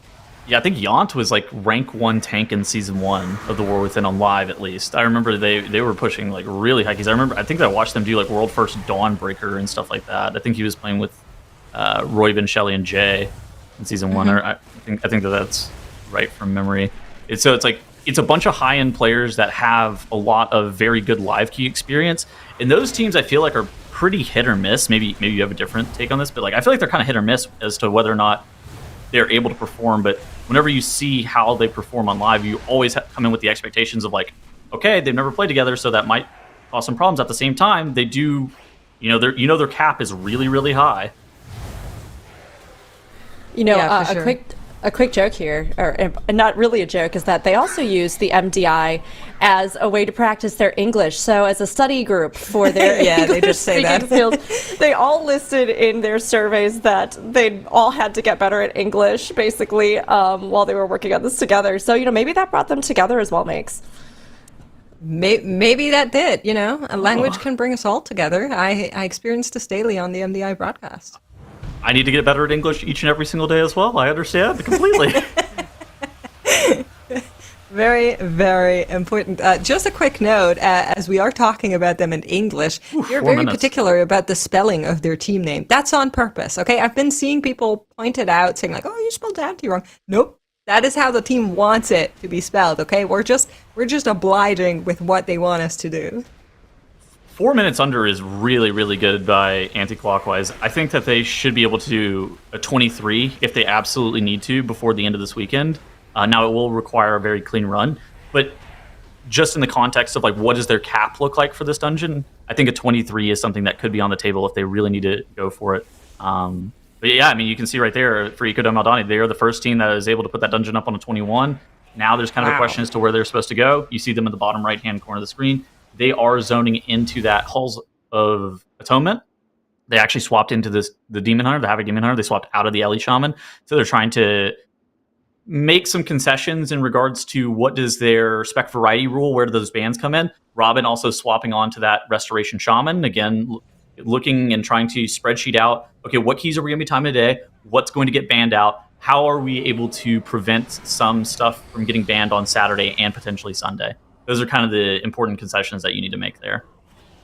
Yeah, so just a quick reminder, it's been a while since we explained it. At the end of the day, 2 specs will get banned out. They will stay banned for the rest of the tournament, and another 2 will be added tomorrow after the end of competition for the teams that move on. So definitely something our teams need to be very aware of. And yeah, we did see different approaches to that in the last MDI. Now, of course, the rule has changed slightly since then.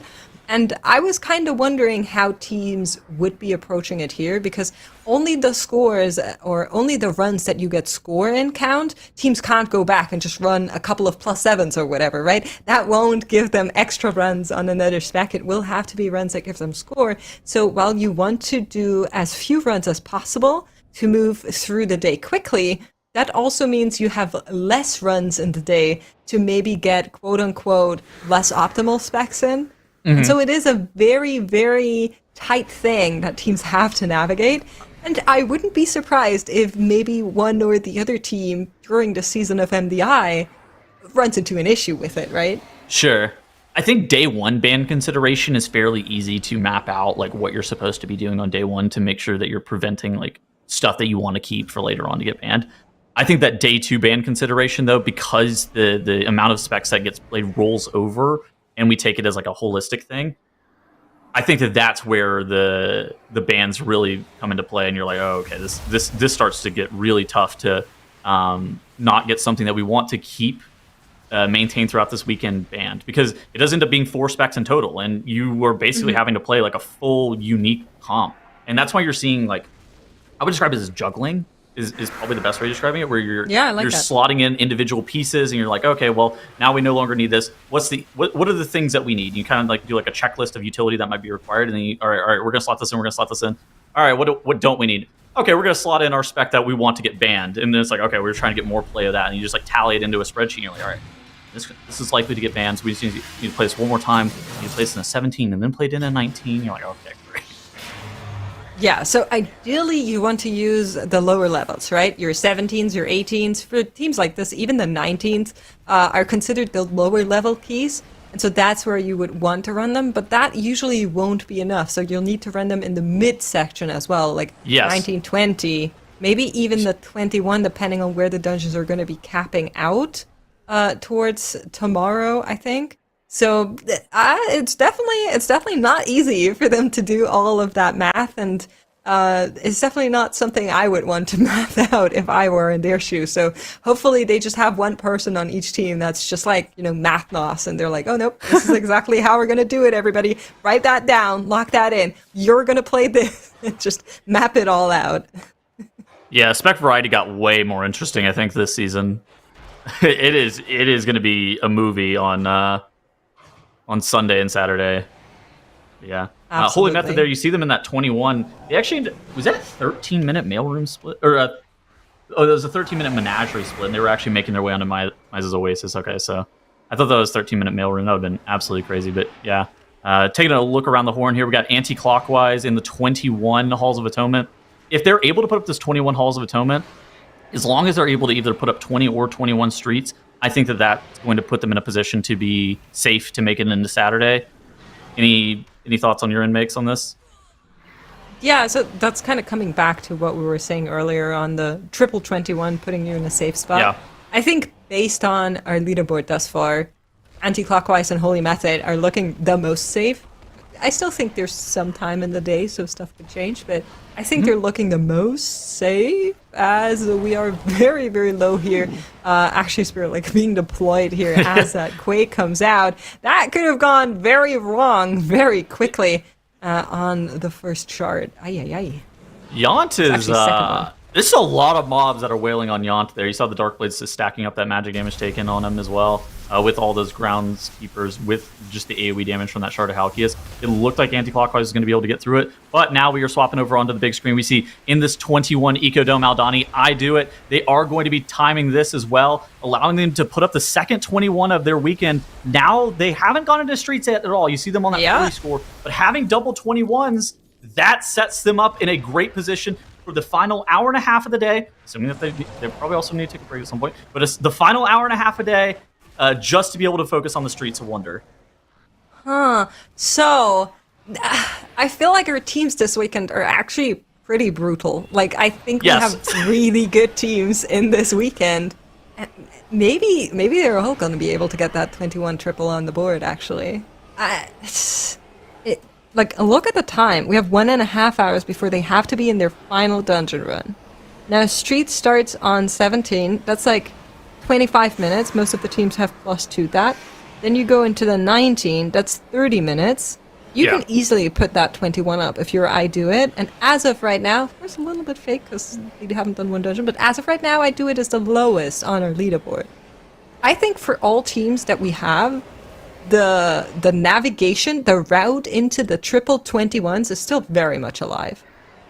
I'm starting to feel a little bit better for a team like I Do It than I would even say Polish Mountain. So if you take a look at Polish Mountain, they're at 58 score. They have a 20 Ecodome Aldani 1-chested, and then they have a 19 Halls of Atonement 2-chested and a 19 Streets of Wonder 2-chested. Now they're currently in the 21 streets, but they still have the hard part of their day left to go, where I Do It, they have an easy part, right? They have to start with a 17 streets, go into a 19 streets, and ideally we 2-chest the 19 streets, and then they either make attempts on the 20 or the 21. So they have 2 easy dungeons and 1 hard dungeon, where Polish Mountain have 3 hard dungeons ahead of them. So it's like, I think that for I Do It, I'm feeling a little bit better for them than I am for Polish Mountain, even though not even half an hour ago, I thought that Polish Mountain were in a really good position.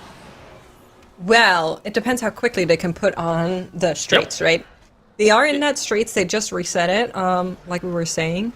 If they're able to time that in one go now, I still think I'm feeling good about them. Because that still means 2 runs for them to go after that, and the timer is still good on that. Because they have done their breaks, like you're seeing, I Do It is on their break right now. We're going to get you an overview of our break timer shortly, as we are in that last half hour for teams to be able to take breaks. But I just think our teams are really close. I think they're all really, really good.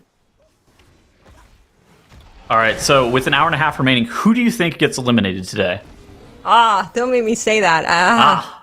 I'm not a hate watcher. I'm a love watcher. Well, there's hate watching and there's realism, Mix, and we know that Germans are realists, of course. So please, hit us with it. I think if I had to say it, it would probably be 9-5. Okay. I think out of all of the scores, their route is the hardest to be able to do. They need to do the 21 in the Ecodome. They need to do the 21 in the halls. They need to do the 19 in the streets and then the 21 in the streets, which that timer is a little bit spicy. Doable, but spicy, I think. I think I tend to agree. Anti-clockwise, I feel like they've had a pretty good day. We see them on the big screen right here. They're working on this 21 Halls of Atonement. They've already put up the 21 Ecodome Aldani. They have the possibility of going into that 21 streets. They are swapping now into a more, I would say, traditional composition. It is a little bit atypical in the sense that they're playing the Havoc Demon Hunter and the Restoration Shaman, but we're starting to get pieces that look like the compositions that are mostly played during time trials and mostly played on live. Right? You had that Protection Warrior, you had that Frost Death Knight, you had that Beast Mastery Hunter, and I mean, look at how much damage this Protection Warrior is doing. 10 million DPS on that trash pack. Yont just very live. Look, we're chaining this. This might be the world's longest chain. We are taking these bombs chatty, man. 90 yards. They are coming all the way from the Shard into Halkias. They're coming with us. This is our Havoc Demon Hunter's funnel. We need them. Yeah. Well, we did get a little bit of context from production. Shout out. Anti-clockwise has to take their break in the next 32 minutes.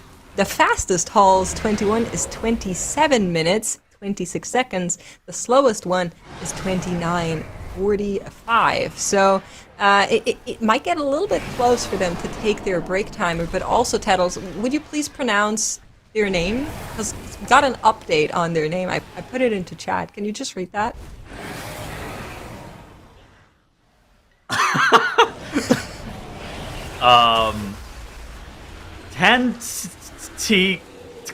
Clock. There's a lot of T's. Why? Yeah, you got this. Yeah, I don't know if I Perfect. can finish this one. At the I same think you time, did great. so it makes something you were talking about earlier is, and you claim to not be a hate watcher, yet you were hoping that somebody messed up their timer today. I heard you talking Oh, I about would this never. earlier. And I now would we're in a never. situation where now you're speculating that somebody might miss a break time. No, we're just saying it's going to be really close, and they need to pay attention to that. I was there when Mandatory had to port out of the not good offensive. It was not a good day that day. It was a scary day to be a caster. In 33 minutes. At the same time, okay, so if anti-clockwise time this key, they just take the break right after the key. If they don't time this key, then they need to take the break immediately. I really don't think it's that tight. Mandatory, whenever they made a huge mistake, they were under the pretenses that they were going to be timing a Noku defensive with like 4 minutes remaining and whenever they started the key. And I think that was the major blunder. Where for anti-clockwise, it just makes sense. You finish this key, either you time it or you don't. Ideally you time it, but either you time it or you don't, and then you slam your break immediately after. Yeah, I think that's exactly what you do, but of course you would rather time it, right? If you don't time it, I think that's kind of putting the nail in the coffin a little bit for them. If you spend 30 minutes in that dungeon, you don't time it. So hopefully that's not what's going to be happening. I am a love watcher, and I oppose this message. That's why they hire us to commentate this broadcast with great analysis such as, you'd rather time the key than not time the key. Yeah, Nagura had a great one earlier as well. She said, you just have to press your buttons in the right order. I thought that was phenomenal analysis. Great analysis by us, truly. But yeah, Holy Method, just giving us another little treat here, working away on that 21 streets. This was not a dungeon we saw in the time trial, so first time we are actually seeing our teams work away on this one, and it's been looking pretty good. I mean, look at this. Postmaster is nearly done. They have so much time left in the 21. I'm not so surprised in this, but I'm a little surprised in the sense that I think that Streets has a decent amount more optimizations that you can make in it, and yet nobody's really gone for any optimizations or any like unique strats. I think the most unique thing that we've seen so far is like Polish Mountain routing around those portals, and being able to like skip through some of the middle. We did see Holy Method. They do, I believe they skipped the mini boss as well, so you can actually jump up on that railing, and if you're like pixel perfect, you can actually skip. I think his name's Commander Zofar, and then just go on to Soasmi immediately. I'm interested in seeing if Holy Methods still do not have that mini boss pool. We're gonna be seeing that in here in just a second. But beyond that, I feel like most of the teams have been running pretty standard stuff. Actually, it looks like Holy Method have already even down that mini boss. They are going for the polymorph meld skip though. It looked like on that Peacekeeper, which just allows them to run through a little bit faster. Nothing super atypical out of that, all things considered. Checking in with our teams that are currently working on that dungeon as well. Here's 9 to 5. We're talking about how important it is for them to be able to get that 19 plus 2. 45% no Bloodlust available. Looking across our cooldowns, no meta, but Breath has just been used here by Aced. I feel okay with this. Okay, so Asmi actually doesn't have that much HP compared to like normal Mythic Plus bosses. So normal Mythic Plus bosses, That's true. The average kill time is like what, 334 minutes, something like that. Lost. Where this one's like 3 minutes. Yeah, our tank is he's going through it right now. Ugly Baby. This is a custom route that we're developing on the spot here. But a minute 20 to be able to do 25% HP on the boss. It should be fine. They are going to have to do a couple movements. I think probably 2 more Shuris. But getting through that last double technique of the fight should make them more than safe, assuming that they don't have to do like a triple move. But right now they have 2 of these shapes on their side. So whenever you have the 2 shapes on your side, in theory, you're only going to have to do one point of movement each and every single time. So 9 to 5 here, a minute left, 10% on the boss. Okay. Going to be able to put up the 2 chests there. And that sets them up to be able to go into the 21 of either Ecodome Aldani or Streets of Wonder. What's your kind of read as to where 9 to 5 is going to be going next? Are you staying in the streets? You go into Ecodome? Where do you think you land here? So I think it would be really nice if they did the Ecodome, because we know that goes really high. And so if you have at least the Ecodome, you still have the potential to maybe do the 22 as well. For tiebreaker? Sure. Okay. Yeah, exactly. Like, you know, I to see the see like vision. the 22, 21, 20, if you're unable to do like the 21 and the halls, which is arguably, I would say, harder, then maybe that's kind of the approach here, I would say. Yeah, I see what you're saying. Divine going kind of beast mode on this trash with the boss. He was at like 45 million DPS there for a second. Now the Frost DK kind of catching up to him. And Nezro and the Havoc Demon Hunter overtaking with the priority damage, with the Wounded Quarry funnel. Why do we even need a BM Hunter? Why don't we just play 2 Havoc DHs? Echelon would already be dead. Right, analysis tables. Don't nerf DK or Demon Hunter. Thank you very much for anybody that is considering that right now. They're in perfect state. Great classes. DK's been meta this entire expansion. There's nothing wrong with that. We don't have a buff. Okay, I'm not starting this now. Well, I stand very firmly by what I said.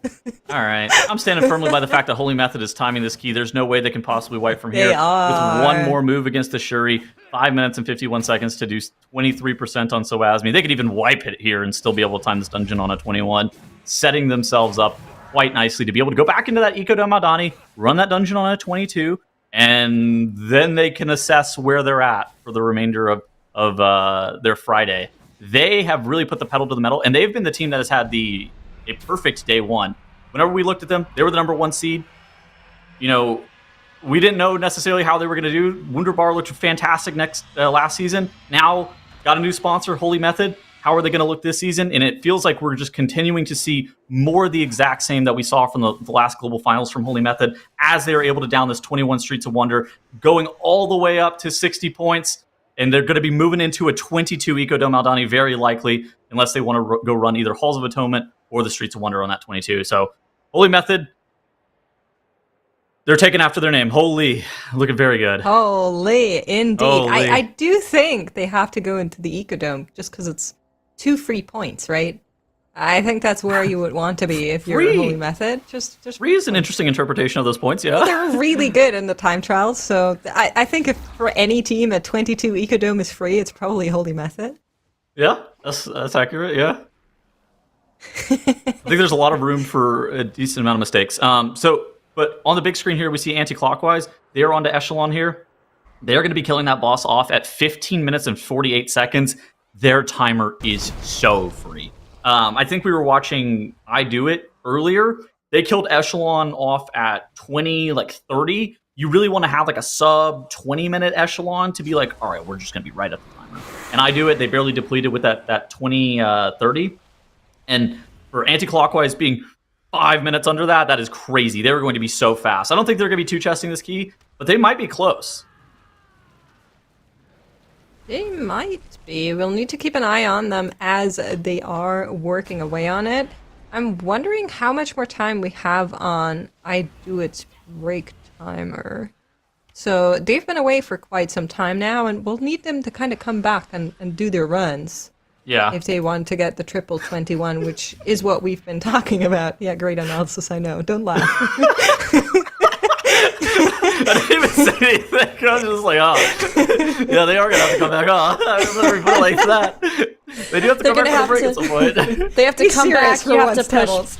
Yeah, you have to push buttons. I mean, honestly, I have to say, all of you today, you're blowing my mind. Like, I'm just a casual player, but I feel like I'm learning so much. See, this is why we told chat to get the notebooks out. This is the real deal. It's okay. Anytime that I'm on with Dranos just roasts me for some of the dumb things I say. So, it's just how it works sometimes. That's just a part of the deal. Holy Method, they actually didn't go into that 22 Eco Del Maldani, actually electing to stay in the streets. They do end up changing up their composition a little bit. They end up getting off of that Elemental Shaman. Gingy stays on the Mage, though, and Clicks opting into that Beast Mastery Hunter.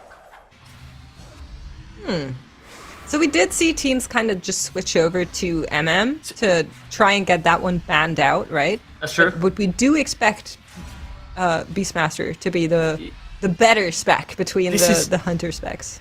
So this is so funny. This is really atypical of having... So Gingy played Beast Mastery Hunter in all of their time trials, right? He played BM in the Ecodome, and he played BM and the Gambit. Clicks was on the Ellie Shaman for both of them. The fact that Gingy's currently on Mage and Clicks is just like, all right, we have 2 people on our team that can play Hunter randomly. That is very atypical to have people that can move multiple pieces like that. And I think it's more in line of like, oh yeah, we're going to want this Hunter composition with this Mage. And all right, so we need both people to be able to play Hunter. That's the reason that it makes sense. Because Gingy's Mage, he's mained Mage for most of this expansion. It makes sense that he's going to be able to play Arcane at like a really high level. It's just kind of atypical, but now seeing Clicks jump on that Hunter, that's really cool. And an interesting decision to see by Holy Method there. Yeah, I absolutely agree. We are getting word that I Do It should be back from their break momentarily. So 1 minute left on their timer before they get to run back into the dungeons. And we are encroaching kind of that last hour where teams are usually all or nothing. A lot of scary and a lot of crazy stuff happens for our teams. Yeah. I'm nervous that somebody is going to mess up their math on the specs. So hopefully that is not something that's going to happen. Hopefully all of them have their spreadsheets listed out. But that also means, to give you an idea why I'm mentioning that, if you are expecting to +2 19 and for some reason you don't, then that is one more run you have to do. And so that can skew kind of the overall amount of runs that you do. So they need to be very careful with stuff like that and maybe take like a couple seconds to math it out if something like that happens. But Physical God Comp working away on that 21. So Fex has fallen and they are going to be moving forward. Most people look like they're getting their alt tank and alt healer banned out today. We're gonna have to see where the bans land at the end of the day today. But that's where it looks like most people are kind of tending towards looking right now, where it's like, oh yeah, this Bear Druid and this Resto Shaman for some teams.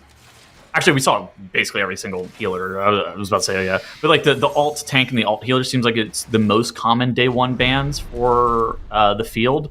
What does that look like going into day 2? That's going to be a really interesting question. And I think that's where that math comes in that you were talking about, Mix, where you're trying to fill out that spreadsheet, figure out how many times we ended up playing this spec and this spec. What is the path for us to not get things banned out? Because if, like you're saying, if you end up missing those 2 chests, that really can cause some concern with like, oh, we accidentally get one of our priority specs, we accidentally get them banned out, and now we're not able to do this dungeon on a 21 or a 22 that we thought we were going to be able to. Yeah, that would be really bad. So hopefully that doesn't happen. Hopefully the teams are well aware. I expect them to be. You know, it's not the first time we had these spec bans, even if they changed a little bit. But still, a little bit of caution doesn't harm. I'm seeing I Do It back on the Rogue. So that means we're going to be going back on the Rogue Red Paladin on the 17 streets, right? So that is kind of what they're trying to ban out, I assume. Oh my god, I Do It on the Rogue and the Ret Paladin. And of course the Blizzard store now has the corrupted Ashbringer figure too. This is so great for the Ret Paladin community. Maybe he can use his prize money that they get from competing in the MDI to be able to buy that. Mm-hmm. Yeah, I mean, that would be pretty cool. It looks awesome, so. Ret Paladins rise up.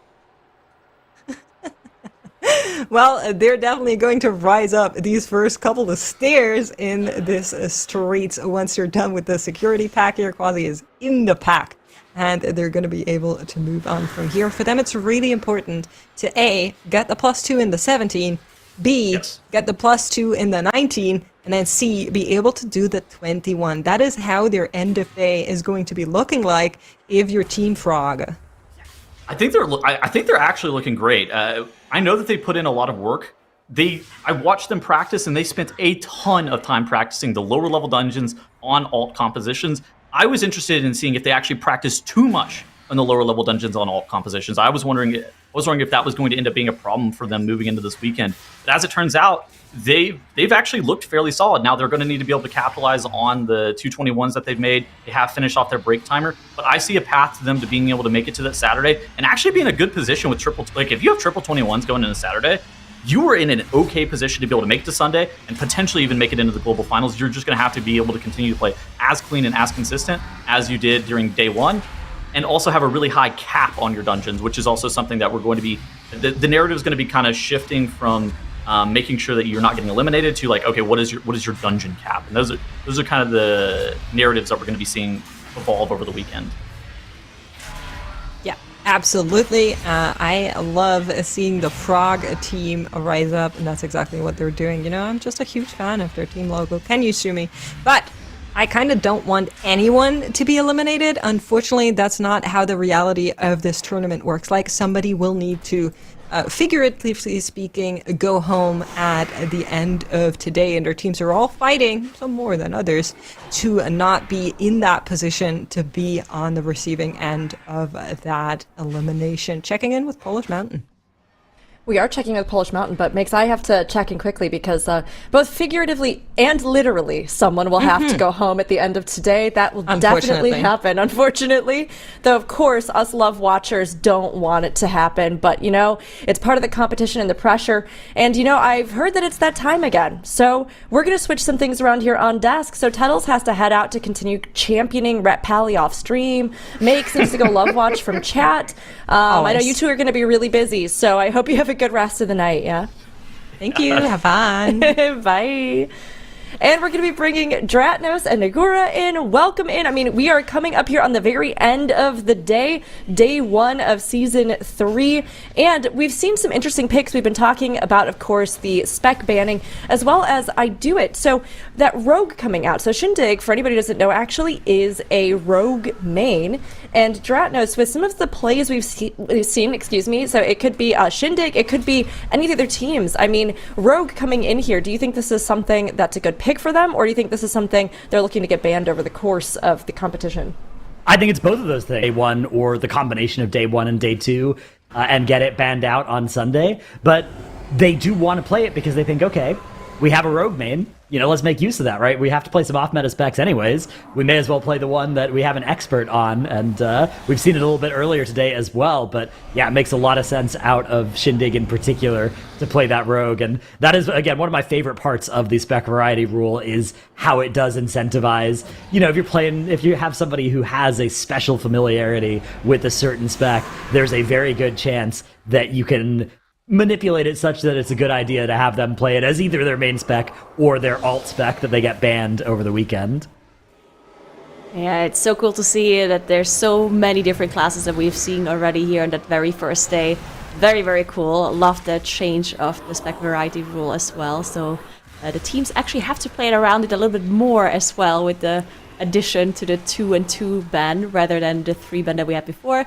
So very cool to see all of these different classes, especially healers. I think we've only been missing 2, only a Press Evoker and Holy Priest that we haven't been seeing. So very, very nice. As we do see anti-clockwise now at the end of their run here in their 21 Halls of Atonement. Boss is on 25% and they have more than enough time left. More than 5 minutes, actually. I think this might even be faster than what we've seen from Holy Method earlier. So very, very nice on their 21 run. We'll see if they're going to be attempting the 22. Probably not. Probably going to go and do that straight on a 21 first. But yeah, anti-clockwise actually doing really well. Yeah, looking great as well. It's going to be really exciting as we do get to the end of the day. We have to figure out what are going to be the point totals that our teams need to aim for to avoid getting eliminated, right? A lot of our teams have done a great deal of work to make sure that when they get to tomorrow, they're going to have their favorite specs still available, and when they get to Sunday, they'll still have them as well. But some of our teams aren't going to make it that far. The bottom team does get eliminated here in just an hour and 10 minutes. Right now, if you just looked at the leaderboard, it would be I Do It. But yeah, they're sitting on 2 +21s, which is equaled only by Holy Method as the number of +21s that any other team has done. So I Do It, if they can quickly succeed in their streets and push that Keystone level up, they should be able to accelerate their score and get to some relative safety. So that means if they're okay, which is going to require some work, we can see just how close all of our teams are on the timers in, say, Halls of Atonement here, and they're also really close on our scorecard. Physical God Comp, 9 to 5, and Polish Mountain are within 30 seconds of each other in total dungeon time. All three of those teams are sitting at 58 points. All three of them have the exact same number of 2 chests versus 1 chest keys. So those 3 teams, plus potentially I Do It, are the teams that are in the most danger here, whereas Holy Method and Anti-Clockwise actually just secure are the teams that are in the most danger here, whereas Holy Method and Anti-Clockwise actually just securing that plus 21 for themselves as well, have opened up, I don't want to say enough of a lead to be safe, but enough of a lead that if they can get another key or 2 in today, they will be safe. Yeah, I do think so as well. And of course, Polish Mountain, as you mentioned here, finishing off that 21 as well, getting up to the 60 score, which I also think is going to be on the safer side for sure for those 3 teams. On the other hand, I do think for the lower side of our bracket, like the 3 lower teams, I think it's going to be really close between them. Like they're really going to have to figure out what they're doing. We also still need a break. I think it's anti-clockwise. Yeah, anti-clockwise, they have to still get their break in. They only have 11 minutes left on the timer to actually get that, and they did manage to get it done. We talked about that a little bit earlier, but it managed to not get that penalty, which we haven't seen throughout the history of MDI yet, and we don't want that to happen anytime soon. So good job on Anti-Clockwise on getting that break in. And yeah, I think they have to really think about what they're going to be doing, as I said, because for example, Physical God Comp, right? They are now in that 21 streets. We have seen them deplete this key, I think, almost like 4 times now. They lost a lot of time in here. So if they're not timing this key in this run, then they really have to think about what they're going to be doing. But hopefully they're just going to time it now, as they did already finish off those first 2 bosses, and they're still on 0 deaths, so it is looking pretty good.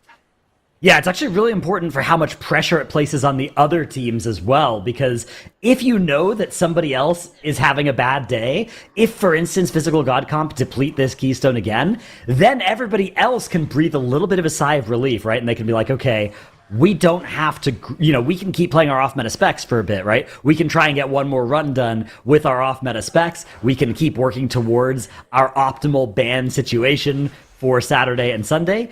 Whereas, if all the 3 teams that are in the most danger of elimination keep staying just neck and neck with each other, there's more and more incentive to just pull the trigger on going full meta comp for the rest of the day. Basically, you can see 9 to 5 are in that right now. They're playing that full meta comp, and I suspect they're not going to stop for the remainder of the day. Yeah, 9 to 5. I mean, I honestly think they're looking pretty good. I think the team that I'm a little bit worried about is I Do It, because even if they time to 17 now, they're still only going to be in 59. Well, if 9 to 5 times this, they're going to be in 60, right? So, yeah, I think it's going to be close between. I think that maybe I Do It also has to consider switching up their comp a little bit, or like just going all in. But, yeah, what do you think? Well, it sounds scary for I Do It, because right now I Do It are at 42, and if you just do the math, okay, 42 plus 17 is 59, which is not a very happy number. But you have to consider that if they do that, it's probably off of a 2-chested 17, right? So they can probably get another 2 points and get up to 61. 3-chested even. We've seen 3-chested Yeah, we can either 3-chest the streets, or probably more likely is then back-to-back 2-chest the 19 again, and come back in and get another 2 points there. So that would leave them with 3 runs in the rest of the day that actually do get them another potential 21 points. Now, of course, that would require quickly succeeding in the Streets 21. If they could only, say, do that in a 20, if they miss one of those 2 chests, or if they feel like they need to go to the 20 for safety, then it's a little bit sketchier. But, the plus 21s that they have in Ecodome and Halls of Atonement are going to be hard for all 3 of 9 to 5, Physical God Comp, and Polish Mountain to match, right? So if I Do It can catch up, even if they can get to the 20 in the streets, I think they'll probably be at an okay spot towards the end of our day. But yeah, I mean, it's one of those things where how safe you're feeling really depends on how clutch the other teams perform in this last hour. 1 or 2 wipes here or there, and you're going to feel great. If the other teams just start rattling off keys back to back, all of a sudden you're just in so much danger. Yeah, it's definitely going to be close at the very end here. And yeah, the 21s, I think you're right. I think the 21s for I Do It, that is definitely like a good spot to be in as well, because obviously the 17 plus 2 and the 19 plus 2 is going to be easier compared to what we... Oh, Physical God Comp potentially having a problem on their tank. Looks like especially being an Instancy. It's unfortunate, but seeing the bear running in place is objectively funny. You have to admit. I thought you were about to say, well, it might look like a problem, but this is like an easy timer. And you're just like, well, but this is funny. At least their pain gives me joy. But you have to factor in that they've depleted that key several times, so that's like the worst feeling time to DC. So I imagine they're going to take very little solace in that. Maybe they are laughing at that image. No, but I do think the Streets timer is not that tight, right? So yeah, if they don't potentially, wipe, if he can log back in quickly, then they might be able to continue. Yeah, otherwise, Tenacity Pet can tank for a little bit. You can try and make something happen there with your...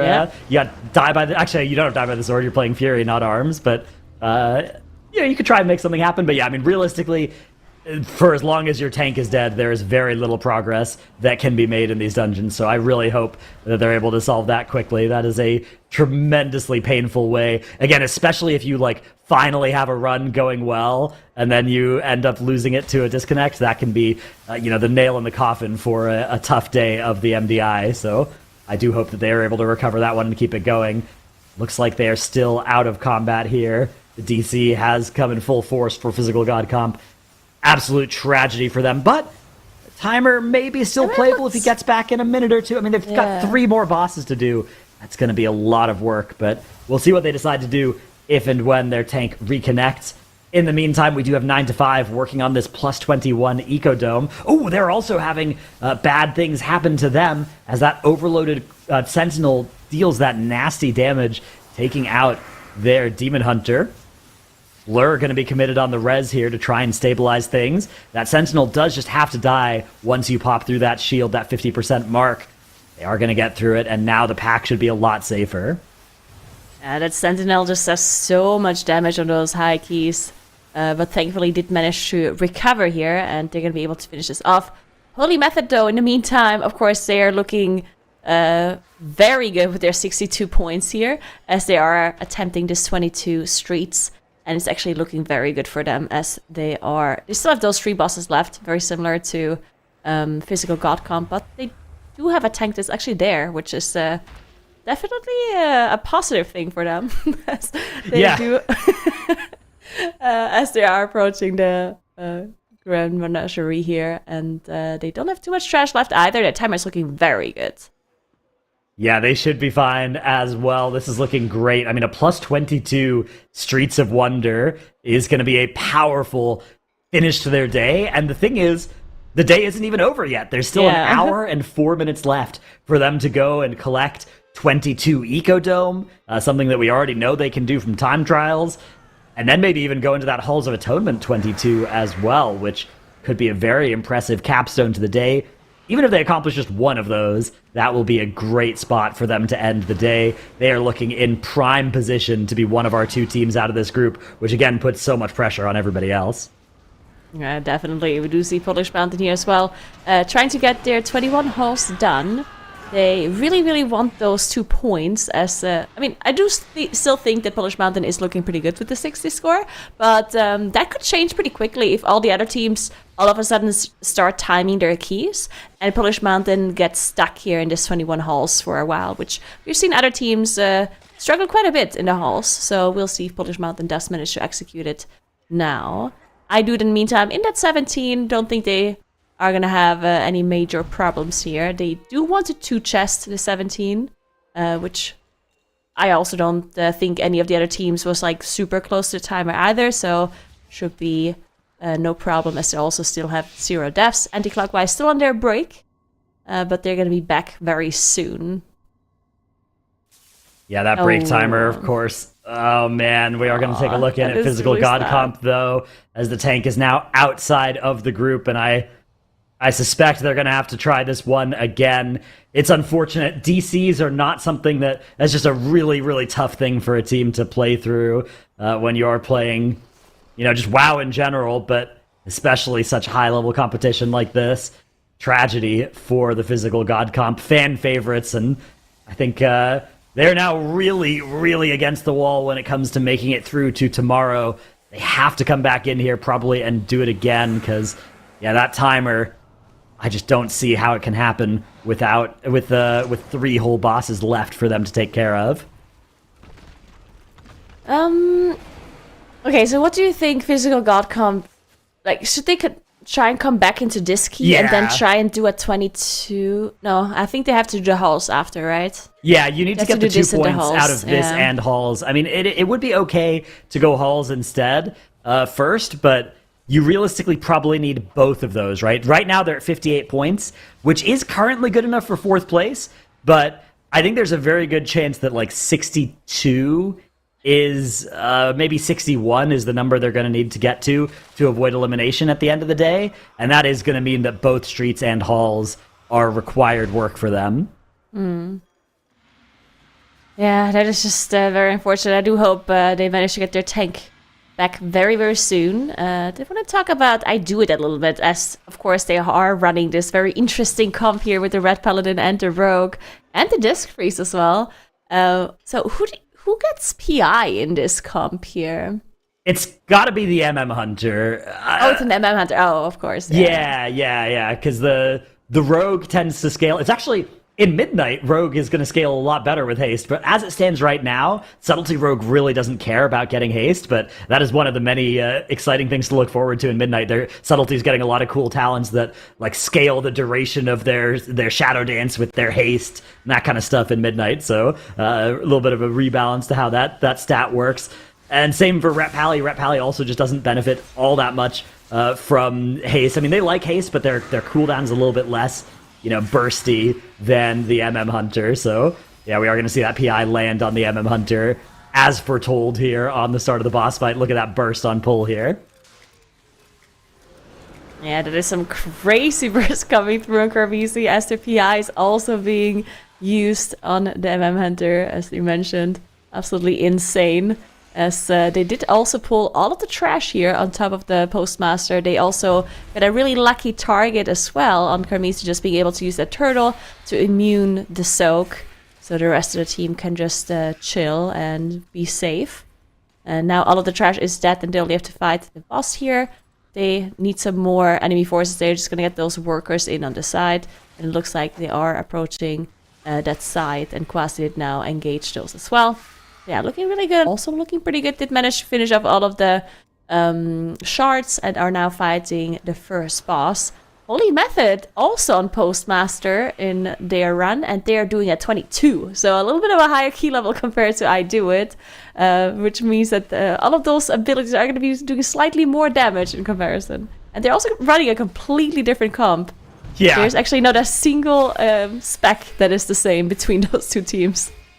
Yeah, Holy Method are basically, they're playing the Time Trials comp, except that third kind of most flexible DPS slot that we've seen Ellie Shamans, Havoc DHs filling for a lot of different teams. Holy Method are opting for the Arcane Mage instead, which is cool because that's definitely one of the specs they're trying to get banned, I think. But they didn't play it for some of their starter keys, and I think they're sort of setting it up to be like, okay, we actually like this enough in Streets that we can play it in the high-level keys in this dungeon, and also then be getting credit towards having it be restricted by that spec variety rule.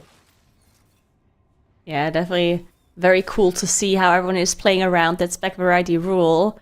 But yeah, we are now in that last hour of the day. And looking at the score, what do you think, Dretos? Do you think that DC for Physical God Comp is going to mean that they're in biggest danger of being eliminated, or do you think they still have a chance? What is your take on the current situation here for the bottom teams? Yeah, I mean, I think both of those, right? Like, they are the team that is in the most danger now, but they are certainly still in it with a chance. Their fate is, it's not 100% in their own hands, but if they can reconnect and they can get 2 good dungeon runs in, they can still get to 62 points. And I have a feeling that 62 points with good tiebreakers could still get them through to tomorrow. So I'm not 100% sure. Again, a lot of it depends on how well the other teams are able to play it as well. But that is my hope for that team. I'm very much rooting for them, hoping they're able to get things going once more. But yeah, the bottom of our leaderboard right now is still very close. It has just been so much time lost by Physical God Comp in this streets. Yeah, it looks like I Do It is approaching the last boss as well, so definitely looking good for their 2-chest timer, which means that they're going to be able to get into the 19 straight away afterwards. And they also want to 2-chest that one. Honestly, looking at their timer, I'm not sure if they can 2-chest the 19. I think it's definitely going to be close for them. Because, yeah, obviously the 2 higher levels. Yeah, I don't know. They may have to make a decision maybe? about swapping into the meta comp for the 2-chest timer if they think they need the points. That's one of those things where it really matters. Like, the fact that Physical God Comp have experienced this much adversity and then the DC here in Streets, that might cause I Do It to be like, okay, we don't mind running the risk of failing the 2-chest here because we think we might be safe anyways. Of course, if you make that call and then you're wrong, that feels really, really bad. But, you know, at the end of the day, you're fighting for probably only one spot out of this group if you kind of assume that Holy Method are going to continue their rampage across these dungeons. So I think most of our teams do need to assume, yeah, we really need to make sure that we have every single spec we want preserved through to Sunday. Yeah, that's actually a good point. Like, just looking at how good Holy Method is doing, it's going to be very difficult to compete with them, which I guess most people kind of assumed that already to begin with. But yeah, this is actually a very tough group to compete in. So going all out on the first day, I mean, if it means you're going to get eliminated, you have to, right? Because obviously you need to move on. But if you're not like really sure, and with the current situation, as you mentioned, maybe gambling a little bit and just trying to preserve your specs does make sense. To just have a Polish Mountains, though, having some issues as they are on Echelon there under 21. And it looks like they had 3 deaths coming in, 2 people dying on that jump on the boss. Yitte is still dead. They do have another battle rest, which they can use. They might be able to recover here, actually. Actually, it was only 2 deaths, not 3. And yeah, it looks like they might be able to recover, but that was definitely super scary for them here.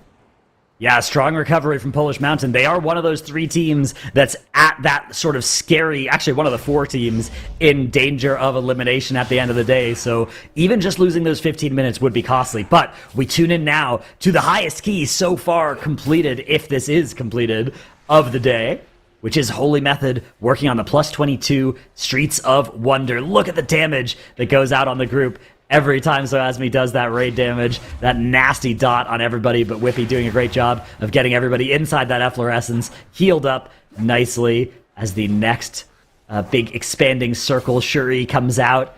The phase slash doing a lot of damage actually as they're forced to move from the Shuri as well. This is one of the scarier times on this boss fight, is when you have to move while that dot is on you.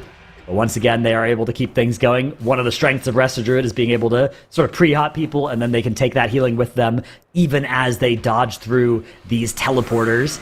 47% on the boss. The timer is going to be great for Holy Method, as long as they can actually finish this keystone, as long as they can actually kill this boss. And yeah, they've been forged in the fires of hundreds of hard mode runs in this dungeon between the 5 players.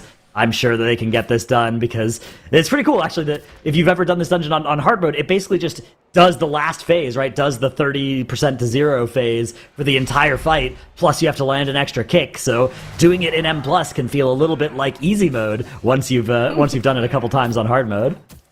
Yeah, and getting that extra kick, speaking of that, while they are finishing this dungeon and potentially getting that highest key on the board, I did actually want to read a little bit of the answers that Holy Method gave in our pre-interview. So we asked them, who in your team has grown the most as a player since you started playing with them, and in what way? And Nao said, Whippy can now heal and kick. Impressive. It's tragic as well, because at midnight healers are losing their kicks. Yeah. So all of that work for naught. But I guess it's for this season. It all comes to its value here before it goes away. A little bit of an awkward Shuri here. Looks like maybe it's going to be a late square Yeah, this is a good adaptation to this. A lot of times people will panic when you get that particular configuration of teleporters and Shuri circles. You'll do like 4 teleports to try and get there in time, but very good identification from Holy Method. They could just sit there and wait and still only take 1 portal just with some precise timing. You can see they're setting up to do it again here, right? Instead of taking that square portal and then the circle, they're just going to wait and take triangle late and then chase the boss down and interrupt it. A little bit bad port here, unfortunately, as they had to go back from where they came from to be able to get another portal to get that interrupt and follow the boss. But there we go. So Asmi does go down for Holy Method, and that's the plus 22 on the scoreboard here for Holy Method. And the town portal is coming out. I think they're just going to go straight into attempting a second 22, since they do have that plus 2 Echo Dome that they can be attempting straight away. So that would be impressive if they manage to get that done here as well. As Polish Mountain did have those 2 deaths on Echelon, did manage to finish the boss off afterwards though. Potentially could mean that they might struggle a little bit with the timer, but I do think it's still looking good for them. You know, we're seeing Holy Method put up these 22s, just a ton of them, maybe all 3 of them across the board, we'll have to see. But we know that some of our other teams are capable of the plus 22s as well from the time trials. Dratus, do you think it's likely that given the time we have remaining that we'll see any of these teams put up a 22 of their own? I think anti-clockwise are in the best position to do that because right now they are working on that 21 in Streets of Wonder, and if they complete this keystone, they will have 3 21s. So the only thing they could do is go and do a 22. And I think that that would make a lot of sense for them. All of our other teams aren't that close to being in the 321 spot across their scorecard. All of our other teams are at least 2 runs away from achieving that, which there is still time in the day to get 3 runs done, but it's getting tighter and tighter. The way that our rules work is that in 50 minutes, it's the end of our day, and we enter overtime. Any key that you've started, you're allowed to finish. So if you can get a key started just by the end of the day, you can basically squeeze an extra 30 minutes out of the day, which is a great advantage. But there's still only 50 minutes until that happens, which means dungeon runs that are in progress right now could complete. They could get another full run going, and then they could start one that goes into the overtime. So at most 3 more keys for any of our teams right now. And it's crazy to think about it. Every time we reach like the end of the day, when we're in this territory where people could do 3 keys, like technically with 3 dungeons, if you time them all, many things would be possible, right? As we do see the death here from Divine Field, but they have a rest, so they should be able to recover. But yeah, if all of these teams manage to time like 3 of their highest dungeons here, that would be a lot of score, and anything could really happen. I mean, not anything. I don't think that anyone can really beat that Holy Method anymore. But yeah, lots of things can still change at the end of a day with the overtime as well. Yeah, that's one of the great points about this format, right? Is that kind of no matter what, when you get to the end of the day, unless somebody is stomping or getting stomped, there is still a lot of danger that, 2 good runs for one team and 2 bad runs for another team, and all of a sudden the scorecard flips on its head.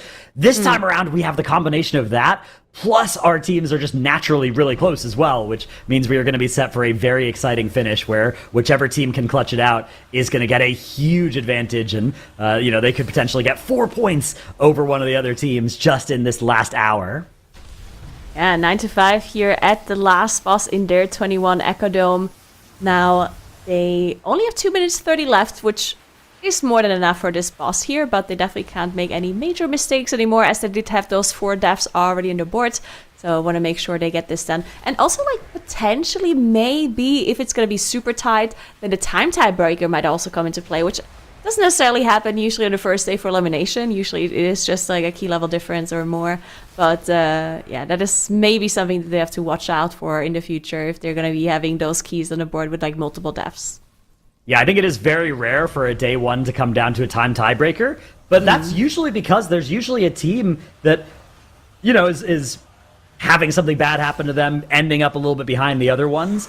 And this time around, potentially with the exception of Physical God Comp with this tech issue that they're having, none of our teams have really had that happen. So I wouldn't be surprised if it actually does come down to time tiebreakers today, if Physical God Comp can get back in there soon.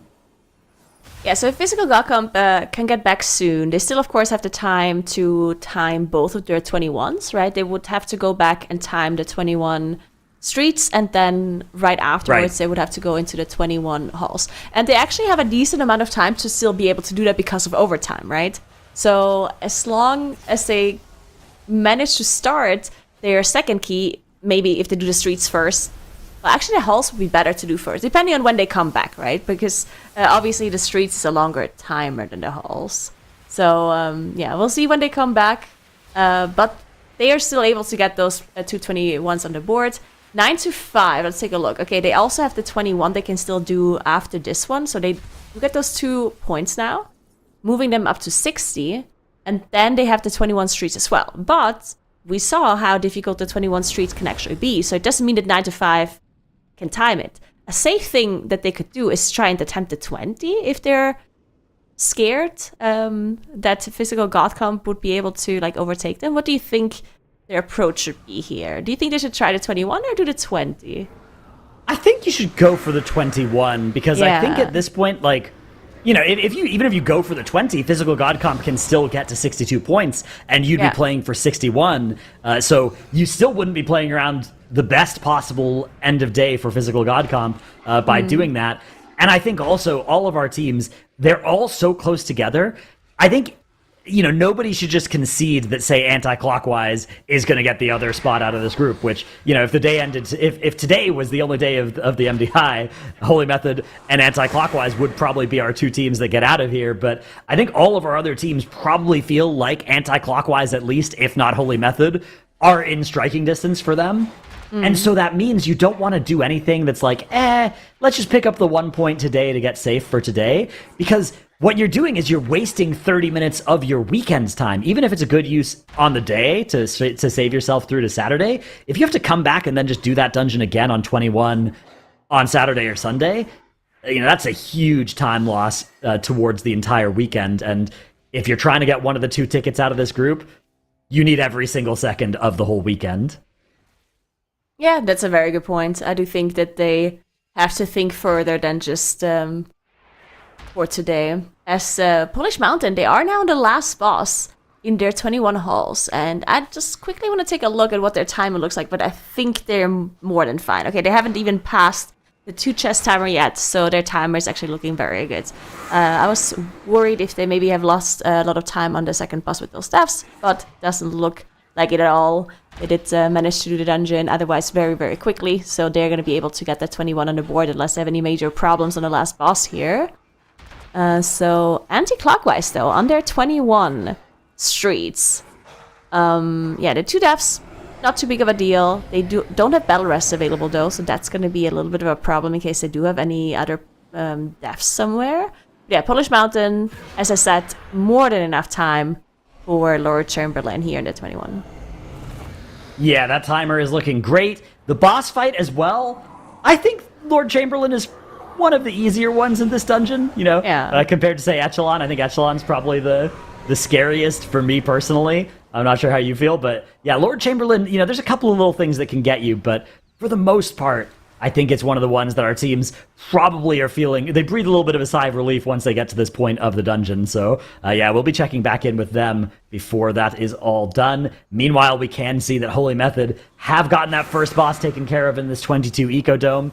This dungeon is like their stomping grounds, right? They've come in here on the time trials and just absolutely demolished this dungeon at this key level many times. In fact, 3 of our best 3 runs in the time trials come from Holy Method in this dungeon. It is an incredible display of dominance that they put in this dungeon in the time trials. But of course, a lot of that, you know, a lot has changed since then. The meta has evolved a little bit. That Ellie Shaman that they're playing has been something that other teams have been opting out of in some places. And also, we've gotten that turbo boost. We have the Tournament Realm, you know, full avoidance gear to contend with here as well. So we'll have to see whether that means, for example, a 23 might be possible in this dungeon. That might be the next option they'd go for if they can time this 22. And also, even if you've done it in practice, can you do it first try every single time on the weekend itself? We're going to have to see that here from them as well. Yeah, and another thing to mention, of course, as well, is that sometimes we see those time trial keys on a certain level. Now, of course, this time around, they had lower item level as well during the time trials compared to now. Oh, we do see a death here on Skilly, but they managed to get them back up. and looks like they can recover. But yeah, what I wanted to say is that during the time trials, you basically just have like, I don't want to say infinite tries, but you can try a lot over the time trial period to be able to get your keys done. Well, during the tournament, that's obviously not the case. So when they do the time trial keys, they can kind of run much riskier routes and riskier strategies, because if it doesn't work out, they can just go again. And the time restriction is not as big as it is during these tournaments. So sometimes on the time trials, they have higher keys that they can do, or just generally just different routes that they're actually doing. Yeah, sometimes that can lead to our seeding being a little deceptive as well. Sometimes there'll be a team that just spends half as much time improving their time trial times because they identify, hey, this doesn't actually accomplish that much for us, especially now that we're in this format. There's not a huge difference between being seeded, 7th versus 10th, or 10th versus 13th, right? It might affect which group you get seeded into, but it doesn't change whether you have to, play against Holy Method as your first round opponent or anything like that. Everybody's just thrown into a group together as Holy Method.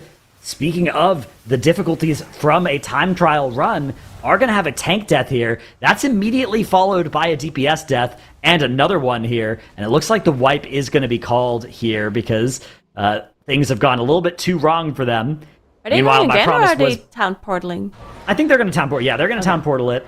And Polish Mountain have put that 21 halls on the board, so they're going to advance to 62 points as well.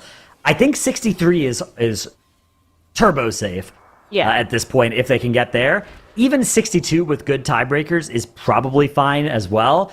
And every second that Physical God Comp don't reconnect to the game and don't get back in there, every single scorecard is becoming even safer right now because... Again, for a quick update on our leaderboard, Physical God Comp are at 58 points right now. They have a path to 62 through 2 chests, but they're going to need to get this dungeon started in the next 10 minutes for that path to still exist. Very little time left for them to reconnect to avoid, the possibility of 62 points going away.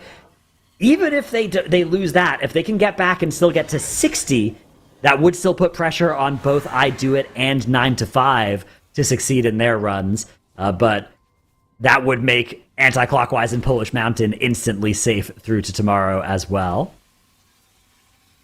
Yeah, and wait, how long is it? So Hall's timer is 30 minutes, right? Yeah, I think so. And Street's like 32-ish.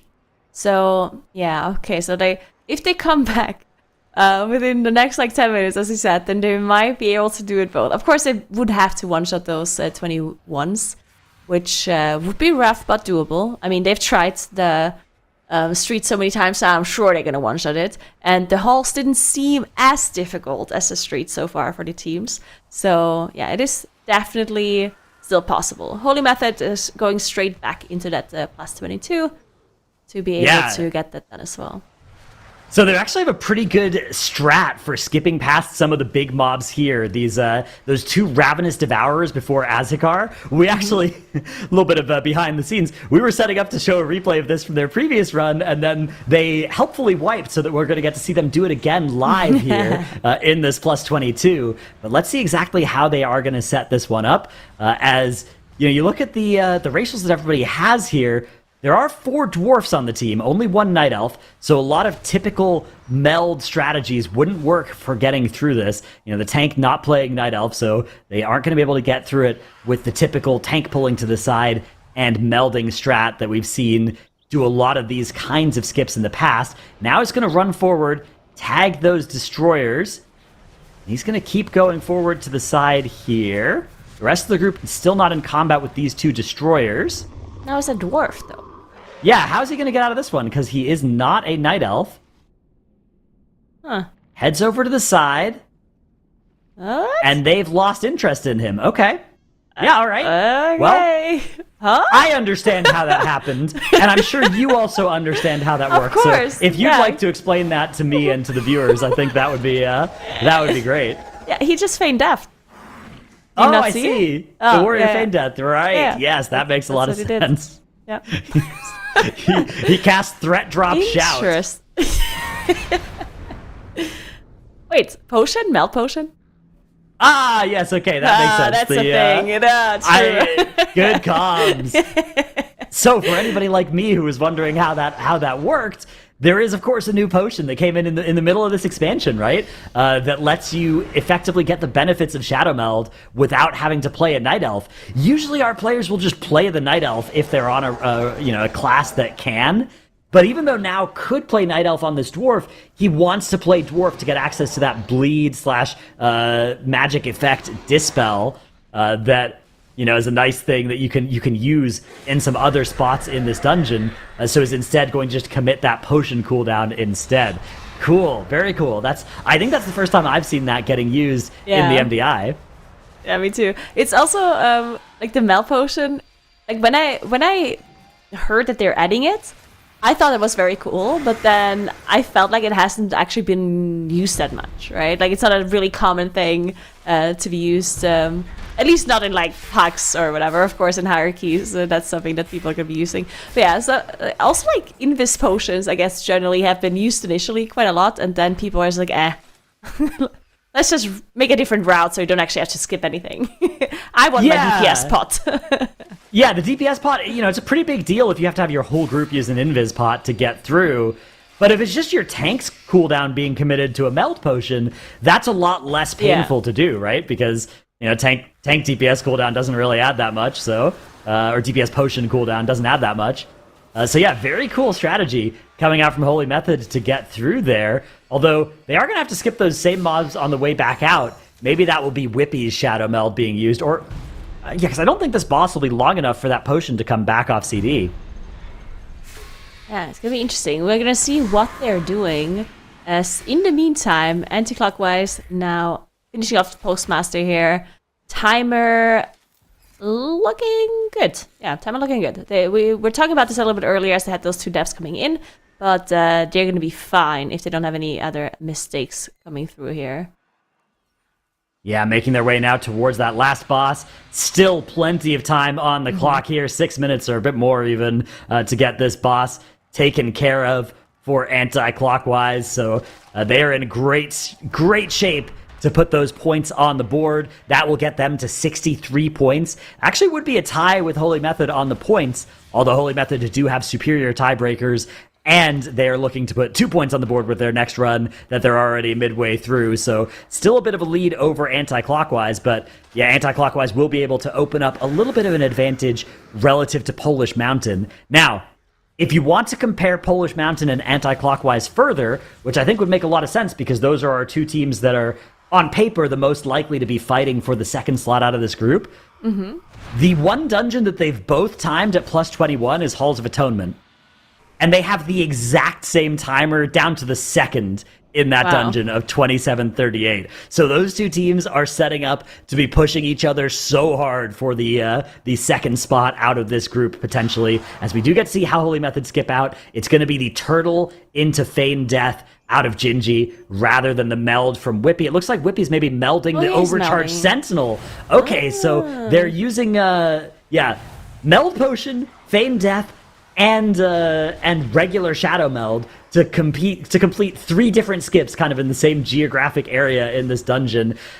Very, very cool out of Holy Method. That's the kind of strat that this team just figures out and executes effortlessly in these dungeons, and it allows them to skip these inefficient or dangerous enemies like those overcharged Sentinels, which I'd put into the dangerous camp, or those Protectors, which I'd put more into the inefficient camp, but either way, really nicely played by Holy Method. Very nicely done. And this is also the pull, I believe, where they did wipe earlier, so we're going to see if they manage to execute it this time around. Looking good so far. I do think that they did lose players as they were gathering mainly. Usually, I think that on these MDI pulls, the hardest part of these like bigger pulls is like the initial like gathering part on these trash pulls, right? Because when you pull trash mobs from all over, there's casters everywhere.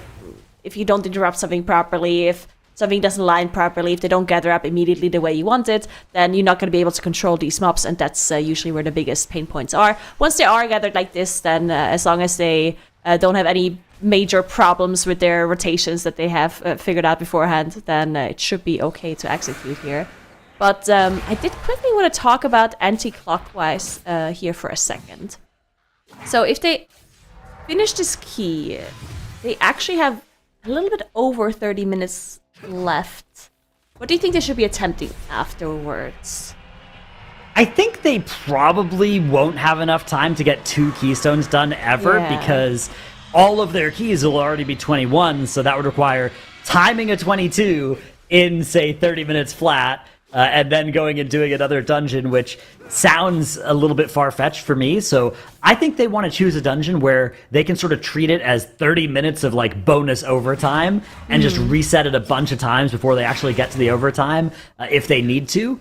So I think it depends on what they're feeling most comfortable with. I think you probably want to go with like your second most comfortable dungeon of the 3, because if you have one that's super comfortable, you maybe feel like, okay, we're not going to get much value out of this free resetting time, but of course you don't want to choose something that's so unpredictable, so volatile that you're going to be liable to fail it after the overtime actually starts.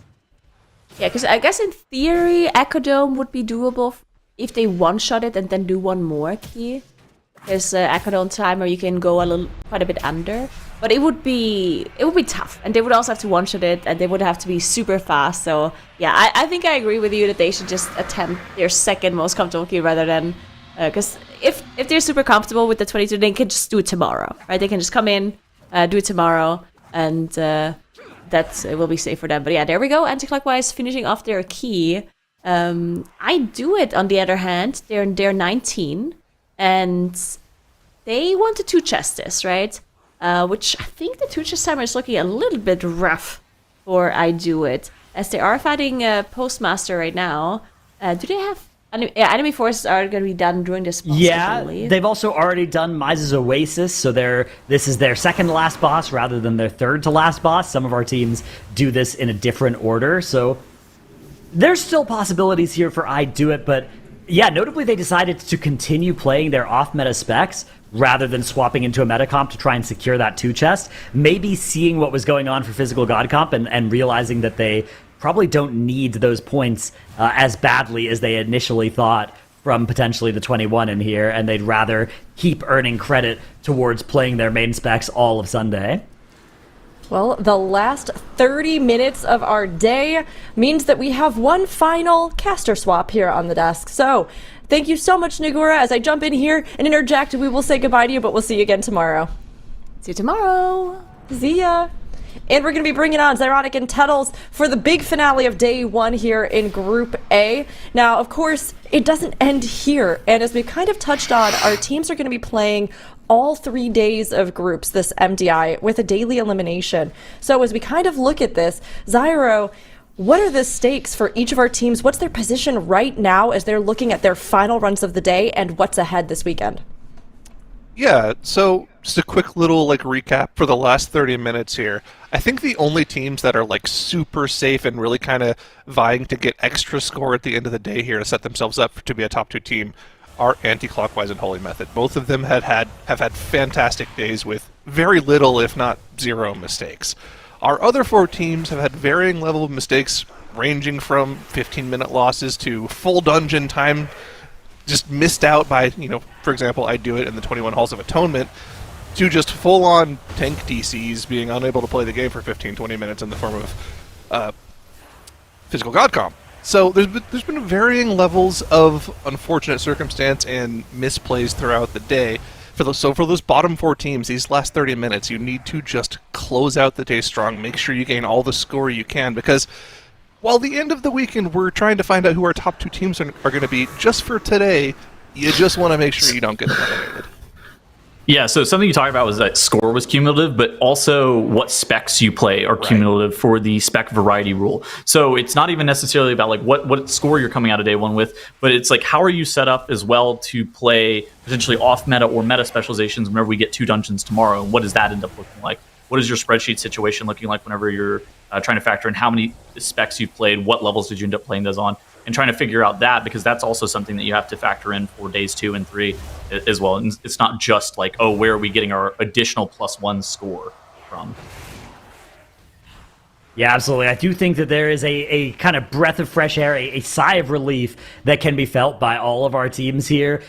in seeing that Physical God Comp are losing so much time now. It's been like 30 Yeah, minutes. I think that I they think now they're only have out. time to complete one keystone, which means their ceiling is 60 points, which means that both 9 to 5 and I Do It, if they just complete their current runs, whether or not they're 2 chests, will be able to get above that 60-point threshold and will be able to lock their way into Sunday, which means all of their or into Saturday rather, which means that all of their considerations don't have to go into surviving today anymore. That is a huge amount of stress relieved, and that will allow them to focus on optimizing those variables that are cumulative between the days, like you said, their total score and also playing around that spec variety rule. I think interestingly enough, just looking at the top of the leaderboard, you were talking about limbs, but looking at the top of the leaderboard, I think Anti-Clockwise and Holy Method have had the best days by like a decent amount. I think that Holy Method only had a mistake in the sense that they wiped 15 minutes into an Ecodome 22. That's an whenever you talk about gravity mistakes, that is like an acceptable mistake. That is a very hard key. For Anti-Clockwise, their mistake only happened whenever they one chested a 20 Ecodome as opposed to 2 chesting a 20 Ecodome. You're like, okay, but acceptable mistakes. That's an acceptable mistake as well. What a shame we didn't 2 chest this 20. And I mean, amongst the bottom 4 teams, Polish Mountain has been pretty steadily playing extremely well today, right? They haven't had any major mistakes either. And even I Do It, with that Halls of Atonement 21 that they had to completely reset after completing it 15 seconds over the timer, they're in a position here where if they time this in the next minute 20 seconds, they're going to have 25 minutes left in the day to attempt the 21 and end on all 3 21s still. It's an interesting situation. I think that we are currently in the stage where speed is probably the most preferred metric of your team. How did you practice for the low keys and those kind of things? But as we move into Saturday and Sunday, the key ceiling, like what does your top end look like? That's where that becomes more important. Are you able to time these dungeons on 22s and 23s? But right now, it's like, are you able to 3 chest the 17s? Are you able to 2 chest the 17s? Or like potentially even 2 chest the 19s and 20s? What does that end up looking like for your team? Those are kind of the important variables for day 1. But as we move into days 2 and 3, the texture changes a little bit for sure. Yeah, absolutely. I think that, teams might be feeling a little safe right now, but there's only 5 more hours until the next elimination of gameplay, right? There's the Saturday elimination that is now looming for all of our teams, and then Sunday effectively eliminates another 2 teams, right? It's 2 teams get through to global finals, and 2 teams end their weekend with some disappointment. Anti-Clockwise with the tank death going to be fully wiping in this 22 Streets of Wonder. Okay, it's right at the start, so this is totally fine. And in fact, this is exactly what I was hoping Anti-Clockwise would do, is they would go to a dungeon where they could wipe to the start. Yeah, I mean, if you think about it, that's the only way to get value out of this last 30 minutes for them. They're not going to get 2 keys done, so you want to go to a dungeon where you need to reset a few times. That's perfectly optimized by Anti-Clockwise. Yeah, they had the Prot Warrior Classic, get hit by the officer's magic damage strike and immediately get evaporated into the ground. Whoops, got one shot, guys. My bad. Go again. We've all been there. Yep, Prot Warriors, they don't have spell block anymore as well, so that magic damage, there were several moments in some of our last couple of MDIs where spell block basically worked like Divine Shield, right? It was like an immunity against some magic damage. For Prot Warriors, no longer the case. There's definitely a lot more danger, and sometimes they really have to make sure they commit a full cooldown like Shield Wall to just a magic tank buster. But they have an 8% chance to immune 100% of the damage that they take from it. Yeah, we don't talent that one. But they could. You could talent that one, that's true.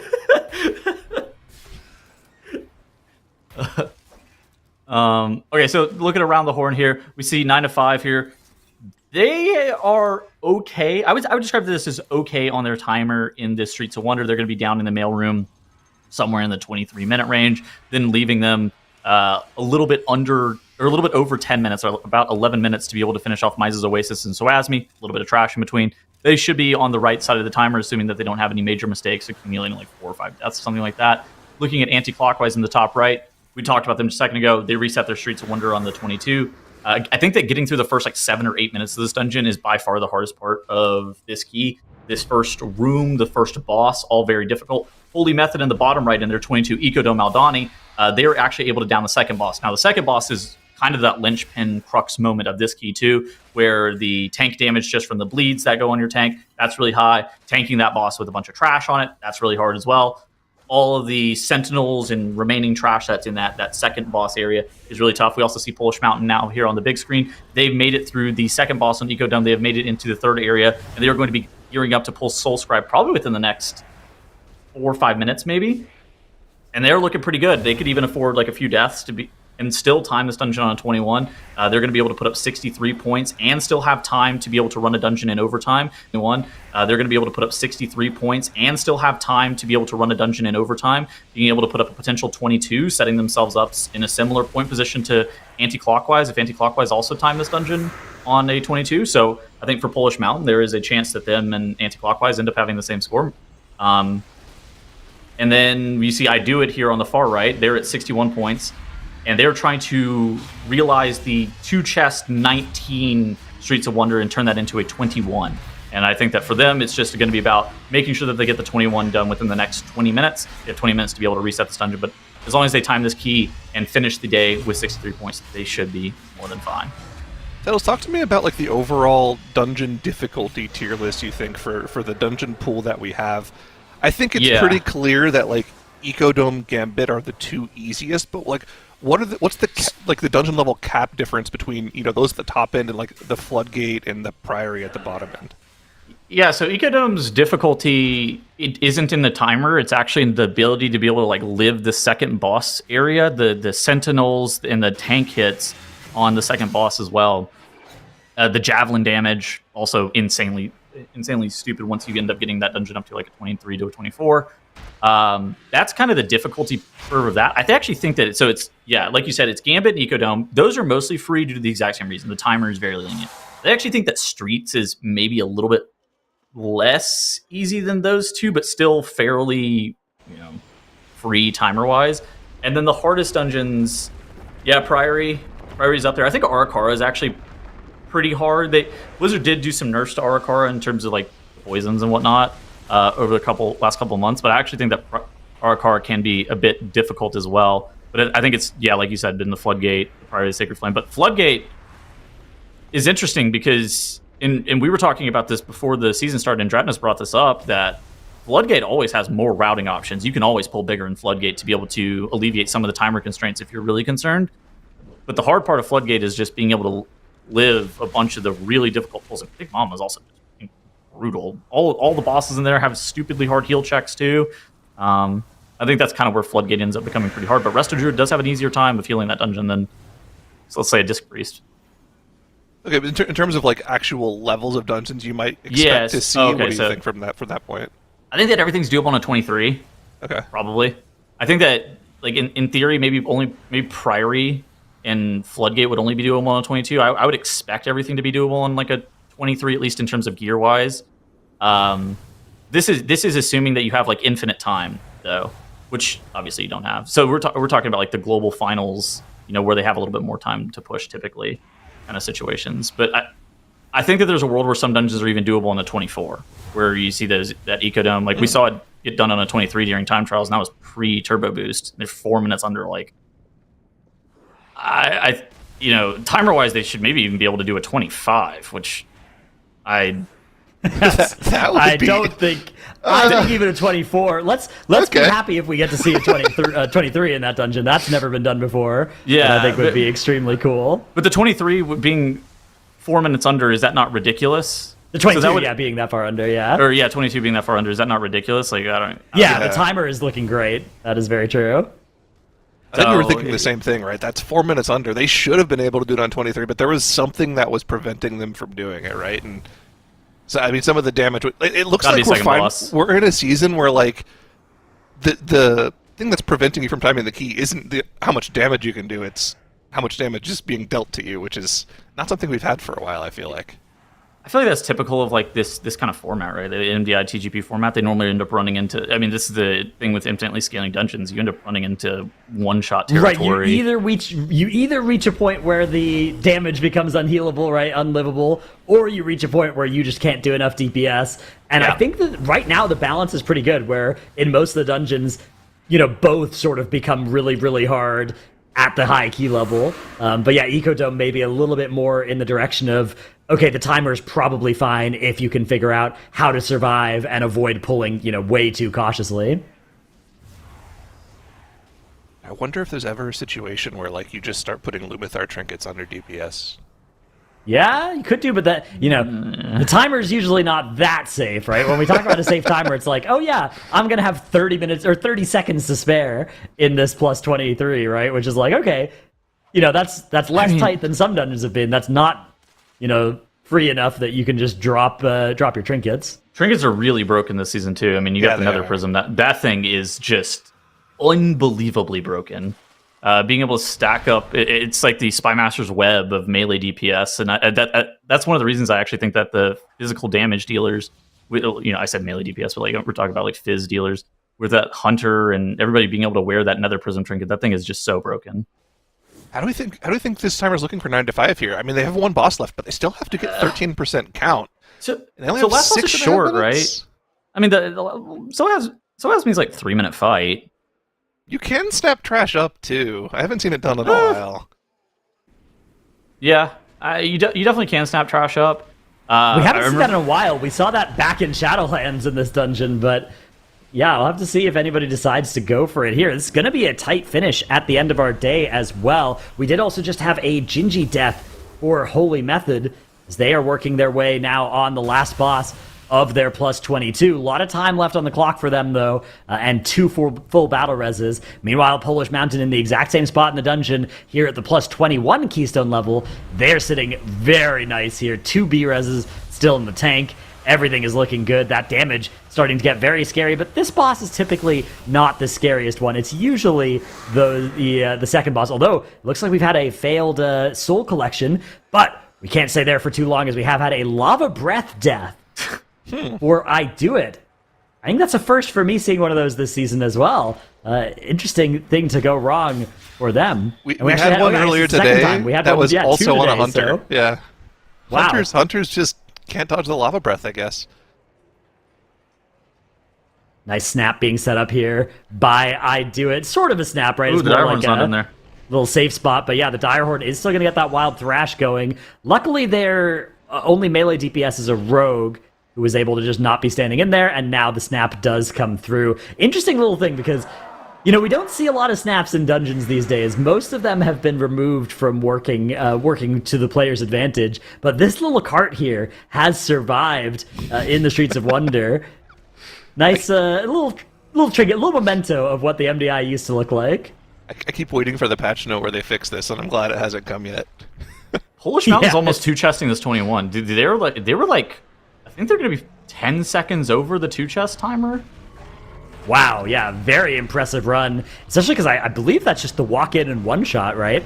That they're pulling out here in the Ecodome. So that sets them up to 63 points as well, advancing ahead of Anti-Clockwise on time tie breaks as well. Polish Mountain, with that blazing fast Ecodome, even though they have the exact same time in the Halls of Atonement and they're a little bit slower in the streets, they are still 2 full minutes faster on the combined time tie breaks because they were more than 2 minutes fast in the Ecodome. That's kind of why I think that 23s are pretty readily on the table for most dungeons this weekend. Like, just looking at how they almost 2-chested 21. Like, what is even going on over there? Like, that is crazy work. Absolutely, very, very nice from the all 3 of our teams at the top of the leaderboard now having done those 21s or better or about to in all of these dungeons.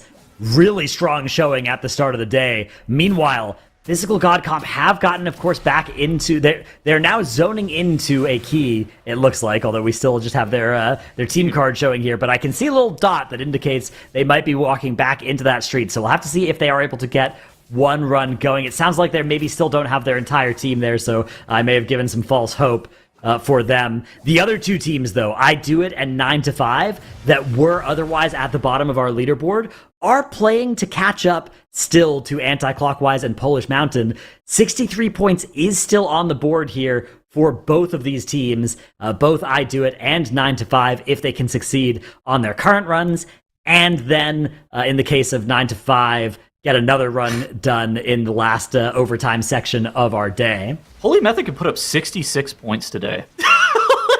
Wait, is that not? No, they is actually that not crazy. What? They can. that is absolutely absurd. Now it's 1 point extra per dungeon than everybody else, pretty much. Yeah. Oh my god. That's crazy. No, where do they go? Do they go Halls of a Halls 22, why not? 22? Yeah, unless you think the Ecodome 23 is like, yeah, with the turbo boost, we're definitely chilling in here, and we can do that. But even then, that sounds like a Saturday or Sunday project, not a Friday project. Yeah. It's important to mention, like, the difficulty level of the keys that these teams are at is already nuclear level, right? If you look at timed run leaderboards on live, only 3 keys have been on 22 on live. It's Gambit, Streets, and Ecodome. Everything else is a cap of 21. So, like, the fact that Holy Method is already on pace to potentially do another world first 22 here on day 1, group 1, these guys are on something. I mean, I think Motherload was kind of like that last season where MDI teams ended up, what did they time at 24? Or is it 23? 24 sounds right. I think it was 24, and then like all of the live key teams, the highest they put up on Motherload was like 22. What was even going on in that MDI? And it's kind of like this. It's that TR buff. It's like where all of these teams, they get a lot of practice on the turnaround. They have the absolute most optimal gear, and they play really, really hard. They're practicing 10, 12, 14 hours a day sometimes, and they're able to just like make fantastic runs happen all the time. Then I mean, you see Holy Method there, bottom right-hand corner of the screen. We were talking about them. Triple 21s looks like it's going to be safe for moving into Saturday. Oh my goodness! But Holy Method go for triple 22. This timer is getting so tight here for 9 to 5. They have a minute left to deal with 19% of Soazmi's health. I think the numbers on this work out okay. They are going to get one more use of meta. They are going to get... So their Hunter's actually playing MM and is not going to... This True Shot is the last one that they're going to get of the fight. We're going to get one more Pillar.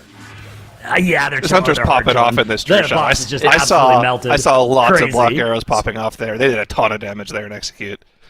So Asmi really doesn't have that much health compared to the typical Mythic Plus boss. I think a lot of it's assumed that you're going to be like losing damage uptime whenever you have to go and jump over the portals with the Shuri and whatnot. But whenever you are able to connect and get like uptime on the boss, yeah, the boss's HP just melts. And if you get like really good Shuri RNG and double technique RNG, then the fight can be like a 3 to 3.5 minute encounter fairly consistently. Wow, here's a look at our timers in those streets. You can see, 9 to 5. The closest, the most in danger in the plus 21. 2 deaths on the board for them as well, so not enough that you can just point to the deaths and be like, oh yeah, that run was scuffed. And, they are definitely a minute or so slower than Anti-Clockwise and Polish Mountain. Maybe another minute still slower than Holy Method in there, but that is still in range of, a perfect run maybe being possible for them to get that 22 on the board if they can save some time and avoid having any deaths. Very impressive still for them to be joining our top 3 teams in the plus 21 club in that dungeon. And they'll now head over to Halls of Atonement to try and complete the trifecta, getting them up to 63 points as well, if they can accomplish that. Meanwhile, we've got Polish Mountain resetting once more inside this 22 Streets of Wonder, really getting full value. 9 minutes left in our day. So for the next 9 minutes, if they wipe, it's fine. After that, it's bad. It's we are in the overtime, and there will be no more keys started. What do you think the chances are that Holy Method is running too many keys today, and they accidentally end up banning out something they don't want to ban out because they just kind of crushed the day? Yeah, when you think of like, a team is going to forget something and, not be considering a variable or a plan, Holy Method is not the team that jumps to my mind as one that is going to do that. That's true. So I think the way that you mess up your pick bans is if you like miss out on a 2 chest or a 3 chest somewhere that you think you're gonna get it, and then you end up having to like run a random key. Even then, that's probably the key level where you're playing your off-meta specs, so you probably get an extra run of your off-meta specs rather than one too few. Exactly. I think that's where it happens. I don't think it happens because you overperformed your expectations. I think suffering from success. Exactly. I think that the suffering from success is less likely to happen because you kind of spreadsheet out and you kind of come up with all the combinations of things that can happen on the day, and you're like, okay, what does a perfect run look like today? And then you just like math out the amount of time that it takes for each and every single dungeon, and you're like, okay, there is no world where we accidentally ban out Protection Warrior, for example. And you're like, okay, thank goodness. Right. That's good. And, if you think about a team that's like, could randomly, win all their keys and just not have prepared for that possibility. That's also not something Holy Method's going to do, right? They are absolutely going to plan for the possibility of every single key working, because so often for them it does.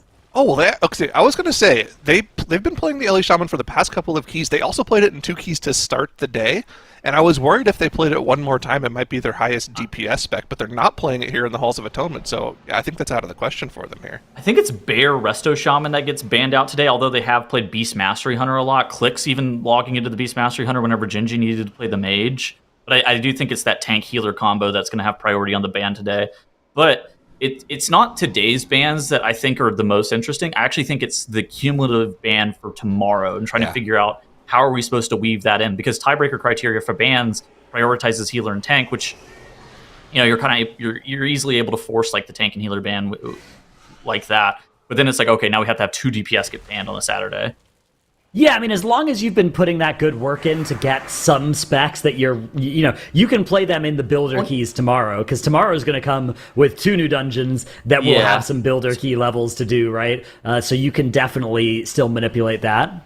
So speculatively, I think it's going to be Havoc Demon Hunter and Holy DK for them, for Holy Method, that is.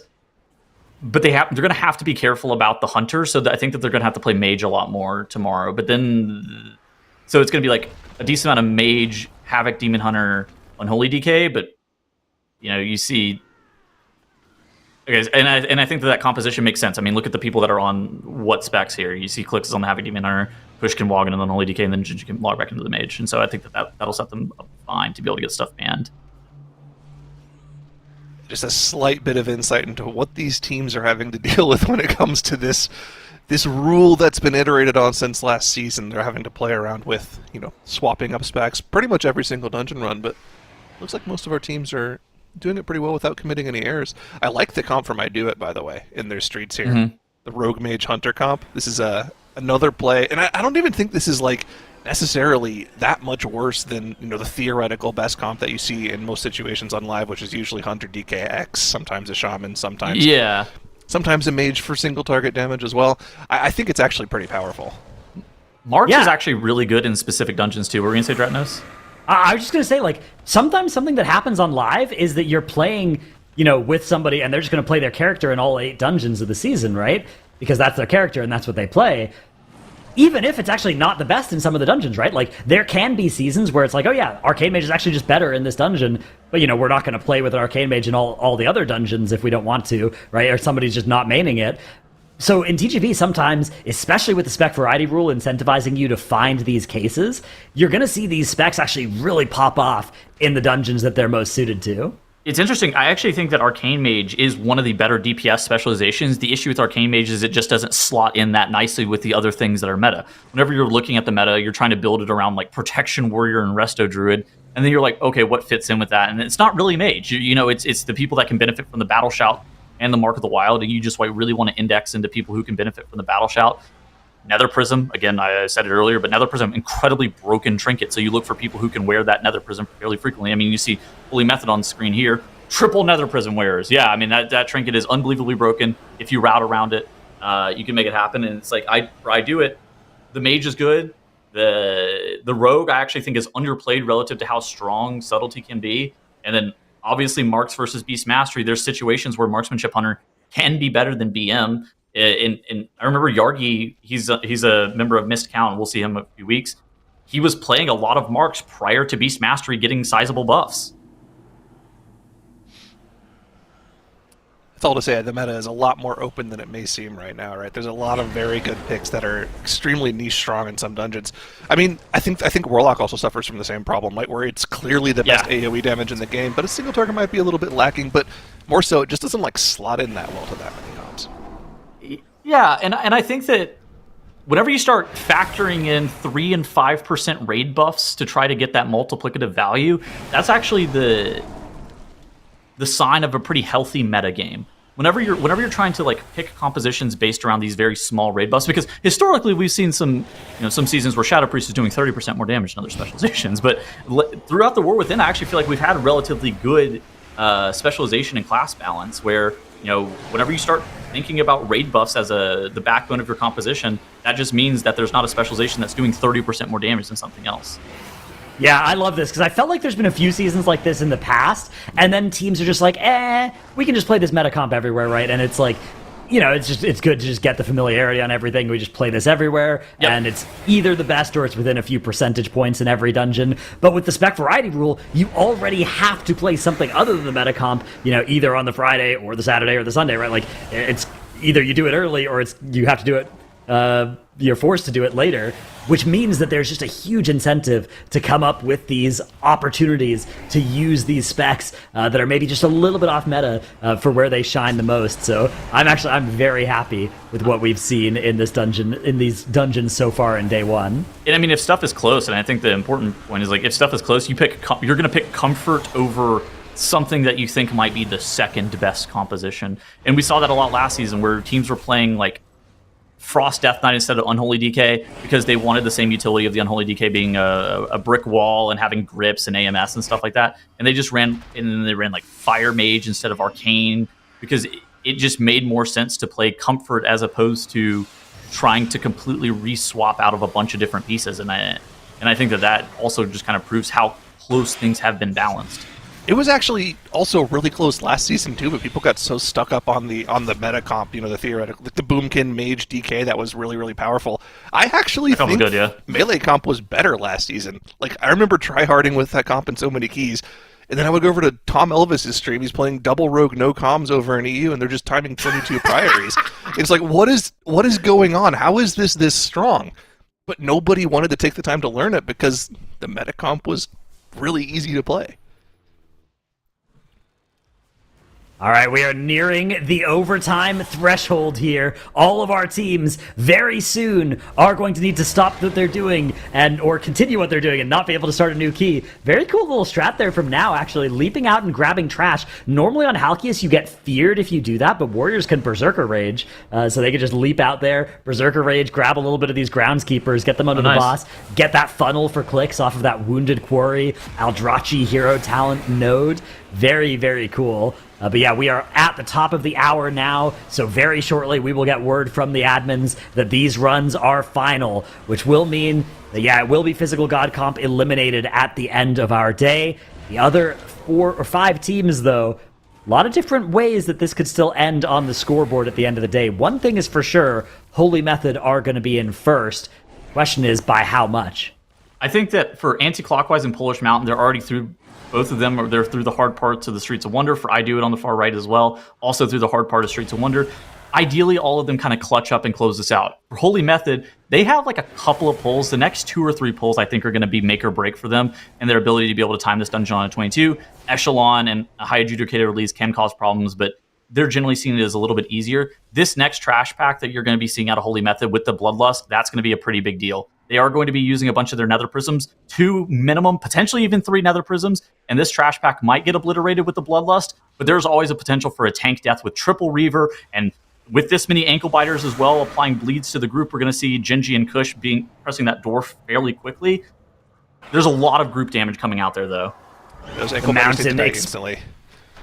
Go ahead. Yeah, experiencing death here in this Menagerie boss. No B-res for them, so this could be very bad news for their timer in this plus 22. I think the dungeon timer is tight enough that even this could start to be a problem for them, although there's maybe a little bit of wiggle room, but still a lot of boss health to chew through there. But yeah, Holy Method doing a really good job of getting through that dangerous pull in Halls of Atonement, now surviving all of those nasty mortal strikes. I saw Yoda time this key. Sorry, go ahead, Tyler. I was going to say, passing the buff to the healer there might not be the best play because you have the 2 DPS players left alive. You kind of want to just pass it between them. But I also noticed the Arcane Mage's CDs were coming up 20 seconds later, so that might have actually been the right play. They can pass that buff to the Mage right after this next Hunter buff, and they can line it up with the soul portion of the Surge and still kill this boss in a meaningful amount of time. This might actually only end up costing them like 30 to 45 seconds in this key. So it might not be as cooked as it seems with the death here. As long as they can play clean the rest of the dungeon. If they still get through on the same cooldowns they were planning to get through with, then, it's kind of all fair, but definitely not a good sign. I mean, even just the timer penalty from those deaths, plus the loss of the B-res resource for the rest of the dungeon, is going to make this a very sketchy end to the day.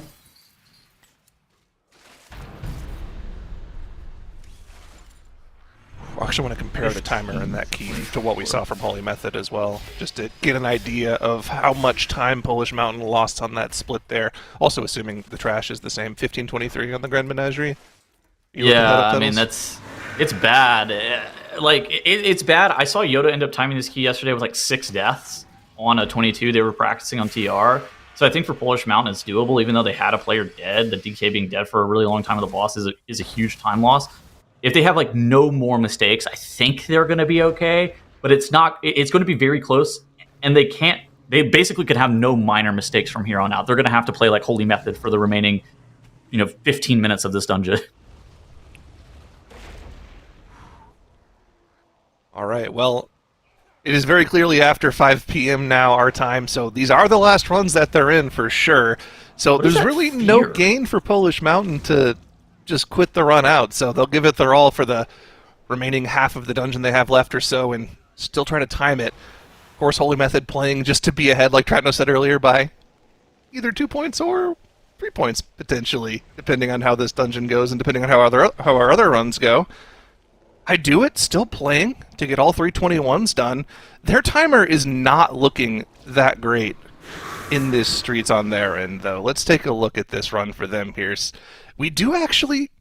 Well, where's the extra 4 count going to come from? Or is that just a week or a bug? It looks like they actually do have count, okay, because if you look at the left side of the count bar, it does have a timer that is locked in, which makes me think that it's just a little bit of a graphic-y bug there, but they do have the count. I don't know that for sure, because, if they did need to collect 4 count, it would be pretty awkward here unless there was, like, one Peacekeeper they could snap up. But, we have confirmation, actually, from production that they do, in fact, have count, which means that the only thing between them and timing this key is those 7 minutes left on the timer. They do need to get through Postmaster, then the Soasmi RP, and then Soasmi. But like you said, Tuttle, Soasmi... not a super high HP boss. They aren't going to get another Bloodlust in this dungeon. So it is going to be a little bit scary here. Somebody checking the interrupts, trying to see if anybody's slacking on their kicks. Take a look at the deaths there and see if we can blame. I bled out, man. I bled out. You gotta heal me. One heal. Ooh, speaking of people bleeding out, Polish Mountain up in the top right, you can see are in fact actually doing that here on Postmaster. We're down to just 2 players. Yeah, this is indeed completely over. It looks like maybe the boss got pulled. I'm not sure actually how that went wrong. I saw 3 deaths in pretty short order there, so maybe a junk mail ended up taking out the healer or something. That can lead to the other deaths very quickly. But Polish Mountain are going to be town portaling out, which means they are going to be ending our day at 63 points. As it stands right now, their tiebreakers are fast. They actually are in second place, but anti-clockwise, if they can succeed on this Soasmi, which they have more than enough time to do so, will be able to get into second place with that 64th point that this dungeon would earn them. Holy Method looks like they're about to be 3 minutes under on their echelon split too, by the way. Sorry, what? Not bad. Yeah. Not bad at all. Yep, you want like a 20, 30-ish echelon split for you to be like, oh yeah, the timer's tight. Yeah, 17 minutes, not bad. Yeah, scary last explosion of damage as all of those ads are pushed low, but they're able to get through very easily, and instantly the next pull is started. A lot of the group lining behind the corner here, as now is going to build a little bit of resource and then run further into the Houndmaster section here. They get these mobs nice and stacked together on these 2 Houndmasters, and Gingy entering those cooldowns. That Call of the Wild, all those blooming flowers around him as well. I think that's Resto Druid animations coming in there around him. Very fun to see those proccing. We actually haven't seen a lot of Resto Druid this expansion. It was like a... We saw it for Candle King healing in Darkflame Cleft sometimes, but otherwise, we haven't really seen it in the previous seasons. It's nice, though. I always think of Resto Druid as like the M+ healer, over the years. Huge skill cap, right? Because lots of healing on the group, but the amount of time... You can tell a really good Resto Druid by the amount of time they spend in cat form, doing a little extra damage. Which Whippy just entering cat form right now as you say that. Because Resto Druid healing is so proactive rather than reactive. You do have tools to reactively heal, but if you can set up the hots on the people, if you understand the incoming damage, and you know whether somebody at, say, 70% health is in immediate danger, or you can just let that rejuve slowly tick them back up, that is such a powerful thing that gives you so many free globals in that cat form. You can see Whippy here doing over 1 million DPS. it is a small number compared to the 16 million that Gingy's doing, but at the end of the day, every little percent counts. Whippy doing a couple percent of the group's damage here in that cat form absolutely speeds up these runs. Zyro, have you had the pleasure of getting one shot by this pack with the double eviscerator and the Houndmaster shoot at the same time? Yes. It doesn't even make sense, right? Even with a shield on, you feel like you should be immune to that. I have 120,000 armor. Why am I dying to these shoots? But, what can you do? The life of a caster in these dungeons, I guess. Anti-clockwise, though, making it look easy in this 22. Very, very clean run. Is it fast enough to usurp the world record from Holy Method? I don't believe it is, but still impressive nonetheless. No. That's going to be a strong end to the day here for Anti-Clockwise. Yeah, that means our top 3 teams have now all finished their runs, although in theory 9 to 5 could overtake all of their tie breaks or such that, there's no way. That definitely our top 3 teams have all finished their runs for the day with Holy... I guess Holy Method's still in play. But yeah, our second and third teams, Anti-Clockwise and Polish Mountain, have finished their runs at 64 and 63 points, respectively. Holy Method having a death. Whippy going down as a bolt takes him out on the High Adjudicator encounter. That's going to be their first battle res of the dungeon.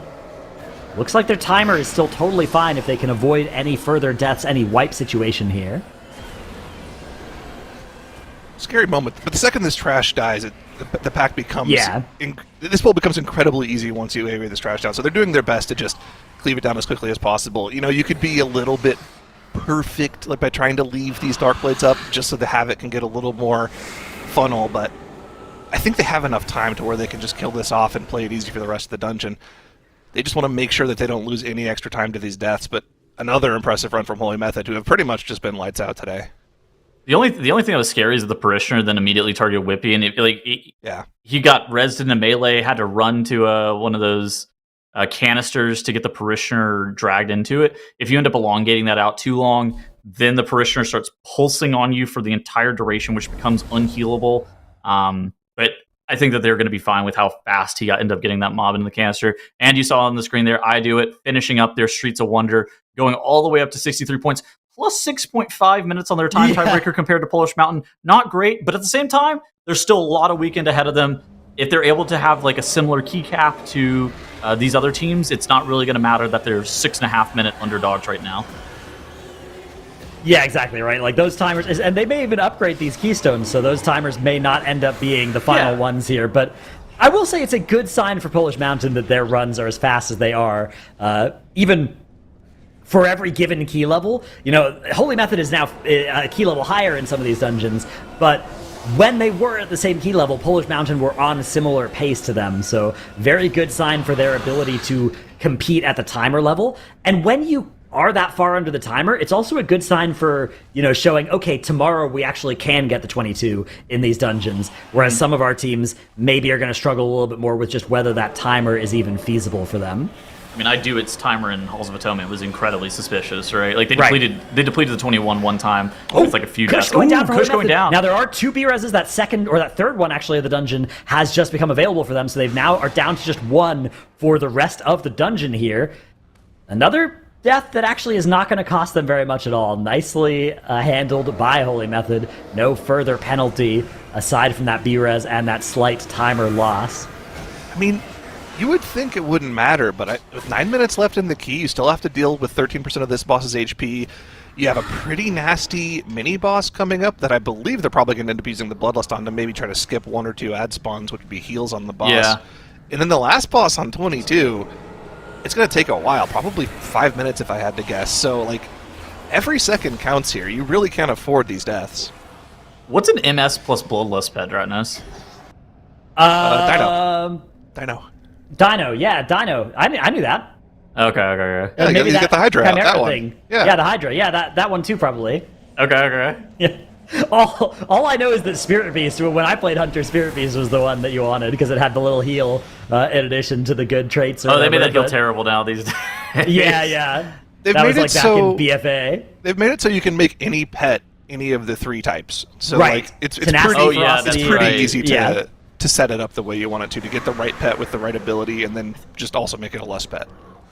I think they used to use bees back in Shadowlands from memory.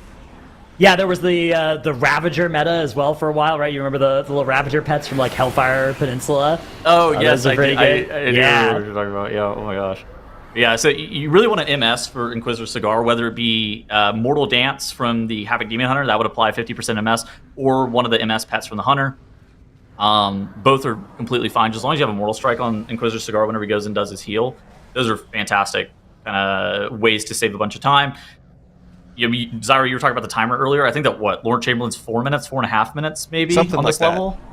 Yeah, they should be more than fine. They'll be fine. Now, an advantage of this composition is if we can keep some of these manifestations of envy alive, that allows our Havoc Demon Hunter to get more funnel on the boss. Yeah, it looks like this is the last heal they're going to get on the boss here, and they have tons of these manifestations already, so they'll probably just single target the remainder of the mini-boss down and start moving towards Lord Chamberlain. Yeah, you can see they're already positioning, trying to keep these manifestations as healthy as possible just so they can get that funnel on the boss. Oh, 9 to 5. Having deaths up in the top right on Echelon. It's 2 players down with no B-res. They might still be able to get through this fight, but is their timer going to be prohibitive after this has happened to them? That's going to be the question. I mean, I'm a little bit worried about their ability to sustain through this as well. As these Stone Fiends die, I think we're going to be in some very big danger of losing a Death Knight here in just a second. Big Shield, though, does come up nicely handled with the Anti-Magic Shell. Those Death Strikes being available, and Echelon's going to go down. 9 to 5, still in it. Still competing here, but let's swap back over to Holy Method. Their timer's okay. Is it actually okay? I mean, they're 3 minutes slower than Holy Method and 1 key lower, but timeable is all that matters right now. Yeah. You know, like 21 is not going to be the key level that you're going to be one of the top 2 teams of the weekend on. So they just want to get this key out of the way so they don't have to worry about trying to attempt it tomorrow. They can just go straight to the 22 whenever they want to come back to the halls. Yep, 100% agree. All right, Holy Method, 6 full minutes on the clock here for a boss that I think at most will take 5. They do have only 1 battle res, but, even 1 is enough for this fight. This fight, one of the less mechanically dangerous fights for a team that's aware of it. A lot of the ways that this fight kills you is by surprise or by, a failure to plan and soak those statue lines, right, from these intermissions, these telekinetic onslaught phases. And I don't think that Holy Method are in too much danger of that happening. You can see now, and it looks like Clicks, actually, it's now in Kush, both getting into that melee position where you can soak 2 of the lines at once, which really reduces the raid damage here. That statue explosion at the start of each of these phases is going to do a ton of damage. Saw Clicks dropping to 10% HP.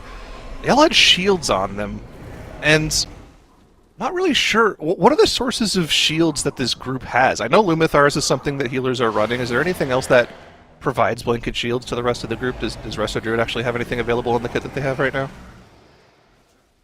I don't think so. I think that so Clicks is going to get a 15% health shield while he is channeling his Blade Dance. Yeah. So that's a little Demon Hunter shield effect that does exist. Jinji, I don't think, is not playing he's playing BM, so he's not going to play that talent that there's on the Sentinel tree. There's like a shield that builds up, but yeah, he's not going to have access to that. Kush can have a shield, I think, from it's Permafrost, I believe, is the name of the Death Knight shield that builds up. Let me see if he's talented it. Yeah, he has. So his auto attacks do give him an absorb shield that does slowly build up there. But yeah, not a lot. It looks like everybody just got their own little shields that they are generating here. In addition, of course, Whippy is playing. His trinket setup does include a Void Core and that Lumithar trinket, which does come with a 75% ignore pain shield thing. Oh, also the cloak procs from the healer will do it too. So right, yeah, and the tank cloak procs as well for now. Oh, and the void shards if they're using that. If I guess Whippy would be the only one to use that. Whippy does have the Void Glass Spire and the Diamantine Void Core, so does have that high proc rate on the or the high power on those Void Glass shards. There's also another secret hidden way to kill your group on this boss that most people might not know about. Is if your tank shadow melds when the frontal goes out, it will go to the next threat, and the boss will just instantly turn and cast it over there. Nice. Fortunately, Now is a dwarf. So Well, he has the potion. We know he has that potion in his inventory from Eco Dome Maldani. It's part of the strat in there, so could be a very clever prank that he could use on Holy Method here if he wanted to. It looks like 4 of the 5 of the players of Holy Method are also wearing the Band of the Shattered Soul. Yes. I don't think that doesn't apply an absorb, but that does give you like damage taken reduction. It right? gives you a cosmic damage shield, right? That it will show up on the raid frames as an absorb, I think. Yeah, it might. Does it show up as an absorb on the raid frames? That was the question I had. Oh, I don't know. I think so, yeah, because those types of effects typically do. Either way, Holy Method are going to be getting this boss taken care of. It's going to go down now 1% health, 2 Not minutes and bad. 37 seconds on the clock. That heroically worried me for a second. I was like, oh, do we need to go get count? But no, we are chilling dancing. here. Holy Method putting the dance on the board, putting the score on the board. 66. 22s across the board for Holy Method. That is 2 points of a lead they've opened up over Anti-Clockwise, who themselves have a point over the rest of the field in Polish Mountain, and I Do It, and potentially 9-5. That means now one team is still in a dungeon run today. It is 9-5, and the question is, will they be able, before they have to clock out at the end of their shift here, to get this last dungeon on the board and to join I Do It and Polish Mountain at 63 points for the end of the day? We are nearing now that last 2-chest breakpoint here, so 20% of the dungeon timer is left for them, and they do still have one last boss and that very difficult mini-boss section ahead of them here. Pebbles, I got bad news for you. I'm love What's up, watching boss? right now. What? Love watching what? I'm love watching this dungeon. I want to see them Love time watching this them key. deplete, This. maybe. I want to see this watching 21 them get timed. This is going to be close. Again, we're talking like we want 4 minutes for Lord Chamberlain. I think that they're going to be on the right side of the correct side of this timer. Inquisitor Cigar tends to be like what, a minute and a half ish, and so I think that we have enough time budgeted here. I don't think they can afford any mistakes or any deaths. I think that we saw this earlier where I Do It. They had like a couple of deaths after they pressed their Bloodlust on Inquisitor Cigar. It's fairly common to have that happen whenever the manifestations end up fixating onto players. Just somebody getting melee to death. There's also an insane amount of damage taken whenever you get those circles out on you. Inquisitor Cigar is actually really deadly, but I think that they should be fine assuming that they just go deathless here, even though they're currently at 6 deaths. But they can't make any mistakes here. Bloodlust has been pressed. And now it's basically you're just trying to burn Inquisitor Cigar before he gets too many of those heals off. Yeah, the timer here is actually so tight for them as well. They really need to make sure that they don't end up getting that low percent HP heal that is just absolutely demoralizing if it does come through here. We are going to get, I think, one more of those Dark Communions here after this Disperse Sin sequence here. Here it comes. Will it target the nice low health mobs? It's going to target a few low health ones, but also a few high health ones, so Cigar is going to get a sizable heal. I think they're on pace here to kill it before that next Dark Communion, though, especially as that display of power comes out, gives them a little bit of a damage increase as well Ooh, the Hunter. for the next few seconds. Hunter's getting meleeed. Oh my god. Yeah, Ooh. this is They scary. don't really I mean, have any damage cooldowns, right? Even with the No. damage buff, this is going to Is be this tough. killable? I think they're going to get one After more this heal. disperse, we're gonna get one more bolt. Right? No, we're not even gonna get a bolt. We're going straight into the Dark Communion, and Cigar is going back up. I don't like the this is timer so anymore. Tough. The timer. I hate the timer. We're gonna be under 4 minutes for Lord Chamberlain. No bloodlust. here on Don't this tell plus Portal Juice 21. no. The town key is portal comes timeable. out, and there it No. is. That is the concession from 9-5. It has been a little bit too much that has gone wrong in this Halls of Atonement. They are going to be resetting this one. They'll have to come back and get it tomorrow. Believers are in shambles. Oh, Doubters no. are feasting here on their foolish, gullible channel points. Oh my god, if you were hate watching, hit 1 in the chat right now. I'm trying to see something. I don't want to prove Tettle's right, but that moment Tettle's I'm love watching. What are you love watching? The MDI, maybe. It's this one. I was really there. I was hoping to, chat.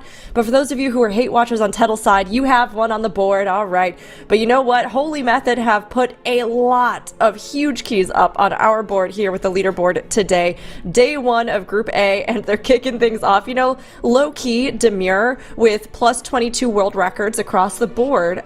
So, you know, know, Zyro, with what we've seen in the time trials, day one, powerhouses like Holy Method, unexpected new configurations of players performing well like anti-clockwise, what stories are you seeing emerge from this leaderboard?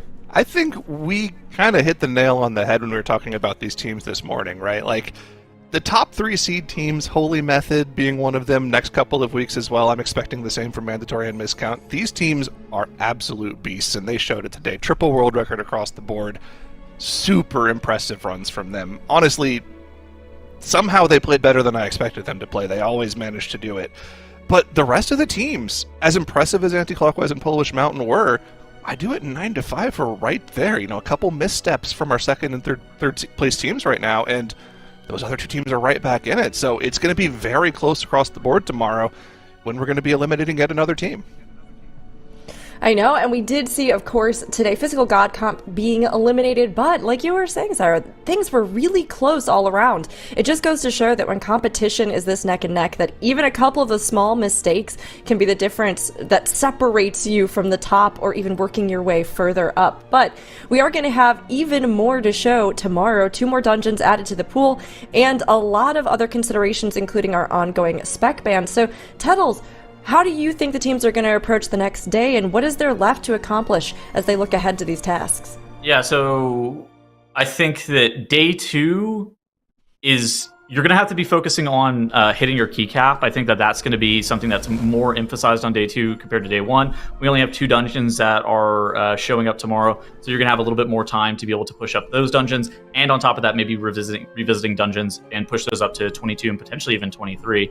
And I think the other thing that you have to come into consideration for is making sure that your spec ban situation is adequately situated going into Sunday, making sure that you don't get something banned out that you otherwise were trying to play, especially in your highest level of dungeons. Because I think that how Sunday's shaping up right now, it's going to be very competitive with teams just really fighting tooth and nail to try to put up 22s and 23s in pretty much every single dungeon. Oh, for sure. I mean, even just seeing some of these timers, how close they were, how some of them were exactly the same, even between some of our contenders. I mean, it is really, really going to be competitive, and I think Sunday will show that. But, of course, since we do have those Spec limbs rolling over, the tallies will continue on tomorrow, and just like you pointed out, Tettles, the teams are really going to have to put their Mathnos skills to the test to try to make sure that they can get all of that worked out. But they'll also have to dive into that, and we have some speculation, some speculation, if you will, ourselves, about the possibility, thank you, Zyro, yes, of the possibilities of specs tomorrow. So, Dratnos, do you want to give us your kind of insights into what you think we might be seeing banned out or played tomorrow? Yeah, so this isn't final, this isn't official, of course. You know, we may have missed a run here or there, so we gotta triple check. But it looks like everybody is preserving the meta specs in through to tomorrow, except for 9-5, who are going to be losing Resto Druid, and then they are also going to have to give up a DPS spec from either Frost DK, MM Hunter, or Havoc DH. Again, if our preliminary tally is accurate, which I assume they'd probably go with the MM Hunter and then maybe play BM. I think that's right, yeah. Yeah, losing the Resto Druid is something that all of our other teams are at least preserving those main meta, tanks and healers.